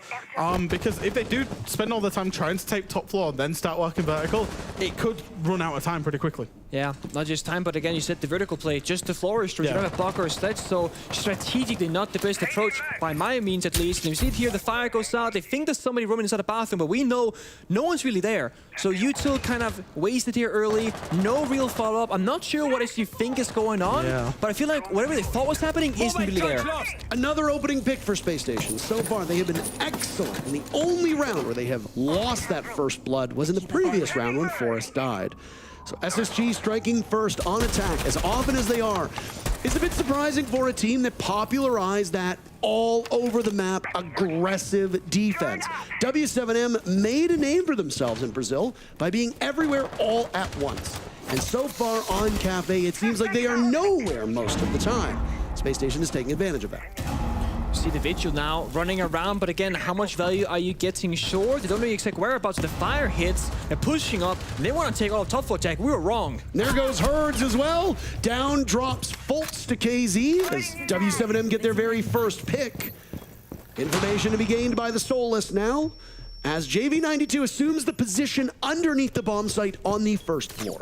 And this is kind of the problem, right? They've taken top floor, but there's 40 seconds left. Where do they now work from here? As we see KZ closing off that rotate there. But W7M, they can win this 3v4 from being inside of sight and just playing the late round. Such limited vertical coming out. And they've got Maestro Cams. They've got the Solish from below. And they've got KZ alive inside of the bomb site.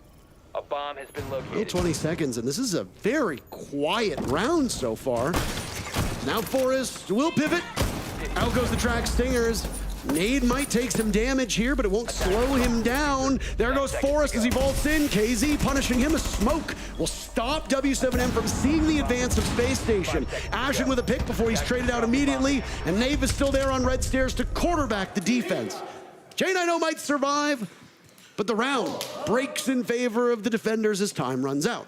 You're right, Jack. A classic example of they wanted everything that they could possibly take. You don't need a lot of top floor because it's not a reading bomb set attack, it's mining and dining. So vert doesn't get you very far. You don't have a lot of it, and by taking a lot of top floor, you didn't have time to attack the actual site later on. I think there was a couple of stumbling blocks there. So during the round, I actually wondered, do Space Station know what the site is? Yeah. Now, we're working on the premise that they do, but it looked like they were executing onto the top floor, which they did perfectly, to be fair. Got themselves a 5v3. But then the second kind of problem was that the hatch inside of Piano was closed that allowed KZ to basically play inside of Train and play this area. Such limited that I think their plan might have been to open that hatch, or assume the hatch was open, and then drop on that hatch into sight, and they couldn't do that. So they just kept finding stumbling block after stumbling block after stumbling block. I said SSG at the start of this game on the attack were outthinking W7M. I think that round they didn't. I think they got their approach wrong, if I'm being brutally honest there. And they've allowed W7M a sniff getting back into this game. I do agree, and I had the same question because one of the Reterra drones from Flores was used inside of Freezer stock, which is right above a library default plant where like the half wall is. I'm like, that's not the bomb site. Yeah. But then we also saw Nomad entering to reading, and like, you would know there's no diffuser there. But either way, messy round, scrappy round, but W7M, good, sound, strategic approach, right? Vertical play, Maestro Evil Chems, playing on the staircases, roaming up. Exactly, they played their wing conditions quite well, and SSG didn't have any stable plant positions. So the final defense now for W7M. Based on the numbers that we cited a round or two ago, you expect W7M to come out of this half in really good shape. But obviously that's not the case. The best that the Brazilian team can do is draw. I'd like to remind everybody that this is an elimination match. The loser goes home. As you can see from the orange chevron in the top right hand or the middle right portion of your screen, W7M won their map of Clubhouse. If they can do the same here on Cathay, then Space Station boards a rocket ship and blasts off back to North America. And W7M will continue onward. Nice. Thank you. I worked on that one for a while. Are you sure you're not being paid? This guy might be a professional, one could say. We all know professionals get paid. Now, speaking of getting paid here, there is a round that one team desperately wants, and it's not SSG. I think, yeah, statistics, whatever, but like W7M, you know, sure they win the first map, but you don't want to go down 2-4, right? Because attacking is difficult even for the current best team in the world. So you want to get this half-half, 3-3. Both teams can be like handshake, whatever, it's equal. The next half matters more. Vert destruction, long lines of sight, capture fire and smokes again. Clear win condition. We've seen SG do this attack with Monty. It was excellent, but this time there is no shield. Yeah, that's what I wanted to pick up on, was that Forest is playing the Buck here. They've got more soft destruction, and the one thing that the Buck can do is actually destruct inside of sight with that range soft reach and get the long angles into the dishes. What an angle this would be from Ashen. Oh! Nice. Herds must be fuming after that one, as both Herds and JV92 are having quiet matches in terms of kills. Thank goodness you've still got KZ and Nate. I mean, good game so far as well. But there's a reason why SSG sought out Ashen to join this roster, and he will make them pay. Though JV92 gets back, KZ dies to hot and cold. Every trade that occurs over the next 30 seconds will benefit SSG, and Forrest has a bit of a stumble as he walks into the goo mine.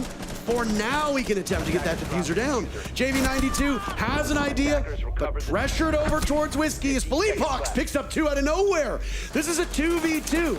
J90 juggling the diffuser, picking it up, now has to go for the plant with 7 seconds left. But I don't think Space Station have an understanding of where this final player is. JV92 walks in, and folks, even if he hits the goo mine, doesn't matter. His focus is on protecting the diffuser, and he does a damn good job of it. First half in the books, and it's SSG to come out ahead, not before.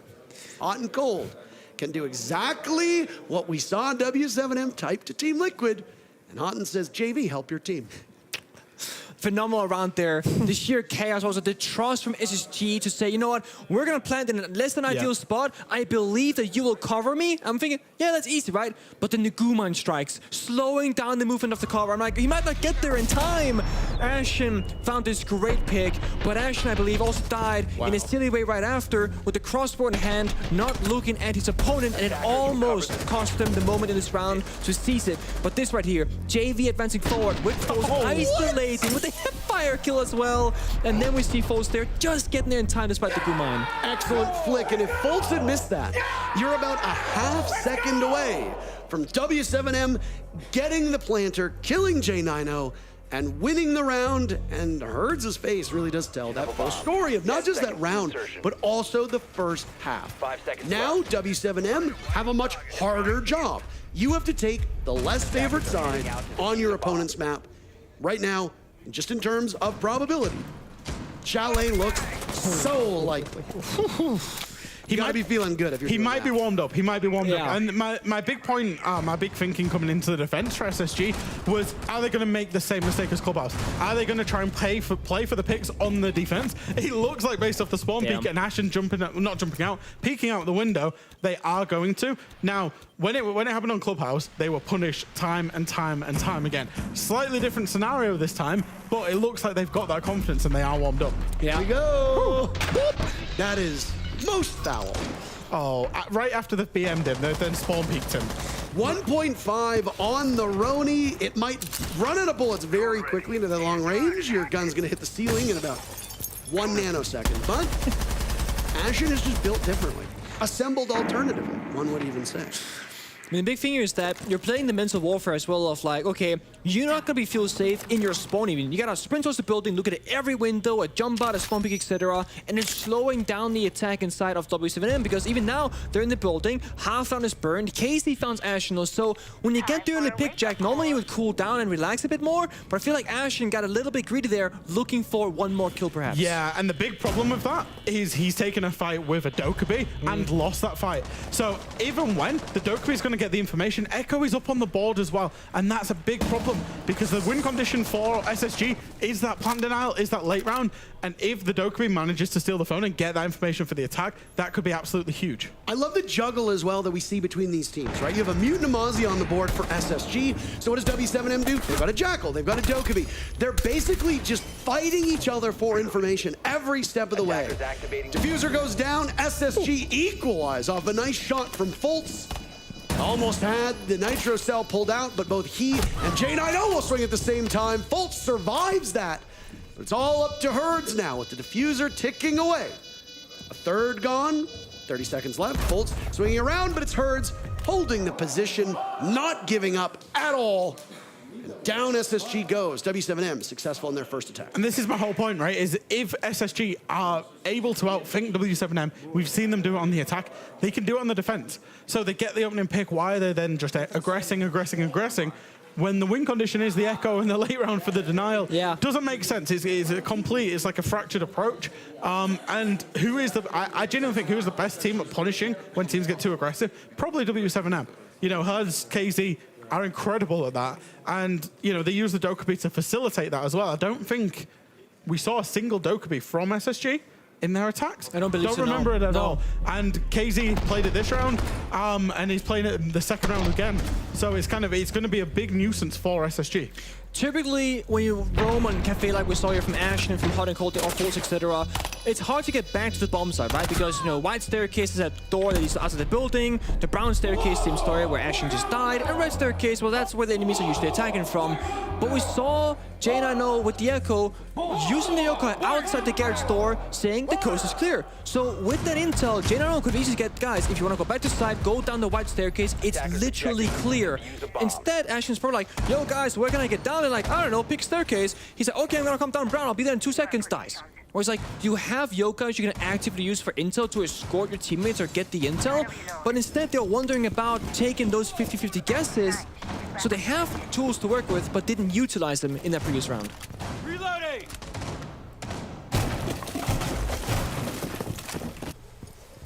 Plenty of drones being brought now from W7M, who had to deal with that Mute Mozzie combo in the previous round. As we had mentioned, this time it's just a Mute on the board for Hot and Cold.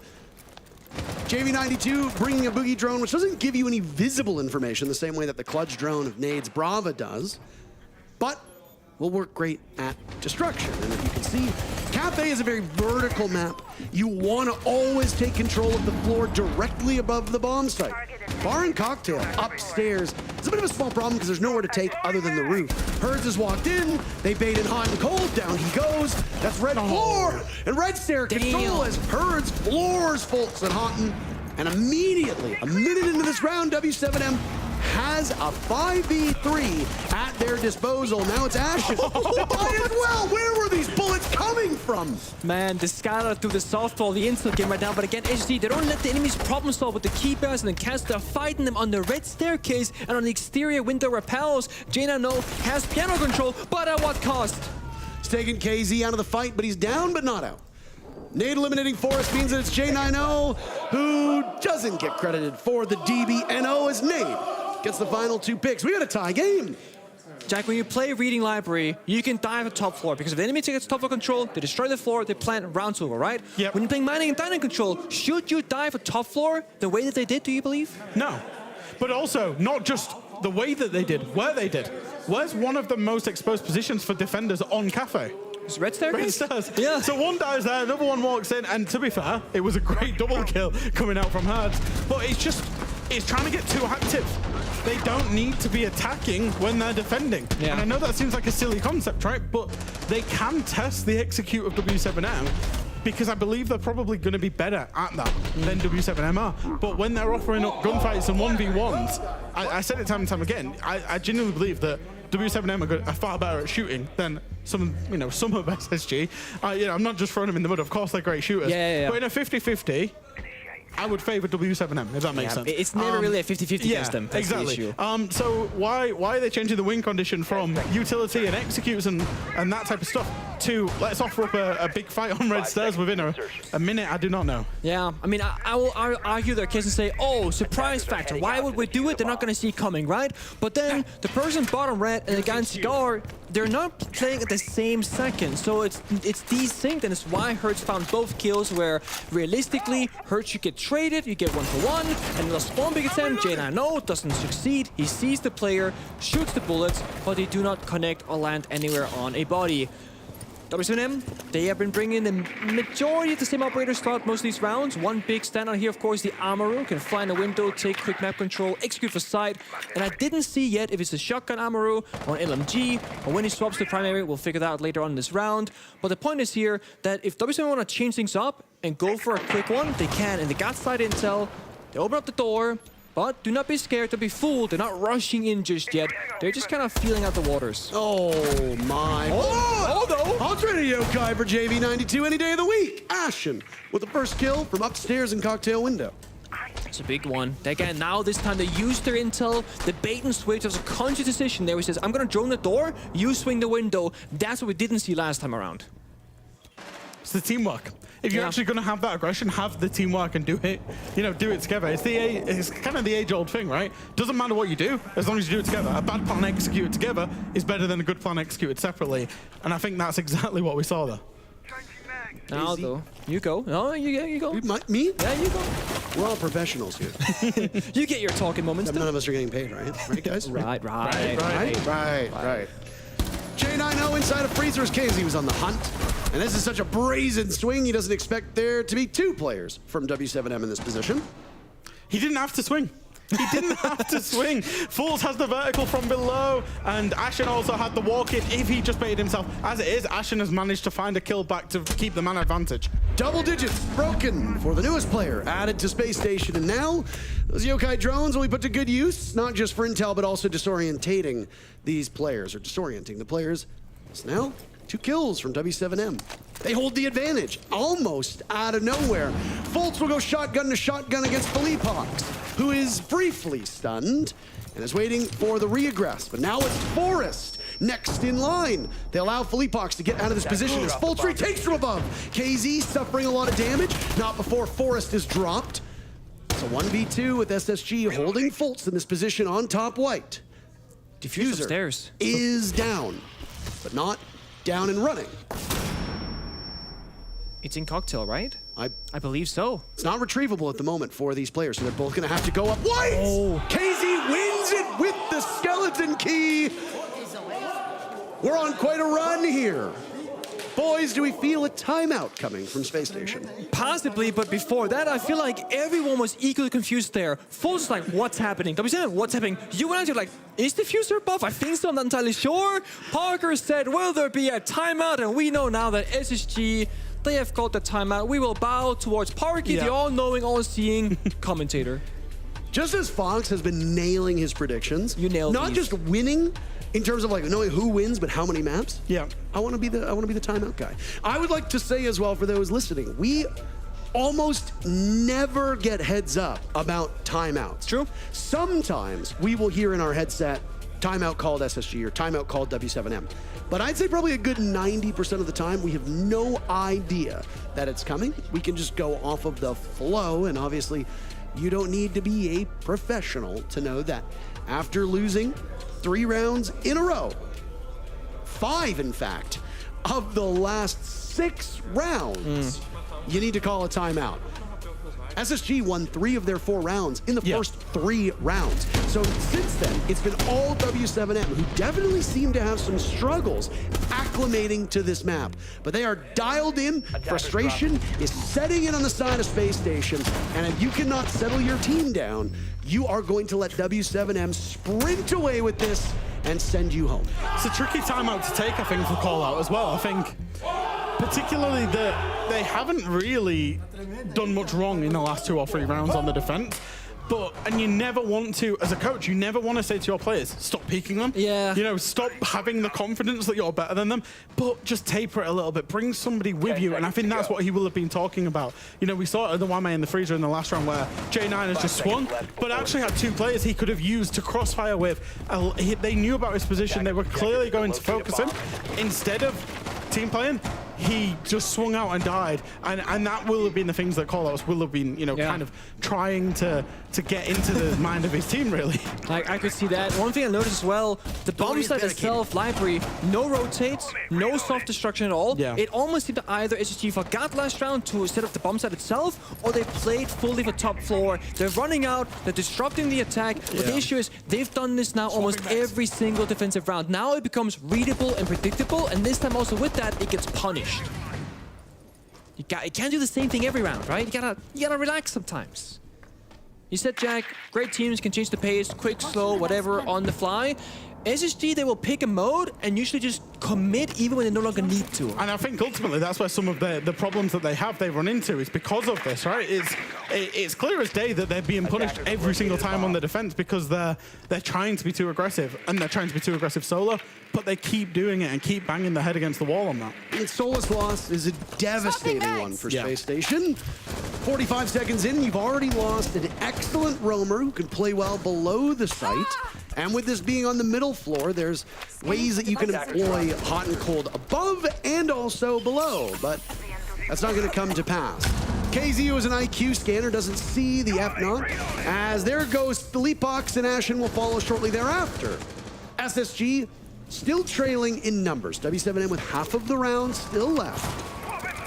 Excellent here, trading from W7M. The fact that they can just trade 1-for-1 continuously because they got the first pick, they will end up 1 versus 0 if this keeps happening, which of course gives them the victory. Self-destruction from above, but also 2 C4s from below. 1 tossed out, it misses, it goes wide, no damage on whatsoever. SSG, they don't have any intel, they're guessing as to where they might be. Which on the inverse, W7M still have 5 drones up, and you can see there's nobody left on the left side of the screen that can stop those drones from gaining value. There's no mute jammers that you have to worry about, no Mozzie being played this time, and the Solus died early on. You got the Tuberau, so you have to worry about the gadgets being slowed down, but ultimately it's not going to be full denial. You just got to wait out the clock, and eventually W7M will be able to cut through this defense. Fultz is actually in a power position inside the site for me here. He's ratting, he's close to the window. If he goes undroned, he could have a huge impact should W7M attack that B bomb site. All of the drones are now out for W7M, so if they can collect the appropriate intel from it, they can very easily make this work. JV92 is going to test your theory about hot and cold. Fultz is on the ground, and if he hasn't been droned out, he gets the kill. JV92 knew, but hot and cold is just better with that gunplay. Down goes Nade. Suddenly, W7M have fallen by the wayside. Herds with 1 pick. He doesn't hold the diffuser. 5 seconds to get all these kills, and he's going to play keep away with the rest of the team. J90 pouncing on it. And we've seen some life from SSG. And what's the difference between that round that they won and the defenses they lost? Slowing down the end, Slowing down and forcing W7M to execute. And that's exactly what happened. 5-5. If SSG have got that into their minds, this is prime for them to win that. You know, it's a little bit of early aggression, fine, but really force them and use the time and use the utility and use the fact that they've got to attack you. Wow. Oh, yes. Oh, he got back inside, actually. Okay, I was going to say, if you don't lose hot and cold early there, pretty much a perfect round. The way that he did die, I will excuse it and say it's fine, because I thought he ran out really deep, he died, got overly aggressive. He died while inside the building. This was a good position there from the attacking side instead. But yeah, you're right. Slowing down, playing utility, make them problem solve, right? The Tuberau, not the most flashy play, but denied the hatch. It freed things up for them. I was absolutely hoping, you know, when they were in the 3v4 scenario there, I was hoping J9 was, and again, there's been 1,500 rounds of Siege over the last week. Might have happened, so I'm going to preface that. I don't recall seeing a Tuberau use the gadget to show the footsteps for the C4. I really haven't seen it, no. No, it's been very breach focused, and I was wondering if J9 might try that. He didn't. Yeah. I was hoping. The most that we've seen from Tubarão being used is on straight walls, so just horizontal play, not a ton of vertical play. But we've also seen the Zoto canisters used to slow people down. So throw it at a breach, try to walk through. If there's a Kiba barrier on the other side, it's going to work as a way to just prevent the attackers from taking up as much space as quickly as humanly possible. So there's a lot of little applications that we see to those canisters that obviously we can miss with spectating, but also teams might not find the most value in. This is such a high quality game. I'm really enjoying this. Just the back and forth of these teams adapting between rounds and rounds.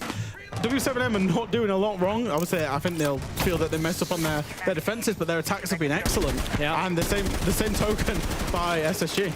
It's true, like we saw last round, like the Tubarão hand-picked for one side, for one specific iteration of that side, not being brought this time around. Now look at this. Can we get an overhead view for a second of what's going on up there?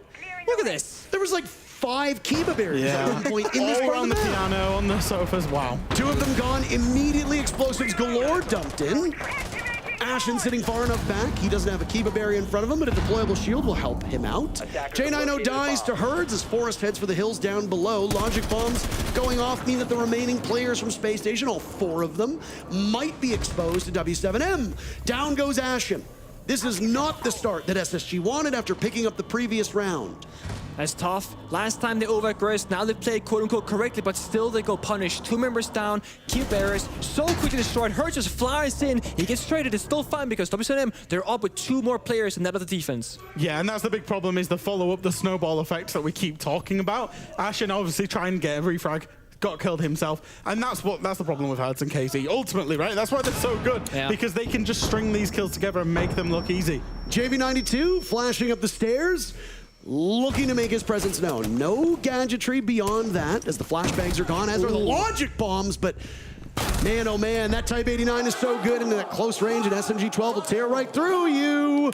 W7M, 1 round away from advancing onward in the lower bracket. You know, way back when this tournament started, I think it was JV in the elevator speaking to Fox, I believe, said, you know what, we want the magical lower bracket run. And I'm like, yeah, no one's gonna actually say that and mean it, but since going to the lower bracket and it's like do or die the pressure, they do seem to thrive more in this environment and perform better than before.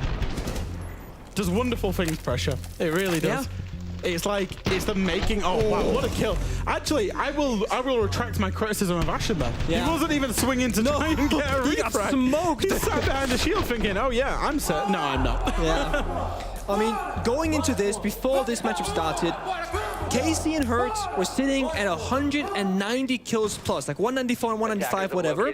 Compare that to Forest and Hot and Cold, we're sitting at 100 to 110. KC Hertz almost have double the kills of 2 members on the side of SSG. And it's not because Hot and Cold and Forest are playing really bad this event. They're barely even negative. It's just because KC and Hertz, they have played out of their minds, even when losing. You know, those records that were broken earlier, spoken of by Parker.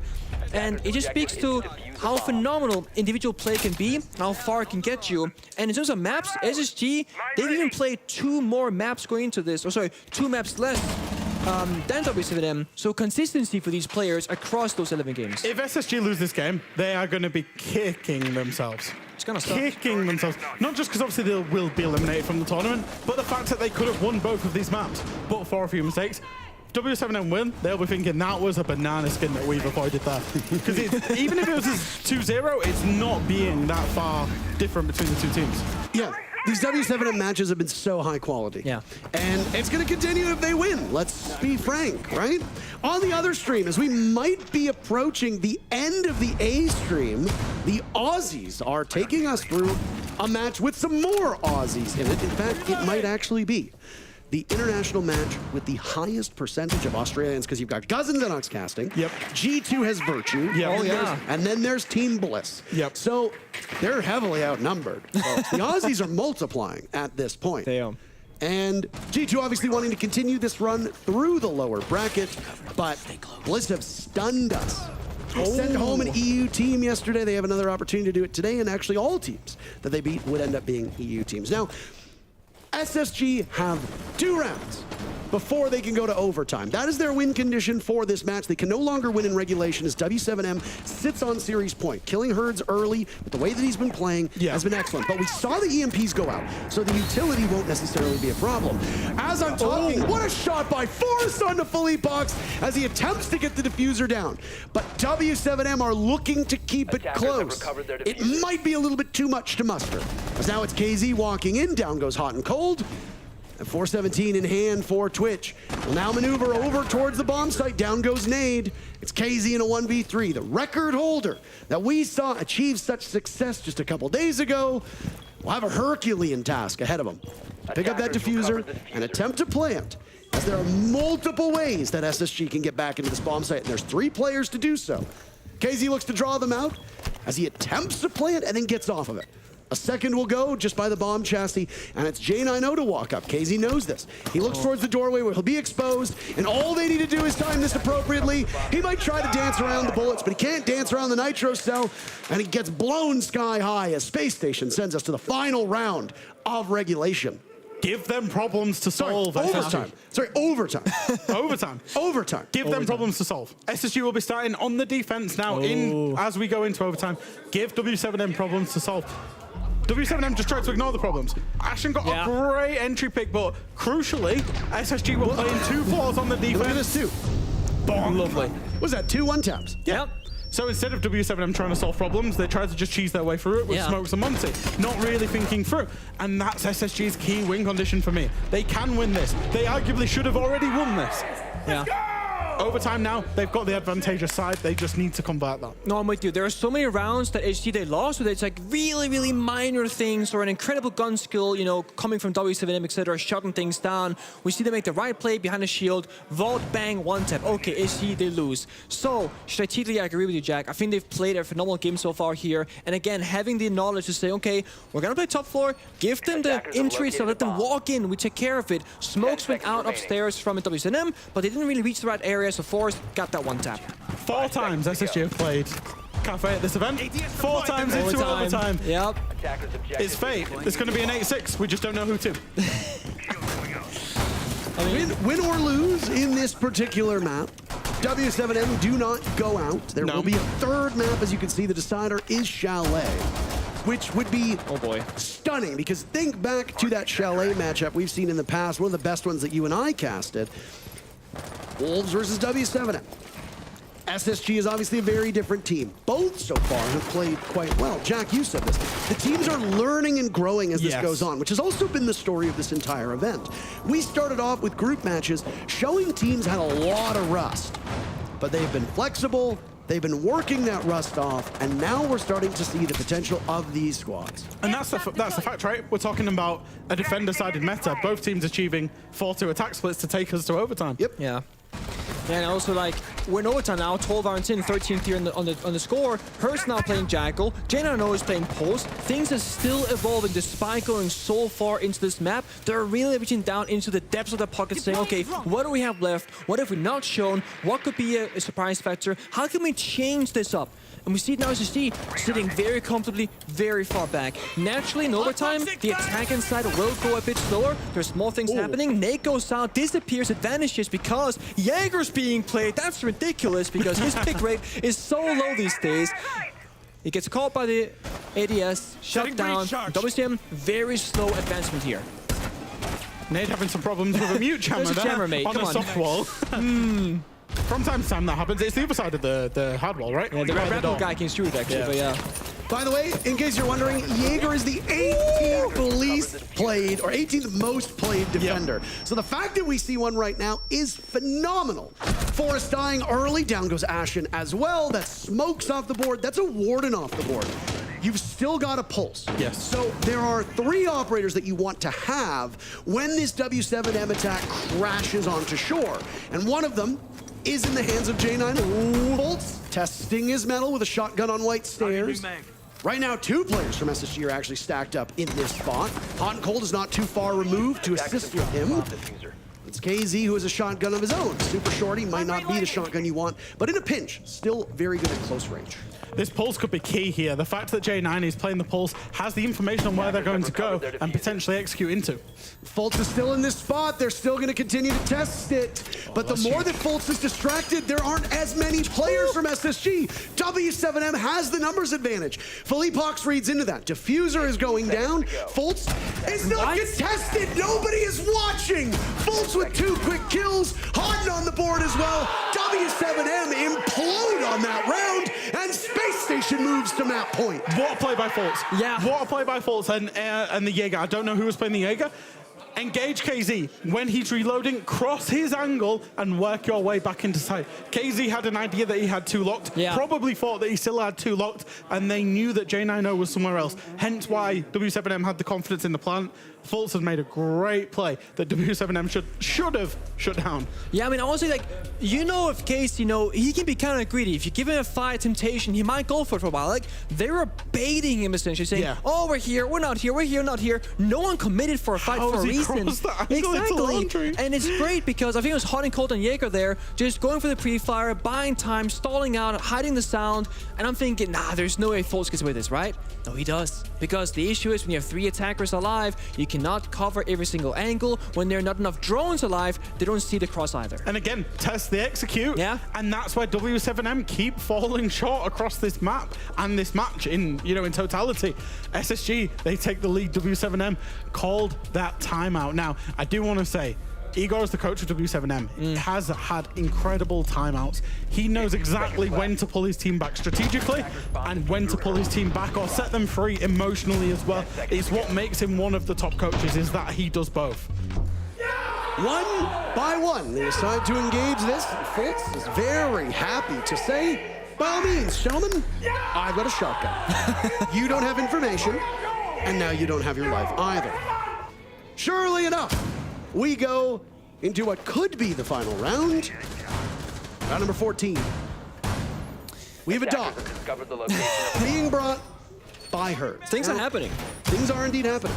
Of all the maps that we've actually seen Dog played on at this event, and Dog's pick rate is non-existent, why a Dog on this map in particular? 5 seconds left. I mean, you're playing piano, a lot of chip damage, window repels. In general, like, if you're expecting counter tile, again, chip damage, you're gonna heal people up, also reinforce confidence. Hey, you're full HP, you're full HP, hey, you're overhealed.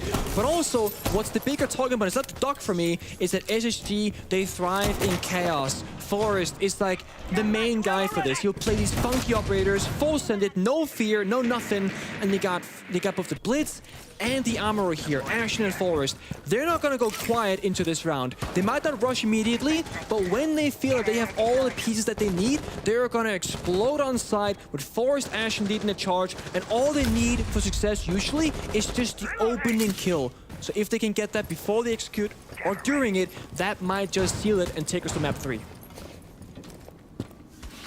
I gotta say, I love the lineup from SSG. Yes. I love the Blitz. I love Forest on shields. Though, we've pointed our fingers at some maybe misplays that he's done before on both Blitz as well as Monty. But Forest could drop through one hatch. The Amaru of Ashen is on the other side with the shotgun out. Nate is ready for this, and you better run for your goddamn life. Oh, what? How does that happen? Nate somehow wins the fight. Ashen kills Herds and is now looking for more. But JV92, who himself is now playing Jaeger, is far enough back in Cocktail to get the pick. And everything that SSG seemed to have lined up has completely fallen off. Blitz got knifed in the shoulder in a small gap with the shield, and the jam was on the ground, stopped him from flashing his opponent. He had to go for the raw knife there. No flash could happen, and it stalls out the push. They've lost their true win condition, but they still got 3 excellent players in Fultz, J90, and Hot and Cold. They've got so much utility to try and work for, though. As Army, Castle, Mute, not much time. They're going to have to try and devise a plan quickly on how to win a 3v4 and execute it. They know that piano is clear, however, which means there is a lot of utility they do not need to worry about. They can maybe try and force something into the long bar here.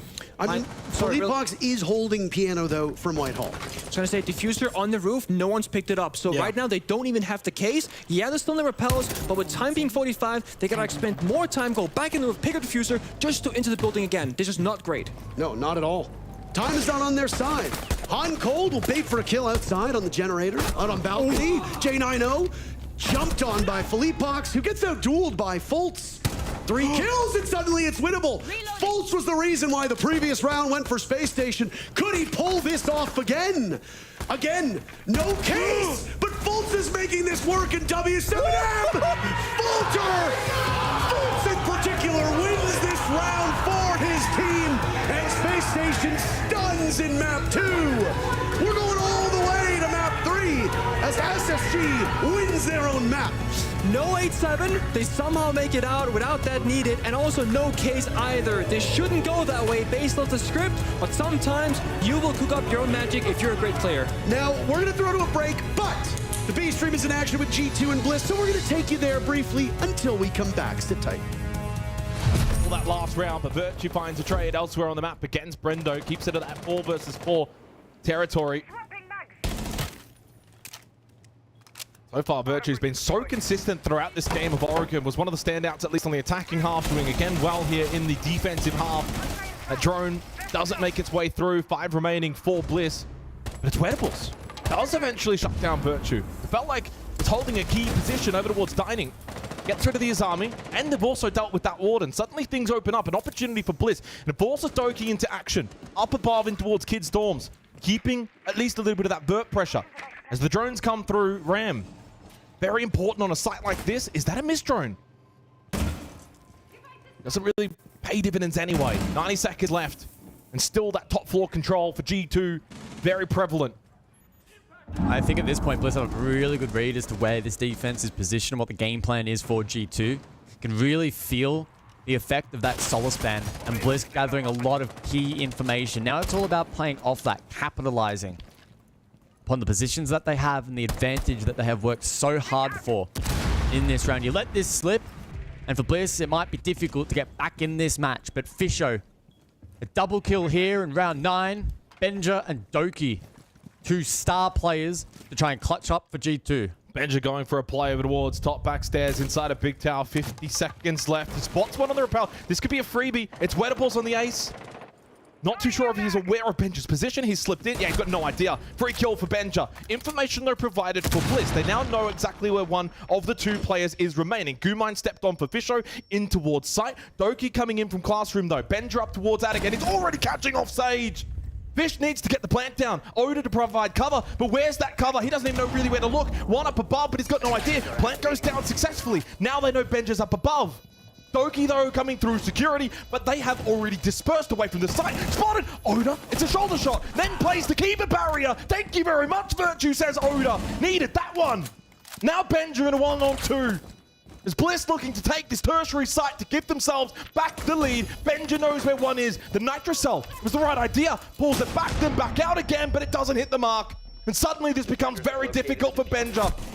As he gets lit up inside a kitchen, has to just stick this plan. At this point, pros do not fake, but Oda's a pro himself. Bliss take the lead, 5-4 on Oregon on G2's map pick. Super important that Bliss get the plant down. Very difficult, it must be said, for Oda to cover against both defenders. Positions not certain.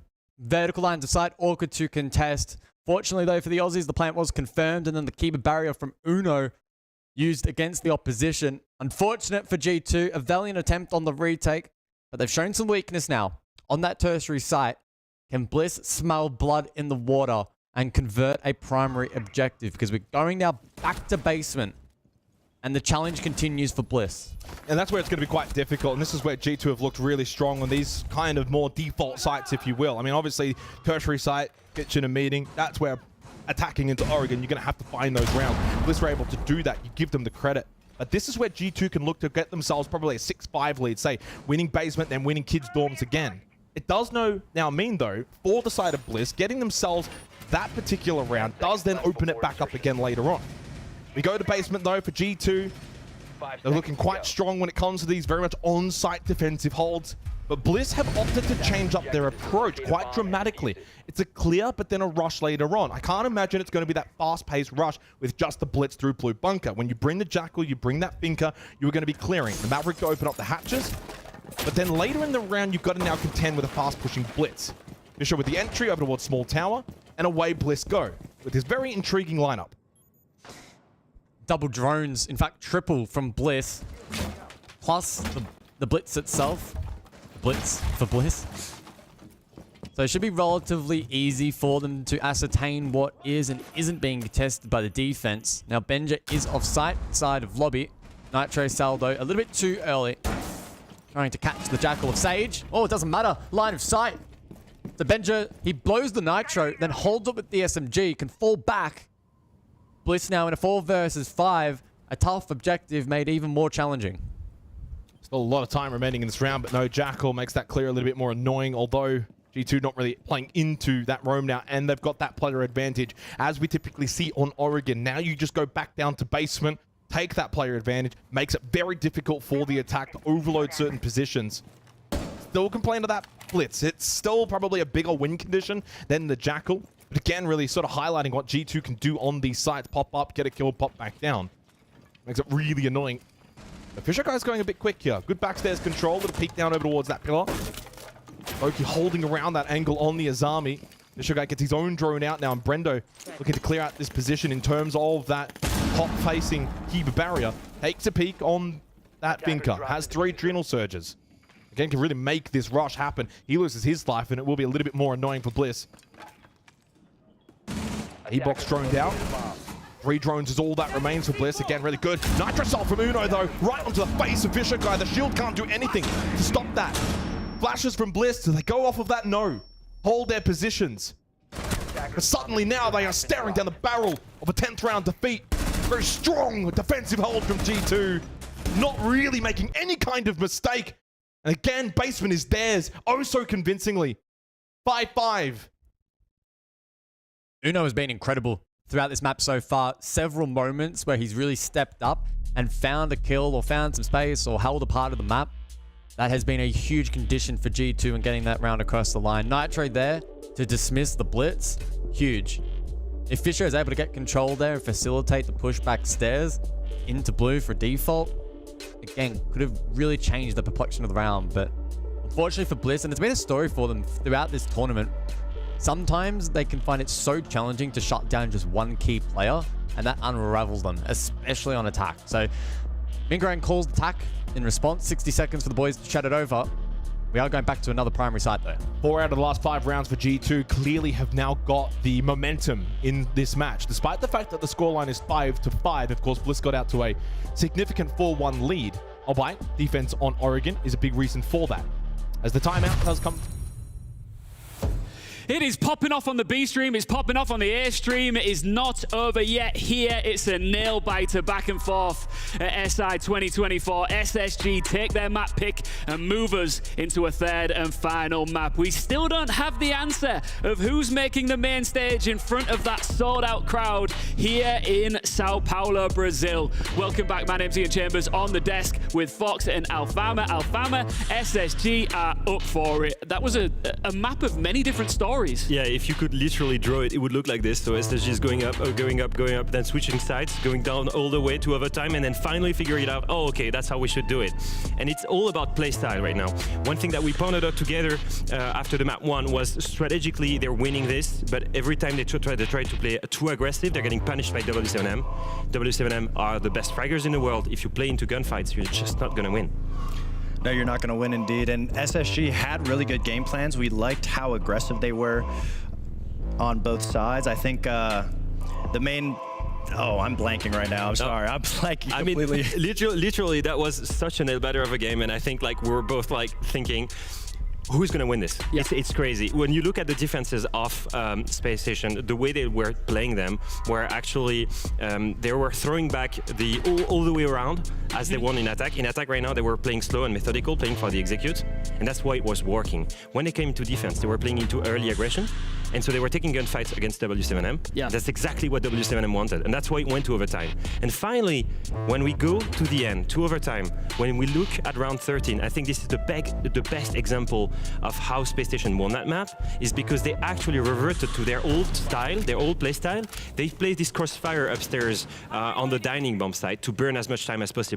Now look at this. Despite being 3 V4, they will play against the late round execute and deny it, like the old Space Station would do it. Faults on his mute, on shotgun, I played against that before. That was really annoying. Look, W7M will try and set up and execute, and this is what I mean. They're heavy fraggers, but when it comes to strategy, there is a weak spot. Felipox is diffusing, and where's the cover? There is no cover, and that's how Faults is denying it. It's because, strategically speaking, we have a weak spot here to exploit. Yeah. Fox, it was like, I'm sitting it all, together out there watching it. It was like a voila moment for SSG. Oh, this is what we need to do, right? Absolutely, because they started off so great. They were able to get advantages. They actually had 9 opening kills in that whole map.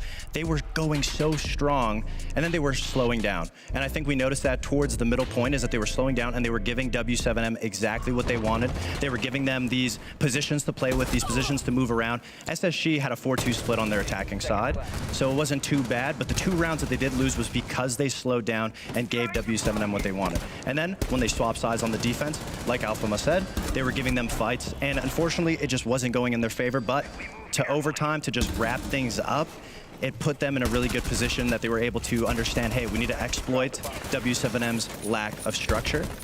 But when it comes to the map 3, the next map that's coming out, that map Chalet isn't very structure heavy at all. Yeah, when we look on paper right now, it's pretty clear, the 2 game plans from both teams. On one hand, you've got W7M, best fraggers in the world. Yep. The win condition is playing aggressive, getting man advantage, and when they do that, they convert the round. You look at Space Station, they're really good at tactics, at play together, great team cohesion, great chemistry. Strategy is the win condition. And like you said, Fox, when you come into Chalet, you have a lot of space to roam around, to play aggressive, to deny entry points. All of this plays into playing aggressive. So right now, I would say the tendency is to W7M being the favorite, especially as the win streak right now they have on this map. I think they're up 5 win streak on it. Yeah, they have a 90% win rate in playing Chalet specifically. It's not a bad map for SSG at all, but it is a map that structures more around getting picks, being fast, playing all these open exposed positions. And how we saw the first map play out, SSG struggled in that just because W7M is so good at just maintaining a big portion of the map. But when it comes to the fast rushes, we saw a good amount of attempts on Cafe from SSG. So it's not like they're completely out of this last map. They just have to approach it with a little more confidence, a little more cautiousness. I think you're making such a great point about this with Chalet. So I know I was saying that it's frag heavy, right? You have a lot of space to roam around and play aggressive. The thing is, you can do so much from outside thanks to the windows. So if you're SSG, you can have these prepared setups, these prepared executions with the same operators that they're running right now. It could be Grim, could be Captao, could be Monty, whatever. But like all of this stuff that you can prepare that can put you at an advantage strategically, it's actually quite easy to set up without taking any risk. So that's what I want to see them try on Chalet. Look at these pictures on your screen right now. This is W7M, your back-to-back major champions on the cusp of potentially dropping out of the most important tournament of their individual and collective careers. A chance to be successful and run some of that momentum that you've built up over the past year or so into an arena full of your home crowd, and it all comes down to one map. Fox, that is a ton of pressure. It is a ton of pressure, and I hate to bring it back to that, but we have been just consistently hitting down on that fact that the pressure on W7M is so immense. And we saw the overconfidence after the map 1. Obviously, they still made it very close in map 2, but that overconfidence, those little inches can become such a major disappointment if it doesn't go in your favor, especially on map 3. Everything is against the wall for W7M. I think this is the first time that they're going to be feeling that level of pressure. I know they've won major tournaments before, but it doesn't compare to this level in your own hometown. Yeah. When you want to play in front of a Brazilian crowd. Sold out. Yeah. Sold out. Leo, you teed it up. You both teed it up perfectly there. There were a lot of answers. Yeah. A lot of questions to be answered here that we're going to find out after this map, including who's going to make the main stage. But is R6 fragging or a strategy game? This is a real good example of where we're going to see that play out as well, right? Yeah, exactly. That's what I mentioned before. You've got on one hand one team that's frag heavy, on the other hand one team that's strategy heavy. So coming into this, Siege being the perfect match between both fragging and strategy, who's going to win, right? Is in the current meta right now, I feel feel like strategy may have the upper hand, especially using this Grim, Capitao in attack, the type of operator that are, again, removing strong positions. So I'm looking forward, and also maybe because I'm a bit biased, I used to be an in-game leader, I love strategy, so I would like to see the strategic team winning. Basically, that's what I would want to see. I will say with the strategy too, getting the confidence, getting a map under your belt, this is the first time that SSG in the last 2-3 years have been able to actually take a map from W7. You're right, yeah. So being able to have that confidence, knowing, hey, we can keep up with these guys, and having the strategy puts SSG in a very nice spot going into Chalet. Fox Alfama, get ready to watch this with me behind the scenes and everybody else watching at home. This is set to be a banger end to this crucial series. Let's get into it with Parker, Pengu, and Fresh. What's up, everybody? It's us, the boys. And we have quite the matchup for you. The defending major champions, not just once, but twice, going up against former world champions. And we have a third map, as Alfama put it, the perfect blend of strategy and gunplay. Community poll, 56% of you think that the defending major champions are going to win. 44%. Those numbers mirroring attacker and defender win rates on most of the maps. Stylistically, I think this has been one of the best matchups of the tournament so far, just because of how chalk and cheese it is. Now, Nick, where do you stand? Strategy? He's to your right. He's standing to my right. I'm to the far right, actually, yeah. No, I think it will come down to... I'm in the middle. I'm going to call it the mini executes. Yeah. Where it's like a mixture of both, right? You need to set up your thing strategically, but then 3, 2, 1, execute. Chalet plays out like that for most bomb sites, but we also know this is the map. WSM on defense, they altered the meta. Thankfully versus G, they stop defense. They can build up some rounds, but I fear for their attacks to come. Now, I promise I wasn't coming. I was trying not to say these words on the cast, but Chalet, and you say altered the meta, they basically showed how Split Fury is played on this map. And I know it's the buzzword, I know it's the topic, and I know you hate it. But yeah, that's exactly what they did. I mean, you're not wrong. We hate the word, but you are indeed correct. And the thing is, SSG, I do think that if they can get a couple rounds here in defense, maybe the first, like, let's say 2 in a row, 3 in a row, WSM, they've not really been in this position as reigning major champions where we might go home, this might be over. So we have to also question the reigning major champions mindset of, okay, how do they do under not just pressure, but fear of going home, not playing in front of your home crowd, and not making it to the expected level that they should be at. This is the 21st map that W7M has played so far in this event. Far away, a full series ahead of the next closest. Now, this is numbers. These are numbers coming into today's match. Obviously, we don't have the numbers for what happened with VPTZ. We know the results over there. We're not going to spoil it for you. G2 and Bliss is going on the other stream at the moment as well. We're not going to spoil that either, but 21 maps is a crazy amount of Siege to play. And they've still got so much more to go if they want to make the grand final. Is there some fatigue that starts to kick in for this W7M team? It's certainly a change. Like, if you look at how teams play during the domestic leagues and best of ones, if I remember rightly, W7M qualified to the Atlanta Major on like 9 maps, for example. Something like that, 9, 10 maps. The point is they played double that at this event only. So surely there's a factor because the teams are just not used to it.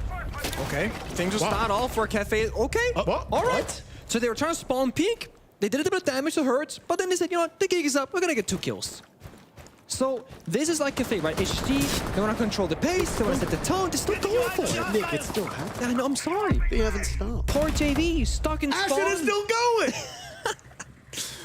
He's new objective, get in the map. Get in the building. Oh, I mean, the thing is, right, from a player perspective, we had like, what, a 10-minute break. Players are like, they're taking a bathroom break, etc., talking, strategizing, etc., preparing. You're getting cold. You go on the server, bang, spawn peaks, catching opponents off guard. No. They were ready for it because, again, you did this so many times with your SSG on Cafe previously, you're gonna expect it again. Forest will get 1 kill onto Felipax, but it's still the defenders playing for a man deficit.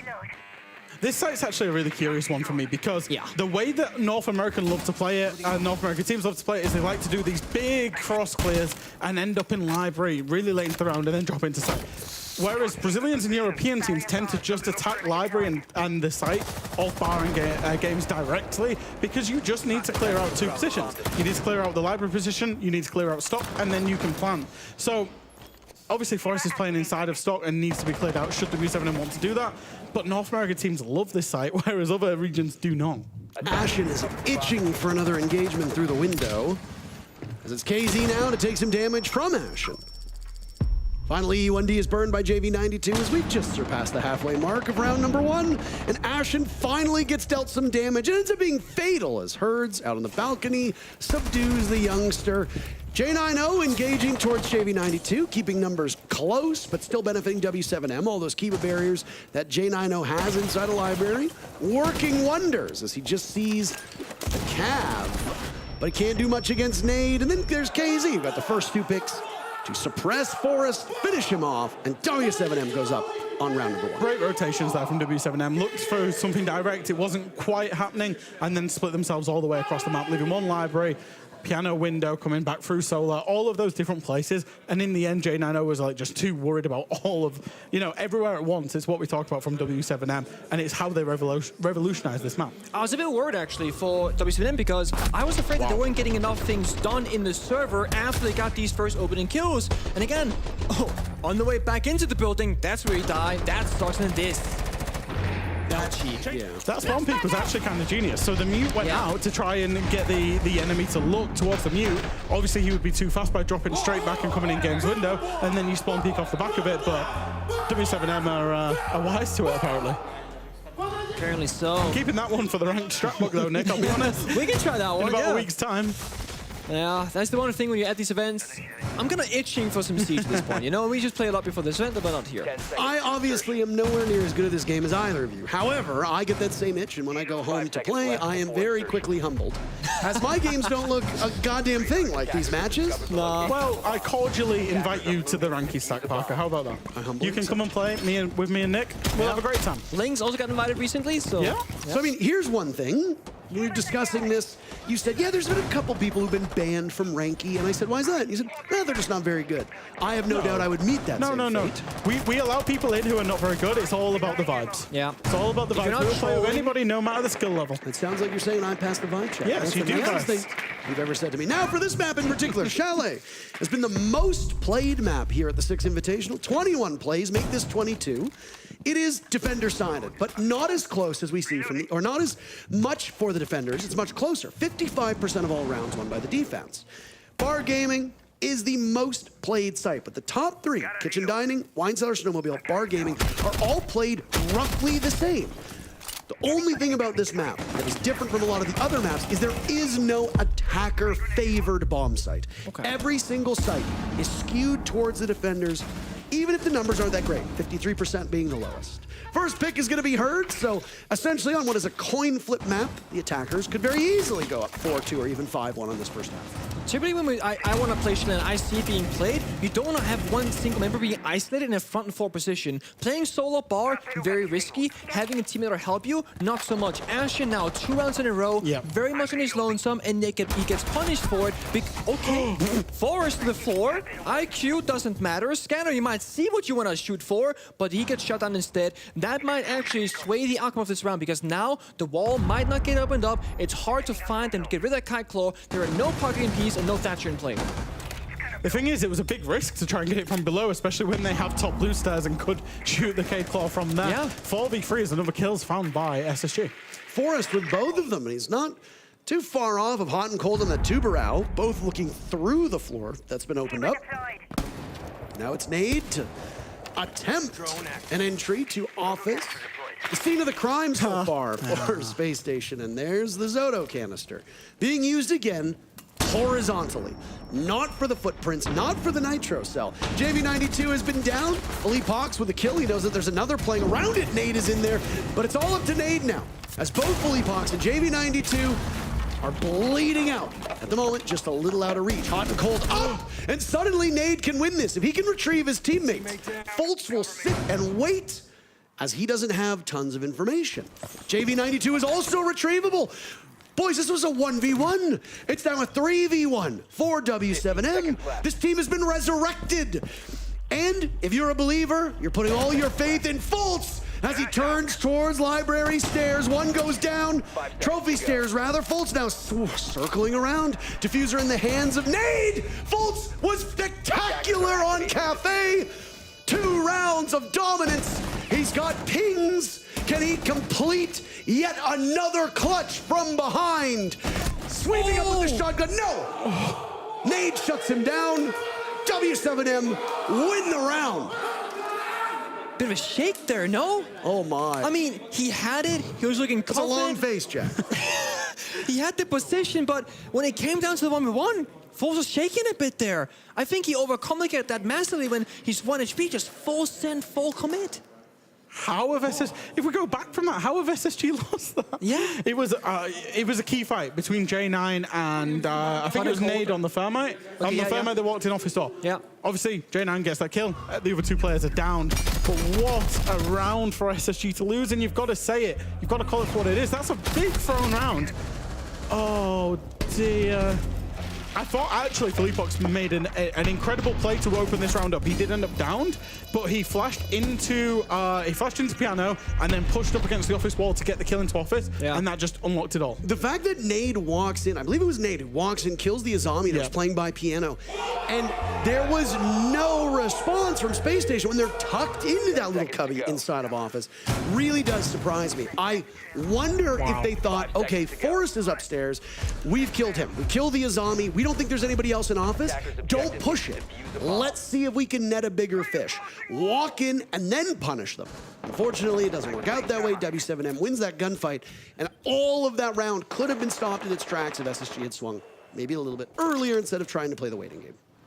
I brought forward what would happen if SSG won 2 or 3 attacks in defense in a row in the beginning for W7M. How would they feel about that, knowing they might go home? When SSG, they're the ones in that same position where things are not going their way, and again, they get punished every single time, and they're in the box with Blitz. Philippox wasting no time whatsoever, 30 seconds in. He spotted over towards Connector, and Fultz very rightly wants to get out of there. He's dead though, so the gambit that they had is not worth it. They try, they fail. They had for but a second map control, and the site control was fleeting. You do wonder if he'd stayed alive, that panic factor that SSG would have had. Where's the reaction from the teammates to flood in?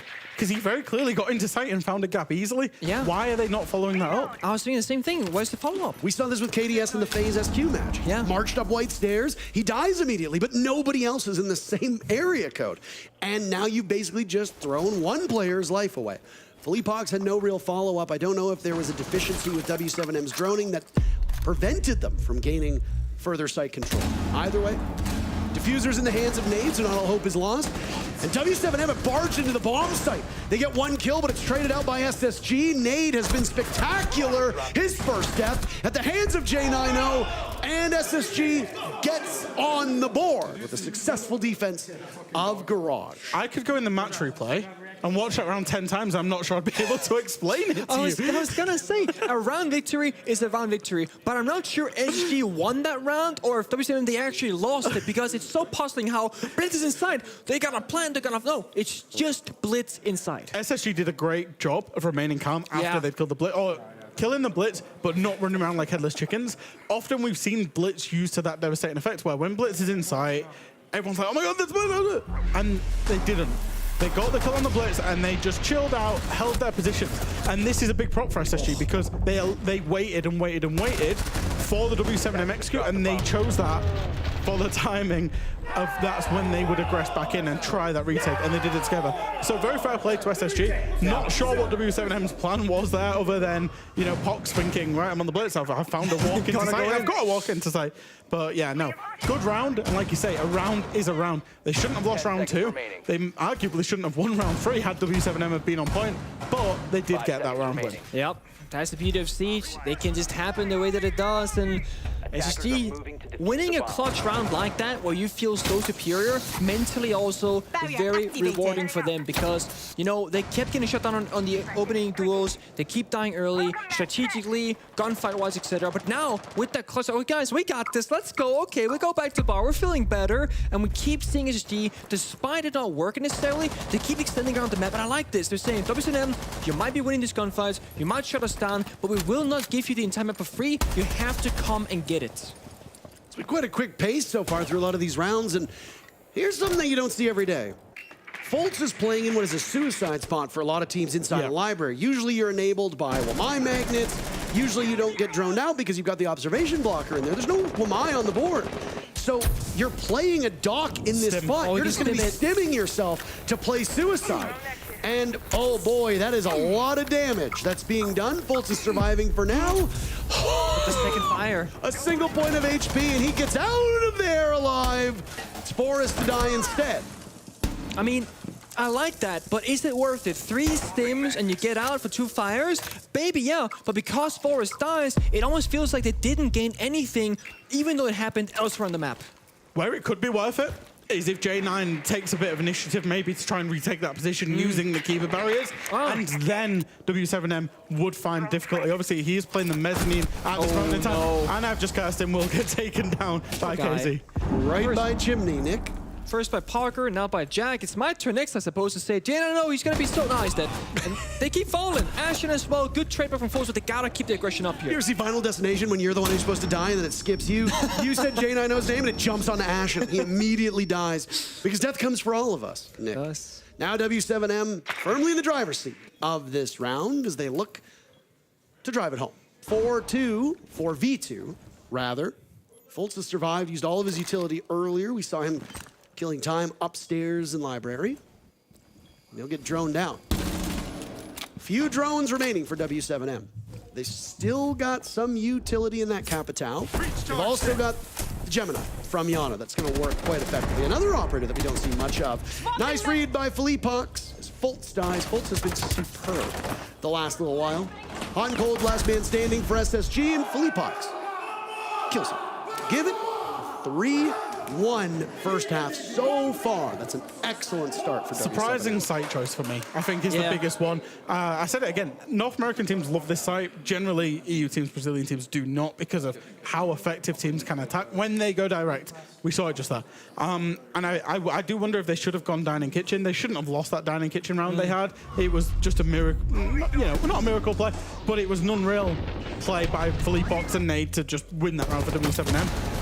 So the site choice for me is kind of the big one. And yeah, W7M was so good at attacking that all together onto the top floor, getting those kills, and then executing on site. The one thing I will say about Baron Gaming as well is when you're in disadvantage, the only place you can play is stock as a defender. And every attacker knows there's going to be a player stock. It comes down so many rounds on that site. Yeah. So yeah, I think where do they go from here? It's presumably dining kitchen. Yeah, because the thing that happens is that when you play these more structured bomb sites where like you really want to play down in your corners, lock it with shields, etc., keep it barriers, you don't get a lot of movement.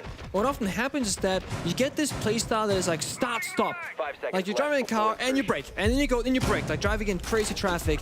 And it's really hard as a player to understand what is actually going on, because how players fundamentally work in their head is that they're reading the flow of the game as you would with a regular sports game, as a caster, etc. Like, okay, this is supposed to happen now. For SSG, well, they get shot down early, they lose opening kill. Then W7M, they hit the brakes, nothing happens. SSG, like, they should be hitting us soon, right? No.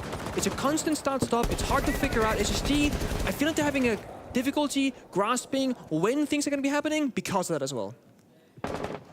Things have naturally slowed down, Jack, as this first half has gone on. Both teams are quite eager to come to blows in the first, I would say, 30 seconds of the round.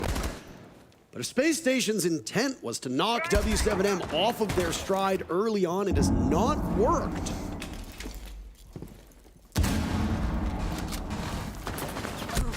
That's the first casualty, though. J9O dies, nobody said his name, so he can't be blamed for that one. As Philippox gets the lead-off pick. Haven't really seen that much so far from Space Station when it comes to drawing that first blood. Honestly, I would love to see a Valkyrie here. I know they're playing IQ right now for Hertz, but I feel like intel is missing for Space Station. They keep dry peeking, thinking, is there a guy here or not? And right now, it's a trading game. Ashen's still searching for his first kill now.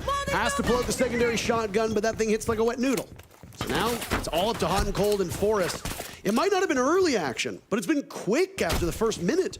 We're just hitting the halfway point of this round, and Space Station has been reduced to just 2 players. Yeah, it's been very frantic, right? And all of the action has happened away from site. If we look at this, W7M is still in their initial phase of trying to take control of top floor. Yeah, it's busy boats that HG. Again, they're fighting for space. They don't want to surrender for free. And this time again, it goes punish. Wall to side, open up. Forest hot and cold. No C4s in pocket. Nothing but gunplay here. Sure, get impacts, but right now in this round, not all that important. And W7 again, that start-stop playstyle. Get the kills in your face. Slow down. Drone. Relax. Get the intel. Use all your util. One drone left in pocket. Flash out, smokes, whatever. Then go for plant. And there goes those smokes, as we talked about. Forrest steps up and removes the head of KZ. Another there, but he just cannot out-duel Philippox. And now Hot and Cold will wade through that smoke himself, emerging from the midst. But he can't deal with Philippox either. Excellent play from the support players. Good strategy to completely shroud the bomb site in those smoke grenades. And when you've got the advantage, you use it. W7M are making this one a brisk affair.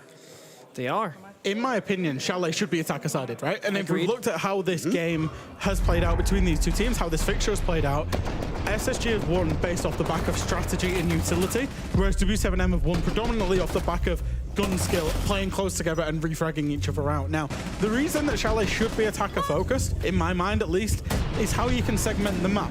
Is the fact that you can have piano window / top blue window from that side of the map, or the office balcony window onto the mezzanine. There are so many windows from outside that you can cut off the rotations and then execute onto a particular area of the map, the mini executes as you call them. Yeah. And that's what W7M are good at. And that's also for SSG, where what you can't you can't hide behind utility on this map because of the proximity and how small it is and how you can execute onto a small area of the map. So yeah, I think that's the reason that W7M are currently in the ascendancy. I like the site choice. I like the fact they've now gone down to the basement, because that's probably the best site that you can do that for SSG. I'd agree. And to build further, on all 3 maps so far, it has been attacker favorite for both teams all the way throughout. So just naturally how these two teams play, how they align, it just happens that attackers come out favorite. They both excel at problem solving when they have to, and of course, not always having the biggest grasp on what they need to be doing on defense, perhaps, because there are these moments where what happened in that round, usually from the defensive side, not playing their win conditions, but more often than not, attack is where you want to be if you're SSG or W7M. Nick, you said something earlier in this matchup that I've referenced before, and people might not necessarily understand where we're coming from when we say it, is that sometimes you win a game and sometimes you lose a game. And right now, W7M is absolutely winning, and in this round in particular, with Hot and Cold in full stead. We're not even a minute into action, and there was a big opening that W7M found and exploited. They are doing all of this, while JV92 is yet to find a kill. Ashen hasn't either, and even though he secures that down but not out, it doesn't count. KZ is dead. EMPs are gone. For a downstairs take, this might be particularly damning, but there goes Ashen as well. This is a very familiar set of territories that SSG has played in, as they only have 2 players left, reduced to 1 as it's J90 walking in. He's got some pings on the stairs. Nade is watching that angle. J90 knows that with that barricade still up, he doesn't have to worry about getting pressured from wine door. But what about Blue? There he goes, crossing over to Philippox. And out comes the shotgun. JV92 picking up his very first kill. Ascending. Just as the team is, J90 will get back closer to where the diffuser is being planted. Nade successfully pulls it off, and there's J90 to die right as the objective goes down. What an incredible first half. W7M are 2 rounds away from sending Space Station home. How do you play against them when they're like this? And I think it's the pacing element of it as well. The fact that they're so fast. Hertz was in sight, and the rest of them are like, right, that's fine. He can be in sight, he can be there, and then we can slow down. And we can keep SSG guessing, and then we can speed it back up to go for the execute. And it's just like that pace change, that understanding. It must be so horrible to play against SSG. Yeah, and it's like the read here from both teams, right? SSG, they want to slow things down. They start playing 2 per hour. The second the canister hits the wall to deny it, well, player walks into side from blue staircase. It's like, okay, defensive will slow things down, attackers, they keep things up, and you said, Parker, you can play to win, you can play to lose. The reason why W7M right now, the team that is playing to win, is because they are initiating all these plays. They are the ones to initiate every single time, saying, we're going to take control, we're going to set the pace, and we are going to control you every step of the way. Whereas SSG, I'm not going to say they play scared, because they certainly are not, but they are the ones to, they play on side, they'll loosen the roam, either they fall back or they overstay. They're not really like the clutch plays aren't really happening. I'm not seeing people go for crazy plays from out windows. They are a little bit, I want to say, I don't know. They're not really fighting for it. Like compared to Cafe. But then, like we said, when they fight for it, they get mowed down. I know, and that's to your point. Like, how do you play against it? It comes back to, I think the map doesn't help the fact that they are. It might be a bit reductive, but there's a reason why W7M has made the finals of all of the last 3 events. There's a reason why after SI, I didn't really doubt this team at Copenhagen, and I didn't really doubt them in Atlanta either. Like it looked like it was a done deal. Like the script has been written. W7M is going to win. And when they play lights out like this, there's no team in the world that can handle them. No, you're right. I mean, to my own point, I couldn't even explain it, right? It's like, what do you do? I don't know either. You're looking at this like, HD, they're doing the right things, but they're down 1-5 right now. Now they're in attack. Now they get to really change things around. It's a new half. You got a problem to solve. You bring your favorite attackers that you want. Munchie's Sobin, Blitz is Sobin, but Ying is banned by your own team. As is the Dokkaebi. Those calls can help you in the battle when you start clearing out these roamers. And SSG, they're walking the map right now. And JV92 is running the dock on what could be a similar setup, but no. He's playing on those library stairs, not Suicide inside of library itself. And though there's a bunch of Kiba barriers there, there's not as heavy an investment from W7M to hold that part of the map. Attackers dropped the diffuser. This is what I was talking about with the way North America attacks this site, by the way. Generally, is look how slow things have been. They're clearing out the full map, starting solo, working all the way across. The big problem with doing this, by the way, is the time that can be taken, and Philippox might have a freebie here, because they still don't know he's there, because the barricade is up. Oh, I'll make my point in a second. Oh, you called it, clear as day. They run out of time because they take so long to take control, and they run out of time and then face utility and face people that are not on site or on the top floor. It's been a heater so far, but this matchup is starting to fizzle out a little bit, which to fans of the Brazilian team are delighted to watch. For fans of Space Station and people who just want a good matchup, well, maps 1 and 2 certainly lived up to the billing. When Hot and Cold gets around here, a plant is actually on. Library's clear, Forest is inside. They just need the cover from the double window. This round could still be recoverable. They could steal it, yeah, you're right. And there's the diffuser going down in the hands of Forest. Flashbangs go out. The next set of engagements will be so important, but Nade is ice cold. Fultz is outside of the upstairs window with the diffuser in the Viper's den underneath you. And what are you going to pull off? I mean, Philippox thought he had something. He returns to where he got the very first kill in this round, but he's not going to repeat that process. Fultz finds 4 players from W7M that are just going to wait out the clock before KZ takes the engagement. Series point for W7M. We've only been in this map for like 30 minutes, and it's almost over. Jack, you're right. What do you do? Because you had the read, SSG had the read, they did the right thing again, but then the plant cover's there, just, you know, the head sticking above the window edge. It's hard to hit that shot, but Nade does it. And if it's not Nade, then it's Casey, or it's Hertz, or it's Davey, or it's Philippox. If Hall wins that fight, it could be a different story. It could be. But oh my God, when that comes down to who wins the gunfight out of SSG and W7M, time and time again, it leans towards W7M. Oh, they've got to win every round from here. Yeah. Oh, they're out. They got to go clean. Now, I don't want to count them out, but I will say to preface this, losing here for SSG would not be a bad look. They have done well at this event. Of course, you always want to go for more, you want to go further, etc., etc. But I'm not sure what people realistically expected from the masses going into this. I think they're a big dark horse. Like, they can go up against really good teams, and they did battle very well in the previous 2 maps up here against W7M. But right now, they're falling a bit flat. They say never do math on a broadcast, but quick math for the kill counts. It's 33 to 19 kills at the moment, which is much closer than honestly you think, given the fact that it's a 6-1 scoreline. SSG are still getting picks and are still fighting back. Yeah. They're just falling short. You had a point you wanted to make, Jack. I didn't mean to interrupt you. I do not remember. I got so engrossed in your point and thought, damn, Parker, you're actually right. It is a good point. Now, there was a that's how I feel. There was a timeout called by SSG, and I was actually going to comment on this before we swapped sides. You can call a timeout in your very final defense, which SSG would have done. Yeah. But do you focus on that round, or do you speak to the next half? Because if you call that timeout and then you go on to attack, you're not going to be able to address the setup that the defenders have. Yeah. Now you've gotten a look at how W7M is going to defend on this map, but you've only had one round to do that, and you could potentially only have one round left to fix this.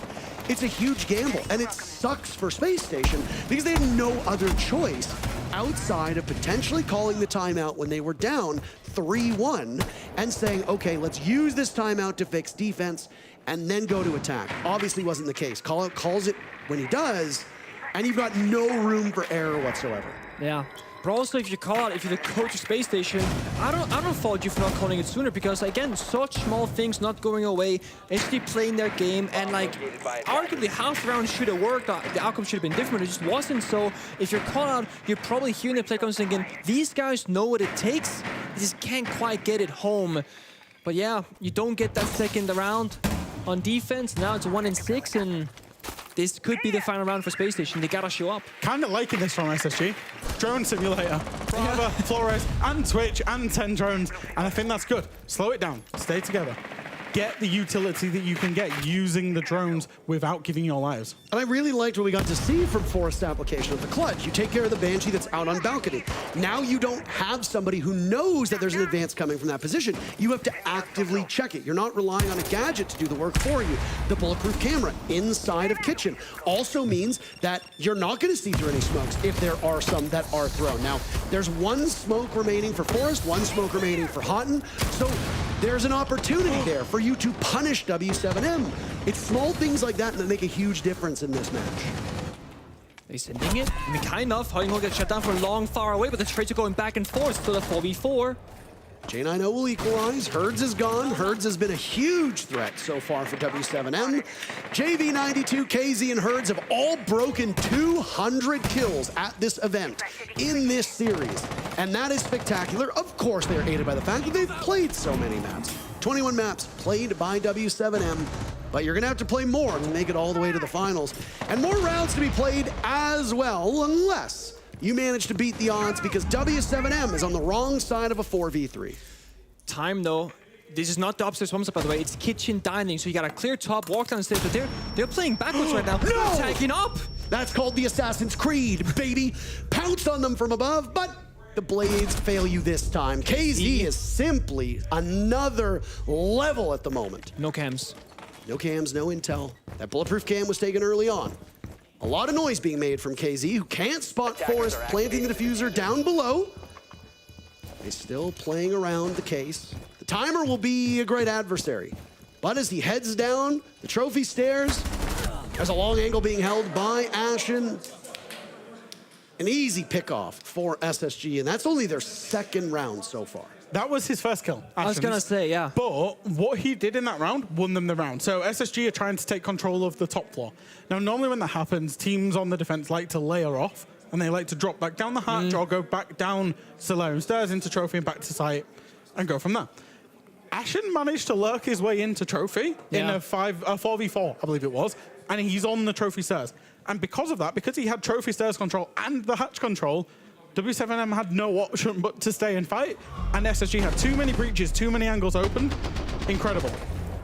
You know, I was going to make the same point where it was funny because the attackers technically had side control, but recognized they cannot plant right now with all the verticality, so they're going to walk up the staircase, find a pick, let Forrest do the flank, then go back to side. And as you said, Ashen got his first kill, he's in the server, he's on the scoreboard now. Finally, it's a quote-unquote 5 versus 5 matchup. Just a funny little thing to say here, and spoilers are, of course, inbound. So if you don't want the match happening on the B stream to be spoiled, just shut off your ears for a second. Okay.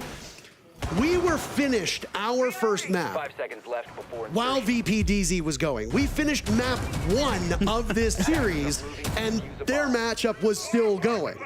Now, G2 are up 5-0 on map 2, up 1 map already. And it is entirely possible that despite us starting While they were still in their first match, their second match on the B stream will end before ours will. Speedrunning. G2 only needs 2 more rounds to send the Aussies home. And if W7M prevail here and G2 prevail on the other stream, we will have 2 NA, 2 Europe, 2 Brazil left as the final 6. Perfectly balanced, as all things should be. I'm not against that on my side. Honestly, representation matters. While it's sad there's no APAC teams and many teams, you know, here, that's the case. At the same time, things are the same. I think you might be writing off Bliss a little bit too early. I mean, take it easy. It's not done yet, Nick. SSG can still come through. Every drone is gone. Look at that. There you go. All gone. Well, W7M have SSG up against the wall at the moment. Backs to the wall. Impact's going out as KZ tries to keep that main garage door closed. Forrest will now go after the wine door. As there goes the smoke, but he takes the diffuser somewhere else. So maybe he's just trying to bait this W7M team in. Might be the angle. Again, the drone intel here. Ashen, if you can't find the squad or kills, use utility instead. Did it last round, doing it here as well. The Flores, destroying those Maestro cameras, the Evil Eyes. Again, intel deny. But what could be the round-winning operator right now might be false on Nook, actually, that might go for a lurk play. SSG have so much map control for a minute 30 at the time that they had it. All breaches open and pressure onto site with a minute to go. If Ashen can wake up, things can get a little scary for W7M, especially if we go to the fact that you believe this is an attacker-sided map. Now it's the Nook of Fultz, maybe exposing a bit too much of himself to KZ here. Hot and Cold eliminates Philippe Hawks. Suddenly, JV92 gets a pick, kills himself. It's all up to Nade. Playing a tight angle in blue with the M870 in hand. CZ75 goes, but the jig is up. They know exactly where he is. One time, one way, you gotta fight the Nook, the other, you gotta fight a smoke. Now the Nook is repositioned. He's outdueled by Ashen, who you said won the previous round. Hard to argue against his impact on this round as well. Yeah, it was great. It was great again from SSG. Take your time, take what they're giving you for free, get the breaches off, step by step, strategic-based siege, and that's what they're really good at. I said that the defense might not suit them, but the attack certainly does. This makes you wish they had gotten just 1 or 2 more defensive rounds, because that all of a dining sudden, kitchen that they lost. Exactly. Yeah. Because all of a sudden this would have been such a close series with how these rounds are turning out. Last 2 rounds versus G, they've gotten the opening pick and the plant down successfully, and with that also the round victory. But the issue that is always the match point is that you might start playing more passive, where when you have this opportunity, this high-risk chance, like you rush in a door, go for a swing, you shouldn't do it, but if you do it, you're the hero. Well, if it might cost you the entire series, if you lose out, are you gonna go for it? And honestly, I think they will, because of how they're playing right now versus G. Ashen has gotten some kills on the board as well. He's finally feeling it. So because of these things going, you see, they're 1 round at a time, boys. 1 round at a time. I think they would go for that play, despite the circumstances. You didn't want to repeat that word for word. No, there was a word I was skipping out on there. Yeah. No, I think that's exactly what you got to do when you're like, what, 1-6 down on match point? Yeah. And you've got to try and just force a comeback. You've got to just focus on 1 round at a time and how you beat the team in that round, because if you don't, it's over. Simple as that. No, it really is that simple.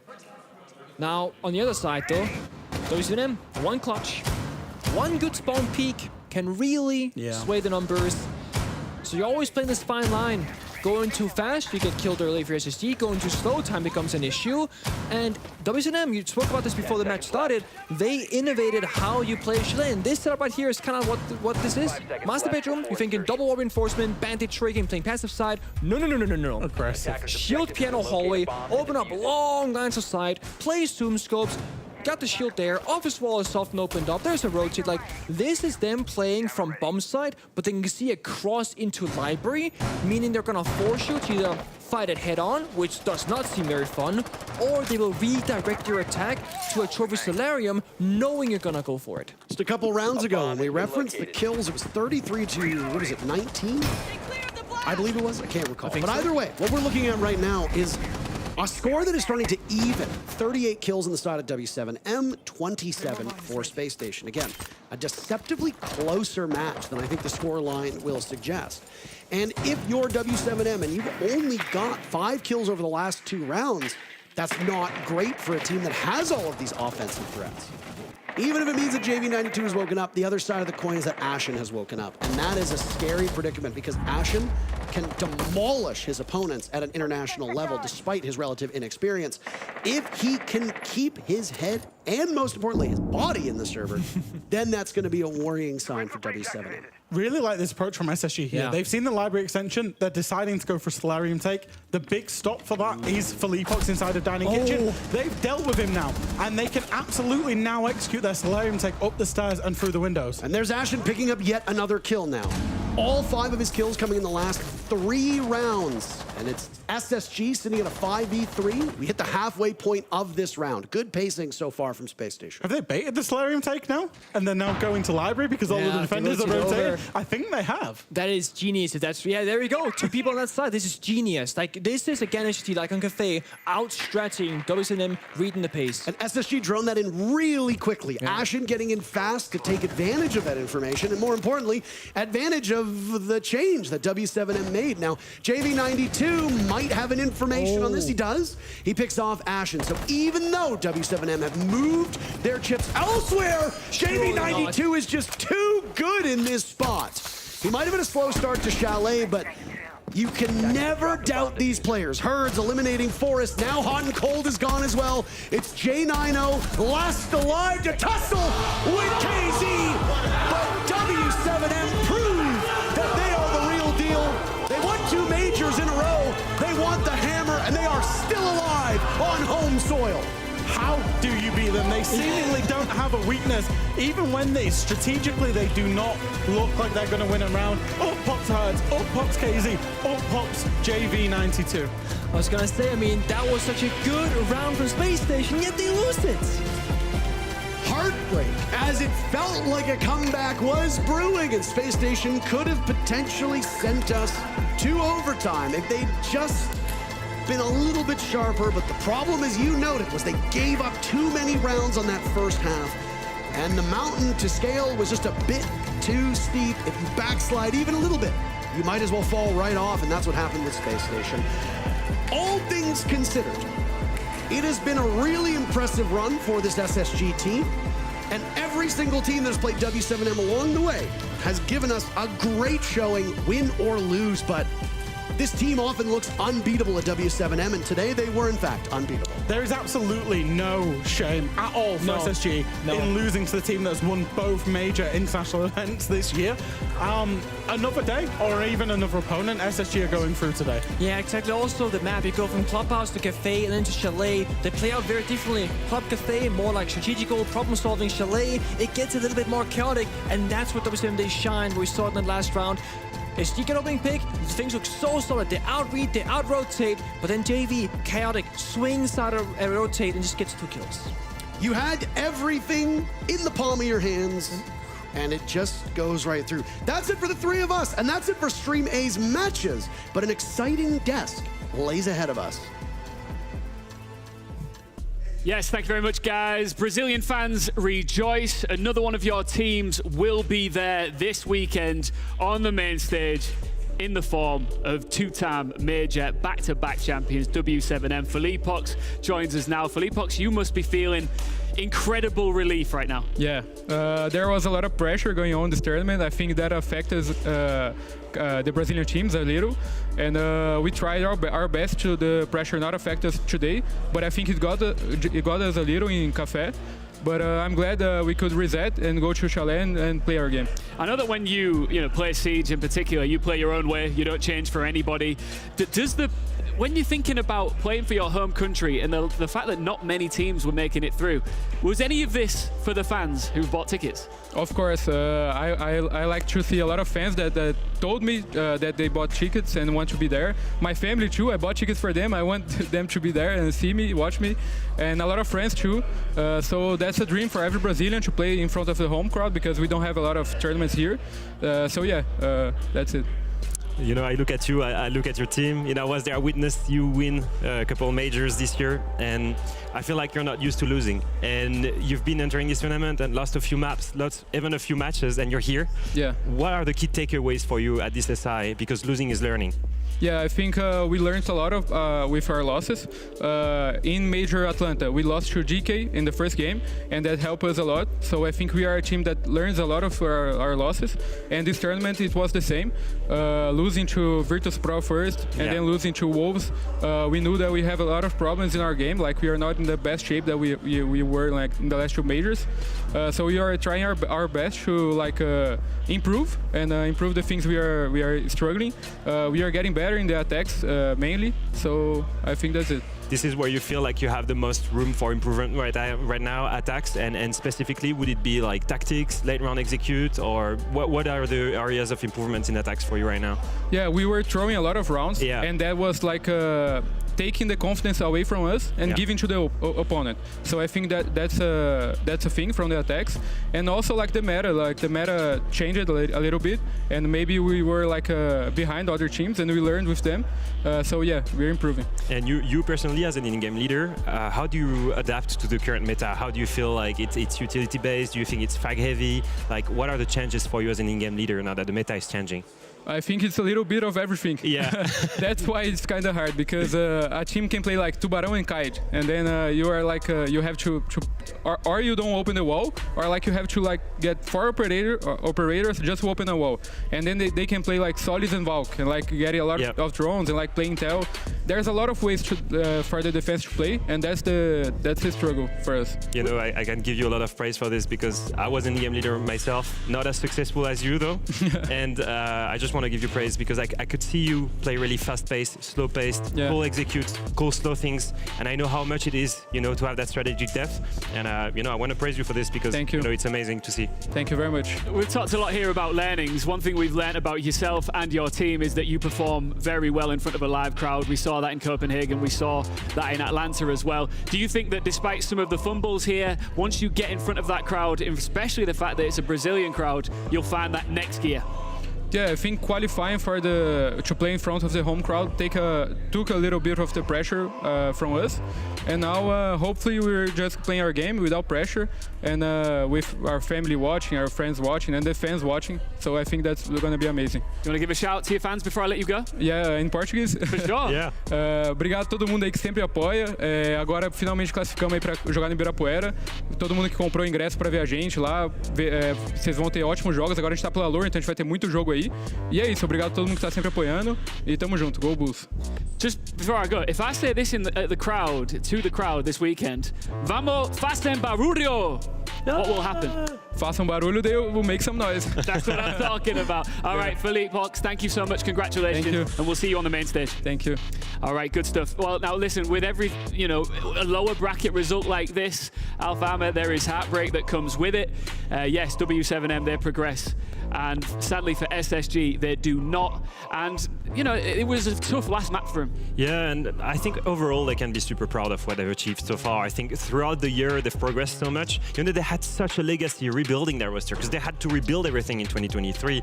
They regrouped around the Astralis core. Colot came in as a coach and threw in his own vision of the game. And I think, you know, seeing them coming here, I think that's top eight at SI. You know, it's still a really, really good result when you see how far they come from. Yeah, you can't be upset if you're SSG. They showed a lot of promise, and especially in that game, we saw a lot of different looks from SSG. We saw them being able to slow it down and stall out, and then on a dime, just switch up the tempo and the way that they play aggressively. Unfortunately, when it came down to Chalet, it really just looked like W7's game the whole time. Yeah, I mean, Alfama, it was just a masterclass on how to play Chalet, wasn't it? Yeah, it was. You look at these rounds, like every example of here, like Fulls actually clutched this almost, but other than that, the amount of opening kills that W7M was getting from outside the map was crazy, and I think that's the biggest thing, is that Space Station kept getting punished by the aggression of W7M, and I don't know how they consistently found these picks. I'm thinking sometimes they should just maybe just regrouped and try to target one of the attackers to try and gain the upper hand. One thing that was clear though, that W7M was in constant control of the pace. No matter what SSG tried to do, they were getting picked off from the windows. Even though when they were trying to turtle up and really force W7M to get into the map, they still were losing picks. And I don't want to say that's necessarily SSG's fault. I think W7M really is just that good as Chalet. They know how to position themselves. They know how to make the enemy team move into positions where they're able to be spotted from the windows, especially with the utility that W7M uses and how aggressively they can just jump in the map at any moment from any side. It puts a lot of fear on the enemy team that they're playing. And today, the fear was in SSG's hearts. All right, well, staying with W7M here. Are you worried about them at all? You spoke to Philippox there about, you know, the history in this tournament from the group stages to now, and some of the, you know, the play style we saw displayed there. Have you got any reason to be concerned about them going into the next phase? Yeah, so first thing first, like, we're talking a lot about the pressure, right? And it's clear, he said it himself, they do have the pressure. And, you know, you look at W7M right now, he said it himself, they're not at the best shape, in their best shape right now. I think what was clearly missing, and that's one thing he was saying, is that you know how the game right now has evolved into a state where there are so many pathways you can take to win a map in attack, especially. So many different ways to do it. Either you group, either you spread, are you going fast, are you going slow? All of these things make it hard for in-game leaders to take the whole team together and follow up a certain plan, and that's something that I think I find them a little bit weak on.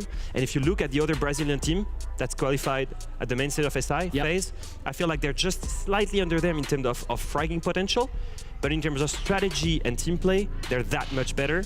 So right now, I would say that they're not the favorite coming into winning SI. Which is shocking, really, considering their recent form. Yeah, when it comes to the IGL and capabilities, we saw a lot of it. Obviously, there wasn't that many rounds that W7 ended up losing on Chalet, but the rounds that they did lose, it was when they weren't able to get a substantial grasp of the ground off of an opening pick. When they were able to get into maybe library side or maybe into games and they only got one pick or they didn't get too much ground to hold, they weren't able to go farther than that. Obviously, it only happened the first 2 rounds on attack, and then they responded very well to it, but that is something that teams will see, notice, and when it comes to main stage, they'll be able to exploit. Yeah, I just follow up on this. Like, if you want to have a little bit of theory of Siege, you have in attack 3 different splits, right? Early round, middle of the round, late round execute. And if you look at W7M right now, if they don't get the opening pick in the early round, they really struggle to actually come up and have the execute set up and win that, because I think strategically still, that's their weakness. All right, we're looking ahead, but let's just look back briefly at our intel play of the game. It was the Het 3K Fox, and this was a masterful play. I mean, this is where the utility we were talking about. They used the nade to be able to push players into the positions that they want. I mean, some nice shots to just back it up. At the end of the day, SSG wasn't able to respond or have the utility denial to stop them from getting moved. But I mean, when you have shots and everyone are shooting as well as Herds was in that clip, it just needs a little bit of a push to push the enemy team into your direction. That was one more example of like SSG trying to play off the utility to getting the upper end in the gunfights they were taking. You look at this, like Herds is swinging against 2 Azamis and a shield, and SSGs are just swinging behind them and getting instantly punished. You're like, what does it take to win a gunfight against the guy? Like, you literally fully set up to punish him and you still can't do it. All right, let's take a look now at the Elim bracket, as this thing has just flown by, hasn't it? The playoffs are almost done and dusted. We, of course, still have a game ongoing in the lower bracket on Stream B. But here we are, Fox. We're seeing a good amount of representation from every region. I mean, Bliss making this far, I think nobody was necessarily expecting them. They also looked very strong on that first map against G2, but as you can see, G2 was able to take that first one, and they're still currently playing on that second map. And you look at the bracket right now, that's what we are saying. You have 2 NA teams, 2 Brazilian teams, 2 European teams. Yeah. And I love it. And it's all like old organizations that have been here in Rainbow Six for so long that, you know, deserve somewhat this world champion title. And so many different playstyles. You've got Dark Zero VP, such, you know, slow, theoretical. You've got W7M throwing fragging power into this. You've got FaZe that's super adaptated. It's got it all. It's got it all. It's a melting pot of everything. Absolutely crazy. Do you know what else it's got? I've just been told. It's got the World Champions as well, because G2 have just completed their win over Bliss. So the World Champions will be in the arena to defend their hammer, which, you know, commiserations to Bliss. They've put on one hell of a run as well. The Australians will be devastated, especially the ones on our talent team as well. But Fox, it's a good thing to have G2 in the mix, of course, because it's always nice to be able to defend your trophy. It is nice. I also think the next matchup between G2 and DZ is going to be nice because not only is G2 defending that trophy, but Canadian is hunting for another trophy. I mean, the guy's done it time and time again. So it'll be a nice little parallel to see them two go up against each other. Alfama, TBD versus TBD in that grand final. Have you got the cojones to put it on the line right here, right now, and name which teams are going to sit in that?